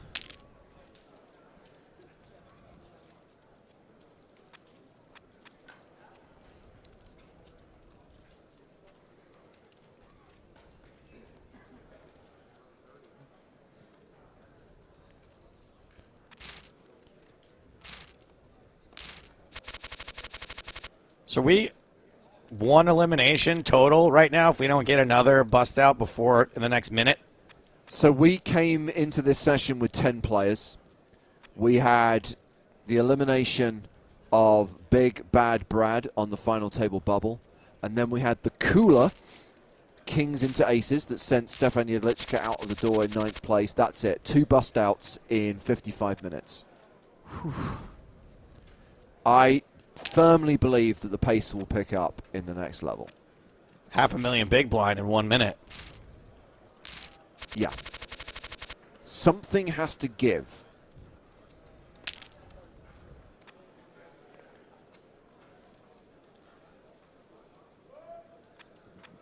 Can I just say that this is not just a cat batar, but it's an excellent cat batar. It's a brilliant choice of cat, Ride Sick Joe. It's got shades of Krakukra. It does. More evenly proportioned. And that is going to take us to the break. So there you go. 2 eliminations during that session. We got to the final table. We lost our first player from the FT. And now we are 8-handed. And it is 99 Palanque from Brazil who leads going into the break with 24.5 million chips. Snozzy, playing from Luxembourg, is the shorty with 3.1 million. And the blinds are going up soon. So as we come back from break, let's bring Felix Schneiders back into the mix, because Felix, we were talking about you during that session. I don't know if your ears were burning, but I do remember, there with his little Garfield finger, Snozzy. I do remember when Solo came out in cinemas and there was that card playing scene. You did write about the game. What do you know about this game and how close is it to poker? I know pretty much nothing about the game. I read about the game. I think like when I wrote the blog, I sort of like dug up some stuff about it, but it's super complex. Right. Like the rules are so complicated. It's like similar to poker, game of chance and of strategy in both. But there's like there's so many scenarios that are like special. Like I think like one of the like what sort of certain array can beat like the super royal flush of poker that can beat everything. And like it's super complex to understand. I don't know. But it wasn't the case that they just made it up for the purposes of shooting the hands that are in the movie. There are actually rules. Someone at Lucasfilm went to the effort of actually creating a game bespoke for the Star Wars universe. Yeah, I think so too. Makes sense. I mean, the Star Wars universe has a lot of that stuff, and I would be surprised if there aren't, even if anybody at Lucasfilms didn't do it, like sort of the fans would do it anyways. I mean, I got a pitch here. We are going to be in Monte Carlo on Star Wars Day. Who do we have to talk to? Let's get Toby Stone on this. Learn the rules. Let's have a Sabacc tournament on May the 4th in Monte Carlo. Let's do it. Let's run a Sabacc tournament. The first poker operator in the world to run Sabacc. Come on. We can do this. I look forward to the event advertised to start at like 2 in the afternoon. And at 1:59, about 17 lawyers from Disney showing up outside the Salle des Etoiles. We're shutting this down. That's the best thing that could happen, because it would be a disaster otherwise, probably. I mean, yeah. I mean, the thing that I remember from the movie, because I know that it was been referred to in the kind of Star Wars universe, and that's how, of course, Han won the Millennium Falcon, but we hadn't actually seen it in the movies until that film. And what you thought it was a straight Stapes, Joe, the hand that he won with? Yes, in Solo, the only part of the movie I actually like is when he's like, boom, straight Stapes, and I'm pretty sure that's what he says. Interesting. I was thinking like the winning hand, the biggest winning hand is like an idiot's array, it's called, I think. Oh, also named after me, sounds like, yeah. Are you sure that you weren't the card-playing consultant on this movie as well? It would make sense, because I almost walked out on this one. I really did not care for Solo at all. Solo describes the audience. I think there was one other person in the theater. Well, I, for one, was really keen to know that it was when he had to give his name to an Imperial officer and didn't have a last name, and when I'm alone, that the guy came up with the name, Solo. I really needed to see that moment, because I really feel it defines the character, and oh, God, makes me want to punch myself in the face. I wonder if it's the same guy that gave Vader his name, where he's like, well, I'm a father, and he's like, okay, Vader. I believe, and this is where Felix is going to be on board with this because he shares my nerdery. I think that Palpatine, a.k.a. Darth Sidious, names him Lord Vader before he becomes a father. before his wife gives birth to twins and then dies of a broken heart. And I can't say that without laughing. I'm sorry. It is one of the most stupid things in Star Wars, and there are so many stupid things in Star Wars as much as I love it. True. Yeah, good point. I never thought about that, but you're right, probably. I mean, Darth Vader gets submerged in lava and they can fix him, but a broken heart, they're like, there's nothing we can do here. It's over. Sorry. Exactly. At least Leia still has a very fond recollection of her mother, even though she was literally hours old when she saw her last. Joe, take a break, buddy, as Felix and I will hopefully get some action going at this final table. Maybe Joe can crank the cooler machine to get some setups. Yeah, as we were saying, Felix, it's been a little bit slow during that last session. Yeah, not much happened. I mean, I just got back. I got some food. Now I'm back, and I see only one person busted. What about the hands, though? Anything spectacular while I was gone? Yeah, I mean, I guess we saw a couple of double ups. If they'd gone the other way, we would have had a couple more KOs. But it is the wagging finger of Garfield that is the at-risk player right now. 2.6 million, so near enough 5 big blinds, and deciding what to do in response to this raise from Palanke. That's a close spot for sure. With only 6 big blinds, he's going for it. Oh, there's a 6. There's a 6, and it's time to go for Garfield. Wow. Yep. That was quick. Fake Capvitar KO'd. There we go. You brought the action that we needed, Felix. We finally lose another player, and it is Snozzy from Luxembourg who cashes out for 5,600 plus 2K in head prizes. Somehow, Tom was able to post a clip of Snozzy going out before it even happened. How's that possible? That's because Tom got Snozzy and Mind Gamer confused. Sorry. I was like, how did that happen? How were we able to clip that before it had even been on the stream? Maybe Tom had found a way to, like, bend time. I'm a little bit sad to see him go, because I started to fall in love with this avatar. Like, it's such a good poker meme, you know, to every situation in poker. Ace Queen against Ace Jack here. A domination situation, and I wonder if Rakela calls this off.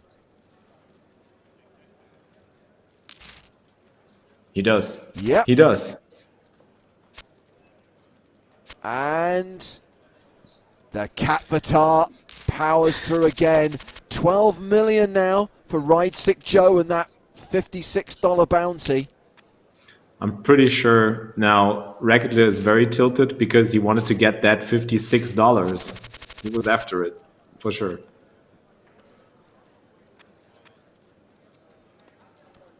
Yeah, you see, that's the thing. I know you're sorry to see Garfield go, Felix, but we've got a real cat now. Oh, yeah. Right, Sick Joe.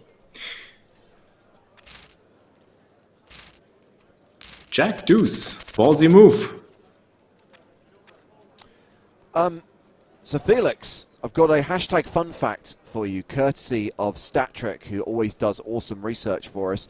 So the last player eliminated with fewer bounty caches than Ride Sick Joe was back in 79th place, i.e. towards the tail end of day 1.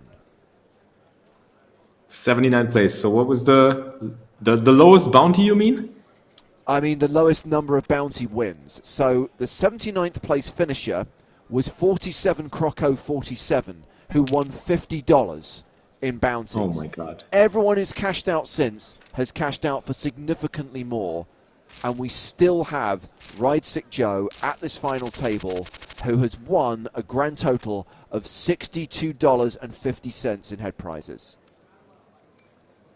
Maybe that's the secret strategy to keep yourself under the radar and just, you know, be able not to get hunted down by other people who are after your bounty. Could be a strategy. Well, I mean, it also all suddenly changes, right? If you KO Rakela. Yeah, exactly. I mean, you don't have to win all the bounties, just win the last one. That's enough. That's true. Exactly. Exactly. And these money jumps, I mean, huge for everyone. But if you haven't already locked up 4 figures in bounties, even more so. $7,824.85, the current payout.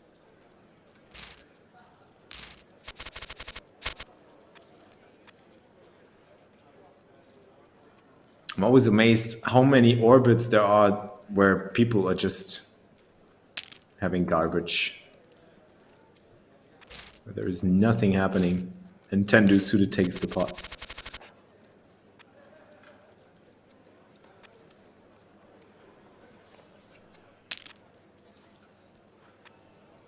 This looks promising. Opens, yeah.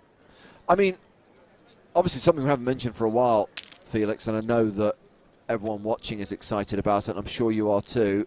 Brownie still going strong, 7 players remaining. Yep, looking good right there. The grind community is hyped. Well, I'm happy for him to finally make a final table. That's something he's been trying to do in the Sunday Million for a long time with those deep runs that he had. So that's a big step. Not easy to make a final table, the Sunday Million, when you're talking about a weekly event with thousands of runners. Leaving like 9,000, 10,000 people behind. Yeah.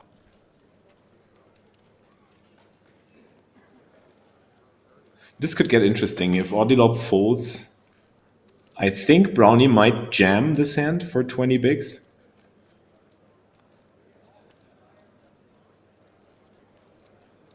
But there is some ICM. He does jam, and Racketler has very tough spot here. Does he? I'm just thinking, is he covering Brownie? He's probably not close to not covering him, right? Yeah, and he folds. I think that's kind of like making the difference there. If he covers Brownie, he might consider calling, because that's a huge bounty as well. Hello to Renovatio92, says, hello James, I remember watching back your Poker Academy vids. Thanks for those. Oh my god, I'm having a Joe Stapleton moment. Either you're mistaken or I've completely forgotten doing some poker videos called Poker Academy, because I literally have no idea what you're talking about. That's not to say that I didn't make some videos, but I don't know who they were for or when they were. I'm pretty sure that chat can dig them up. Poker Academy.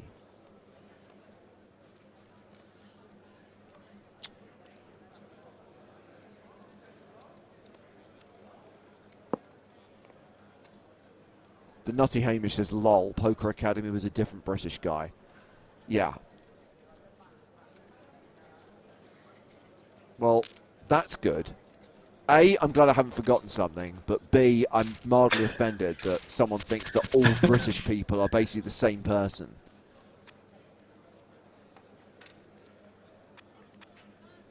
Let's bring out Dr. Google. Just take all the credits, James. Take them all, whatever. Even if you haven't made those videos, it's fine. You're gonna be like, yes, I think I remember.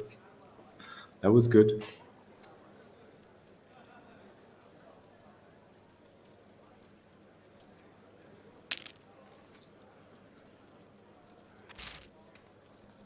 Kelson was in the lab and decided that 7-8 is a race. I mean, I'm looking at who the people on the Poker Academy are, Felix. They've got Jason Somerville. Well, I doubt you're going to mistake me for Jason Somerville. Nope. I have absolutely no idea who you're mistaking me for.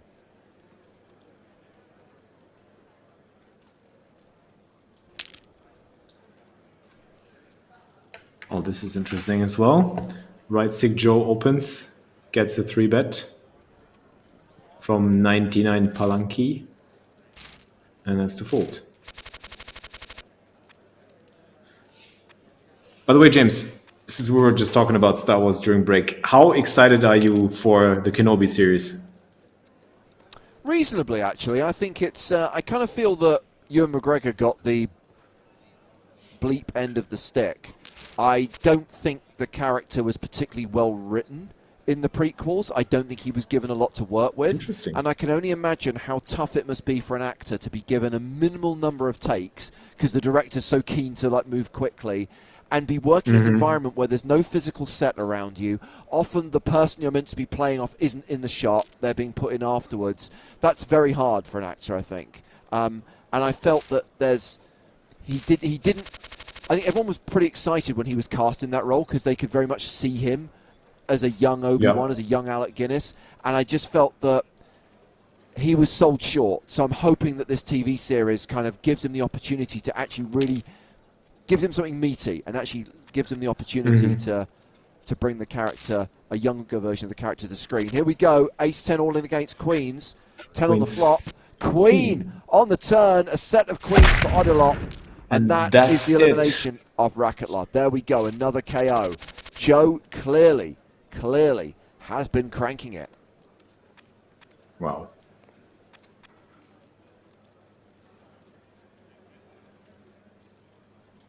It's super interesting. I think your perspective is always like sort of different than my takes on these Star Wars series. I'm coming from a total like entertainment value standpoint where I'm just interested in the storyline of the characters. Of course, I want to be entertained, but I want it to be good. And that's why I did like The Mandalorian. And I have to say, I think there's more to be said, and it's kind of what Dave Filoni did with Clone Wars and Rebels as well, the animated shows, is to make them about original characters and then have people you know from the movies appear as kind of cameo roles. I'm not a big fan when you get stuff that's either a prequel or is a spin-off involving a character from the films. The reason why I hated the Book of Boba Fett, by the way, is you have someone whose entire appeal was the fact that they were mysterious and were just kind of had minimal dialogue and minimal screen time, but just had this kind of like presence and was an enigma. And instead you then turn them into someone, turn them into a personality, into a character, and I hated that. I'd rather not know. Just like I didn't need Han Solo's backstory. But it's funny, like, I know that a lot of the actors who worked on the prequel said it was a really weird experience, and I remember, you know, Terrence Stamp, who has a role in The Phantom Menace, he said the only reason he took the role is because he'd seen Natalie Portman in Luc Besson's Leon, and he really wanted to work with Natalie Portman. And he turns up on set, and it's basically like, that tennis ball over there, that's Natalie Portman, so just direct your dialogue towards that tennis ball so that the eye lines match. Because it was all green screen and it's all like no other actors. Yeah, he was so disappointed. I remember. And that's not the way a proper actor wants to work. We have got a situation here where it's ace-6 against ace-queen, and it's all about the capita because Ride-Sick Joe is the better kicker and the heart draw. And he gets him the fold.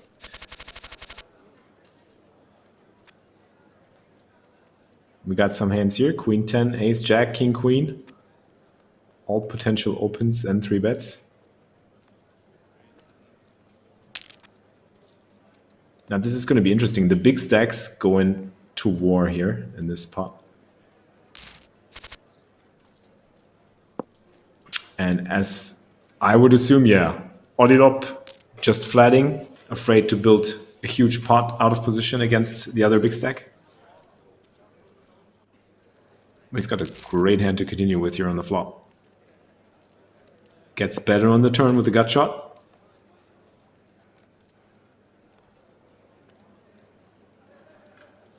He definitely wants to see a river.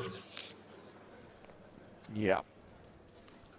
But it's for a huge price. Club draw, yeah, it's pricey, but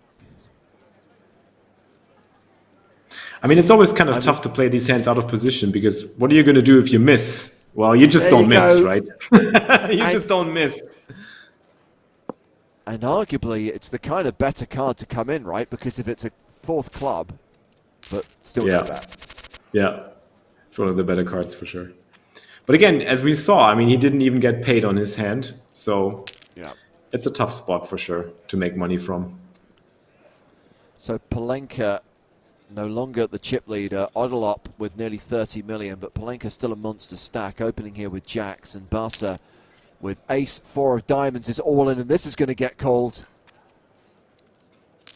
for sure. Palanke is going to be happy to see that. Ooh, Flop looking wheelie good. and the diamond draw and the safe river. Wow. Mega sweat for Palanke, but gets the KO. Buzzer busted in 6th place, cashing out for $10,800 plus bounties. That takes us down to the final 5. The Catfiter's still going. The $56 bounty's still alive. I mean, his strategy is unheard of. He just keeps himself under the radar until he is going to be able to get all the big bounties in the end. And that's his plan all along. Ride Sick Joe has now locked up more than $15,000.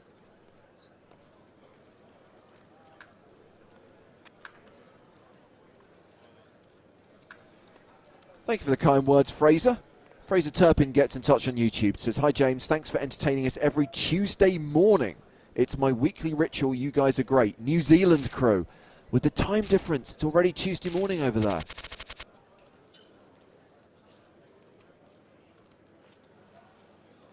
Brownie just folded ace-4 offsuit on the button. He definitely feels that ICM pressure.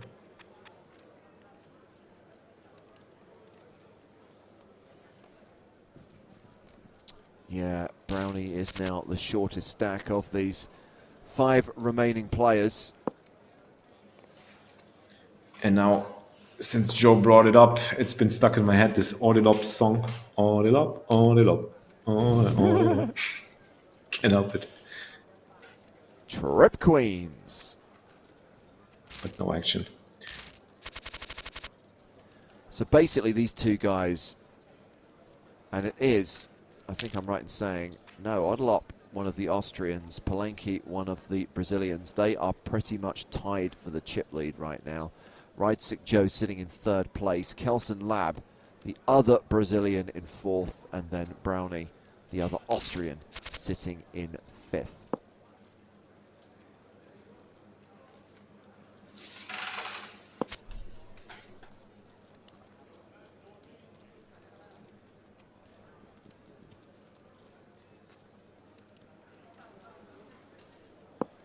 Ordelop might take a stab at this pot, trying to represent a 7. No, he doesn't. He's certainly not going to be able to win the pot with king high, because if it goes check-check, it's super likely that Kelson has an ace in his hand. So I wonder what his plan is here. Trying to show it down.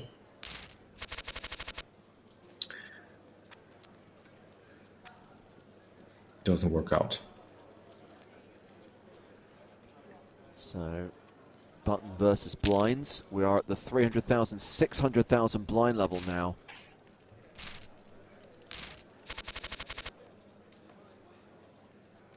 And we got something here. See a coin flip coming on. I mean, it's like when you recheck, what's the bounty again? $56? Yeah. Okay, I'm still 3-betting. And, oh, just a call. Wow, And okay. the wheel draw for Ride Sick Joe, the overpair for Palanke, who is the favourite.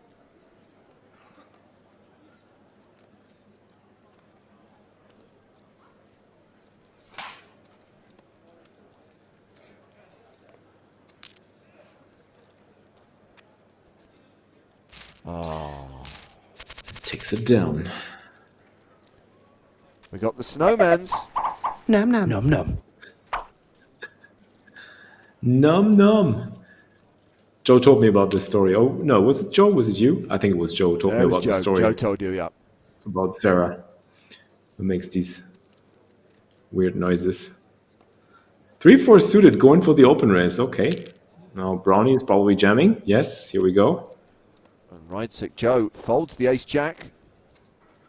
This is what intrigues me about poker. Look at this. I mean, 3-4 suited is opening. If that hadn't opened, I think the hand could have ended in a coin flip between pocket eights and ace-jack offsuit.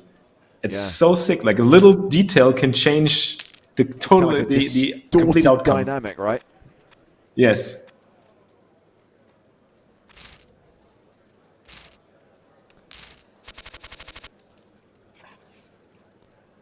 Okay, well, ace-9 and 5s are the two hands of note here. Ace-9 suited under the gun for Brownie. He's back to min raising and gets the Good folds. enough. Again with the snowmans. Nom nom. Nom nom. And Right-Stick Joe all in with ace-10. Palanca is probably going to go over the top. He can afford it. He's got the stack. I mean, there is Odilop behind him, but he can call. And then still fold to a potential reshove. Ace or a 10 needed. No! That's it. The Capvitar is KO'd. Look, I said at the start We of lost the day, all the cats. Right-Stick Joe was a short stack. A short stack with around 60 players remaining, made the final table, and then laddered up to 5th place. I will have no word said against Capvitars. They are the secret of success in online poker. That was a 15K payday for Right-Stick Joe. Oh, and $62.50 in bounties. And you can also say that all your opponents were only able to get $56 from you. That's like, Yeah, exactly. you know, feels good. You feel good about yourself after busting. I think Palanqui's like, I'll take the chips. The $56, the chips, yes. Maybe even tell them, you can keep the $56, I'm fine.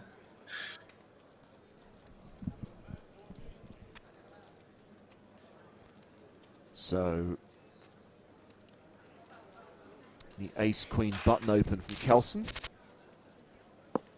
King deuce defend. That looks like a good flop for Kelson. He's going to be thrilled to see that queen and the heart out there.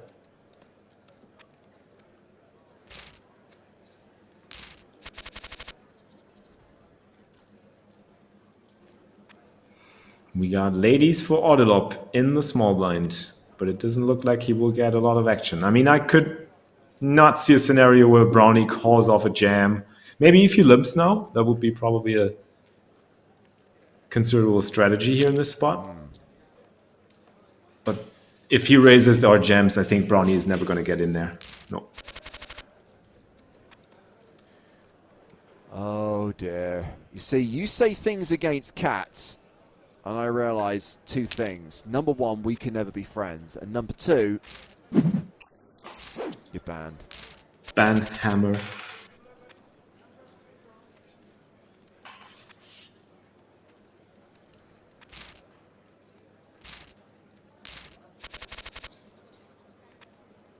The Bond, 7-5 of spades. And Palanque now. Huge chip lead. The most interesting hands are probably going to happen between him and Odilop, with the stacks being so deep.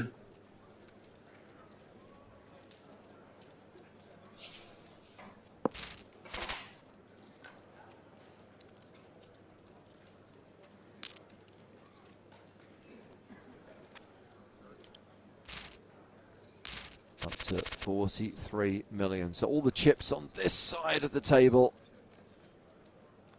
Brownie still the short stack.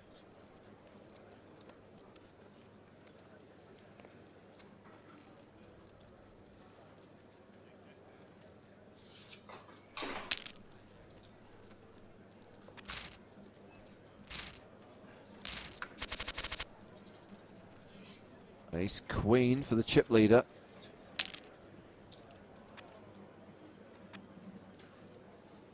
Makes a bigger open raise. It's not min raising, 2.5x.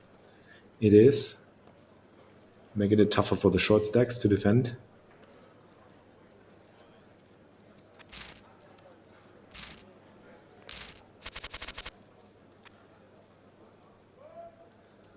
And now Kelson has a hand.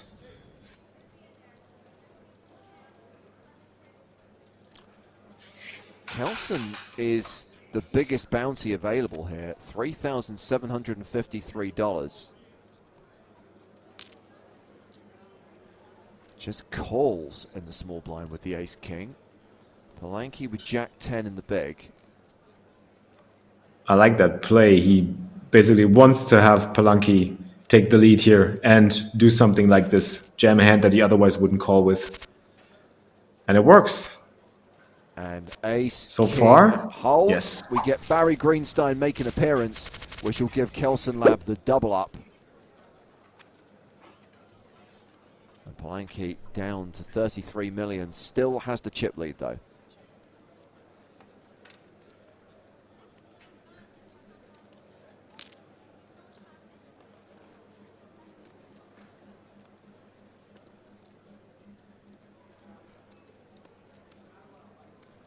Ordelop. And Ordelop raises 10-6 offsuit. Why not? Trying to seize momentum after Palanke lost a hand. Maybe he's trying to put pressure on that wound.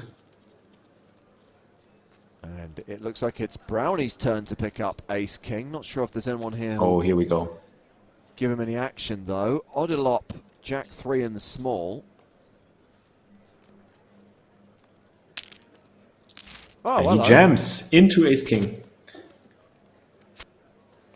It's a jack or a 3.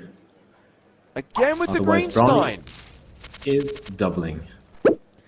Indeed. Still the shortest stack, but a bit more comfortable now.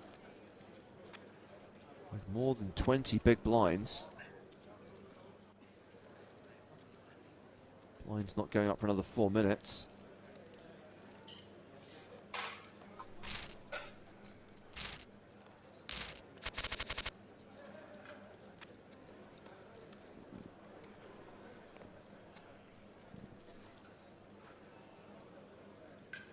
So at least everybody's got some chips to work with again. Indeed. The stacks have evened out and obviously changes the dynamic and potentially slows play down, Felix. You can always tell from the blind battles when people start limping again. Yeah. Yeah. But I mean, this is probably going to see a flop. I mean, the intention of limping King Jack here is to just limp call. Try and keep the pot somewhat smaller. But avoiding to get shoved on. Yeah. Now Palanke does hit the best hand. Yeah, With a has pair of fives. Don Pre says, great stream as always, guys. Unfortunately, have to go just as the stacks even up. Want to say that Felix was great. I agree, Don Pre. I won't be here for too much longer, so I'll have to get the lowdown from Joe on Wednesday on the podcast how this played out. But yeah, if I don't get the opportunity to say it again, Felix, it's been absolutely awesome having you on the stream this evening. Really enjoy. Thank you your so much. analysis. Likewise. I enjoyed it a lot. I am enjoying it a lot. I must say. It's always a pleasure. You've still got 3 players to lose before this is done. Yep.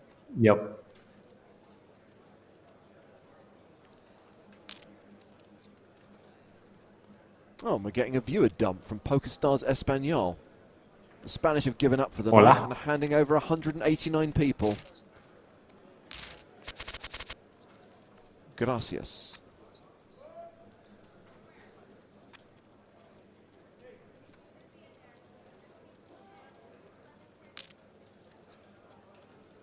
I was at an Italian coffee shop this morning having breakfast, and I actually said gracias. That was embarrassing. That was really embarrassing. I mean, it's not a million miles away. It's better that than merci, Close. right? Close enough. Yes.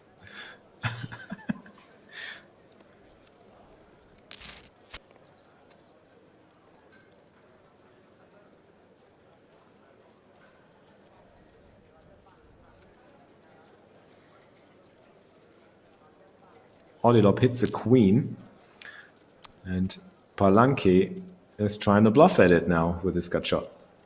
Meanwhile, Brownie just asking in the chat, Felix, want to look at numbers, guys, and play for bounties only. Big spot for all of us, I guess. Interesting. Well, it'll be interesting if Brownie gets a response.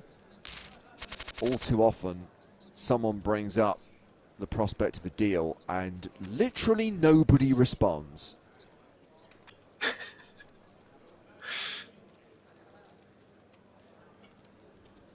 Well, it's always tough to try and start bargaining if you're the short stack. Yeah. But still, you know, more than 20 bigs can still do a lot of damage. Yeah.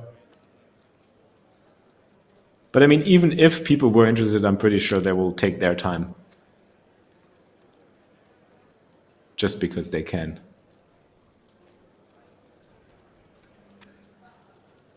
And Brownie folds pocket fives. Wow, that is interesting to see. I mean, we know the cards. It's easy to say for us, but we know that Euler would have folded if Brownie had jammed. Yeah. Well, new level, guys. 350,000, 700,000 blinds, and let's get Mr. Stapleton back into the mix. And did get the sense, Joe, that you were doing some awesome cranking during the last 30 minutes, because you did get us down to 4. Woo! Got it done. My wrist is a little sore from it, though. I had to use my other hand. Well, That the goes slower. only problem is the cooler machine probably now worn out, and we have got 3 players with pretty even stacks. Brownie with more than 20 bigs, so there is now the prospect of things to slow down a little bit, although you don't know what hands are going to get dealt. That's what I've been saying this whole tournament. You guys got to slow it down a little bit. This is too much. Too fast, too much, too much. Hey, guys, does anyone want to do a deal? Yeah, Brownie tried that one, and as I predicted, nobody has even responded. No one has even acknowledged the fact that the question was asked. You should be able to suggest a deal anonymously Well, so you that do you're have not the one option doing to- it. Yeah, you do have the option to like, tick the box and hope that everyone else ticks the box, Right. right? So that it then goes into deal-making mode, but I guess you're just trying to nudge the others into doing it. It just puts you in such a position, like a weak state, to start off with, even suggesting it. Hello? Hello there. We had a lot of aces versus king setups early in the day today. Not as many Aces later on. versus 6-4. That's the ultimate setup. That's the cooler everyone wants to see. Well, No we've action. reached that time, ladies and gentlemen, where it's going to be peace out for Jimmy. But as I said, Felix, really enjoyed it this evening. Joe, I hope you guys have fun for the rest of this final table, and fill me in on Wednesday on how it went down. You got it, pal. If I remember. Sometimes Thank you, James. I remember, Bye. sometimes I don't. Interesting flop here. Bottom pair and a club for Autolop. Second pair and a gut shot for Kelson. Also one flush card. Boring ace. Kelson in the lab again.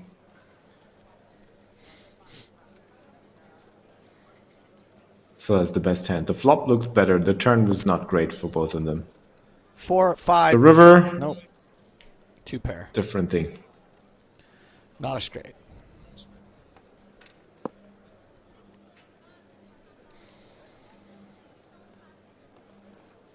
Ended up going for value now, and I'm pretty sure he will very likely get a call because the 4 didn't change much. Huge bet though. Yeah, 2.5 into 3.4. Quick maths in the lab. Ooh, Brings up a the call. lab. Ship it to Autolop. Lengthening that lead.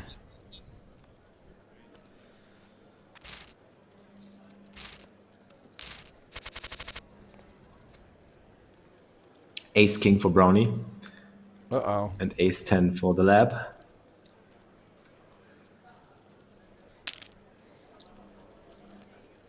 Brownie open jams four-handed. Ace 10 gets a fold. Nice lay down there. Wow.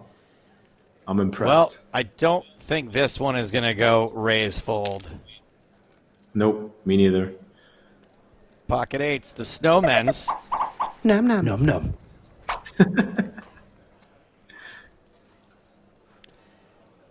Ace queen. For Autolop. Just jams. Shoves 9-3 out of there. Pocket eights. Covered by Autolop. Yeah, I that think is a he's fold. going to get a fold. Yep. Nice. Another domination hands all situation. And Brownie may not get the ace-10 to fold this time, given the dynamic. It This is does fold interesting. again. Spelunky. Nope, Wow. he gets another fold. I would actually think like both hands could have considered calling, but they didn't. Got a min-raise here No, from this- ace-queen. Yeah. Big Deal O'Neill says, okay, this time. Yeah, I've been looking for a confrontation. They're Yeah. trying. The dealer's trying. The cranks are there.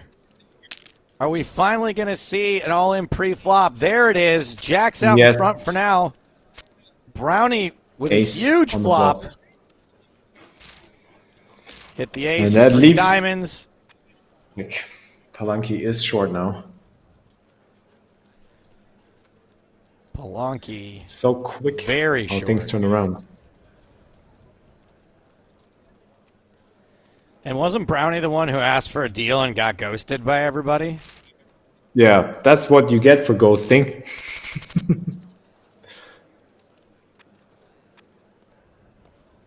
Fewer than 10 big blinds for Palanki the donkey.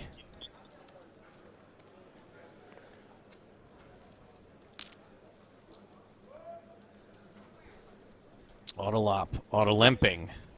Queen 6 suited. Domination Check, Nation. check. Yeah, and another solid flop for Brownie. Got that 9 of spades, has a gut shot. He's also winning right now with queen and a 9.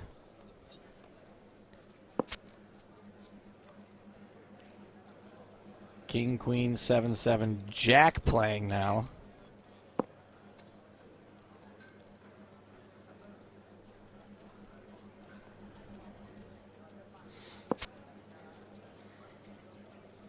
If this goes check, check, it's going to be a chop pot.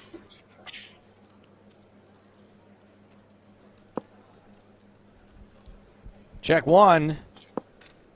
Check 2. This pot is a Queen chop. high. How do you do? Everyone loves a chop. Everybody loves it. Pocket jacks reappearing this time in the hold for Kelson Lab.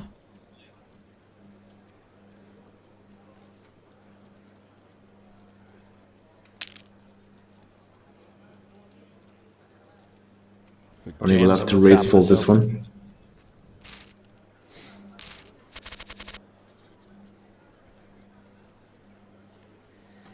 Ace jack suited for Kelson this time.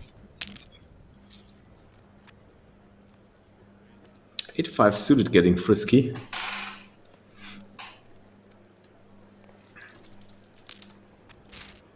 But he is a chip leader, so he can do whatever he wants. Top pair for versus Kelson. Second pair. Mm-hmm. Both have backdoor flush draws as well.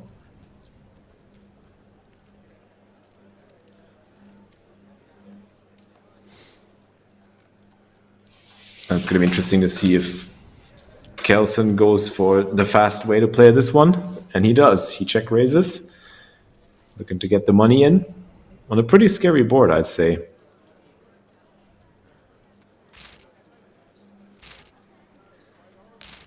And it's now up to 26 million. Looks like Palanki is going to be in a good spot to get it in ahead. See if Kelson opens from the button. Does.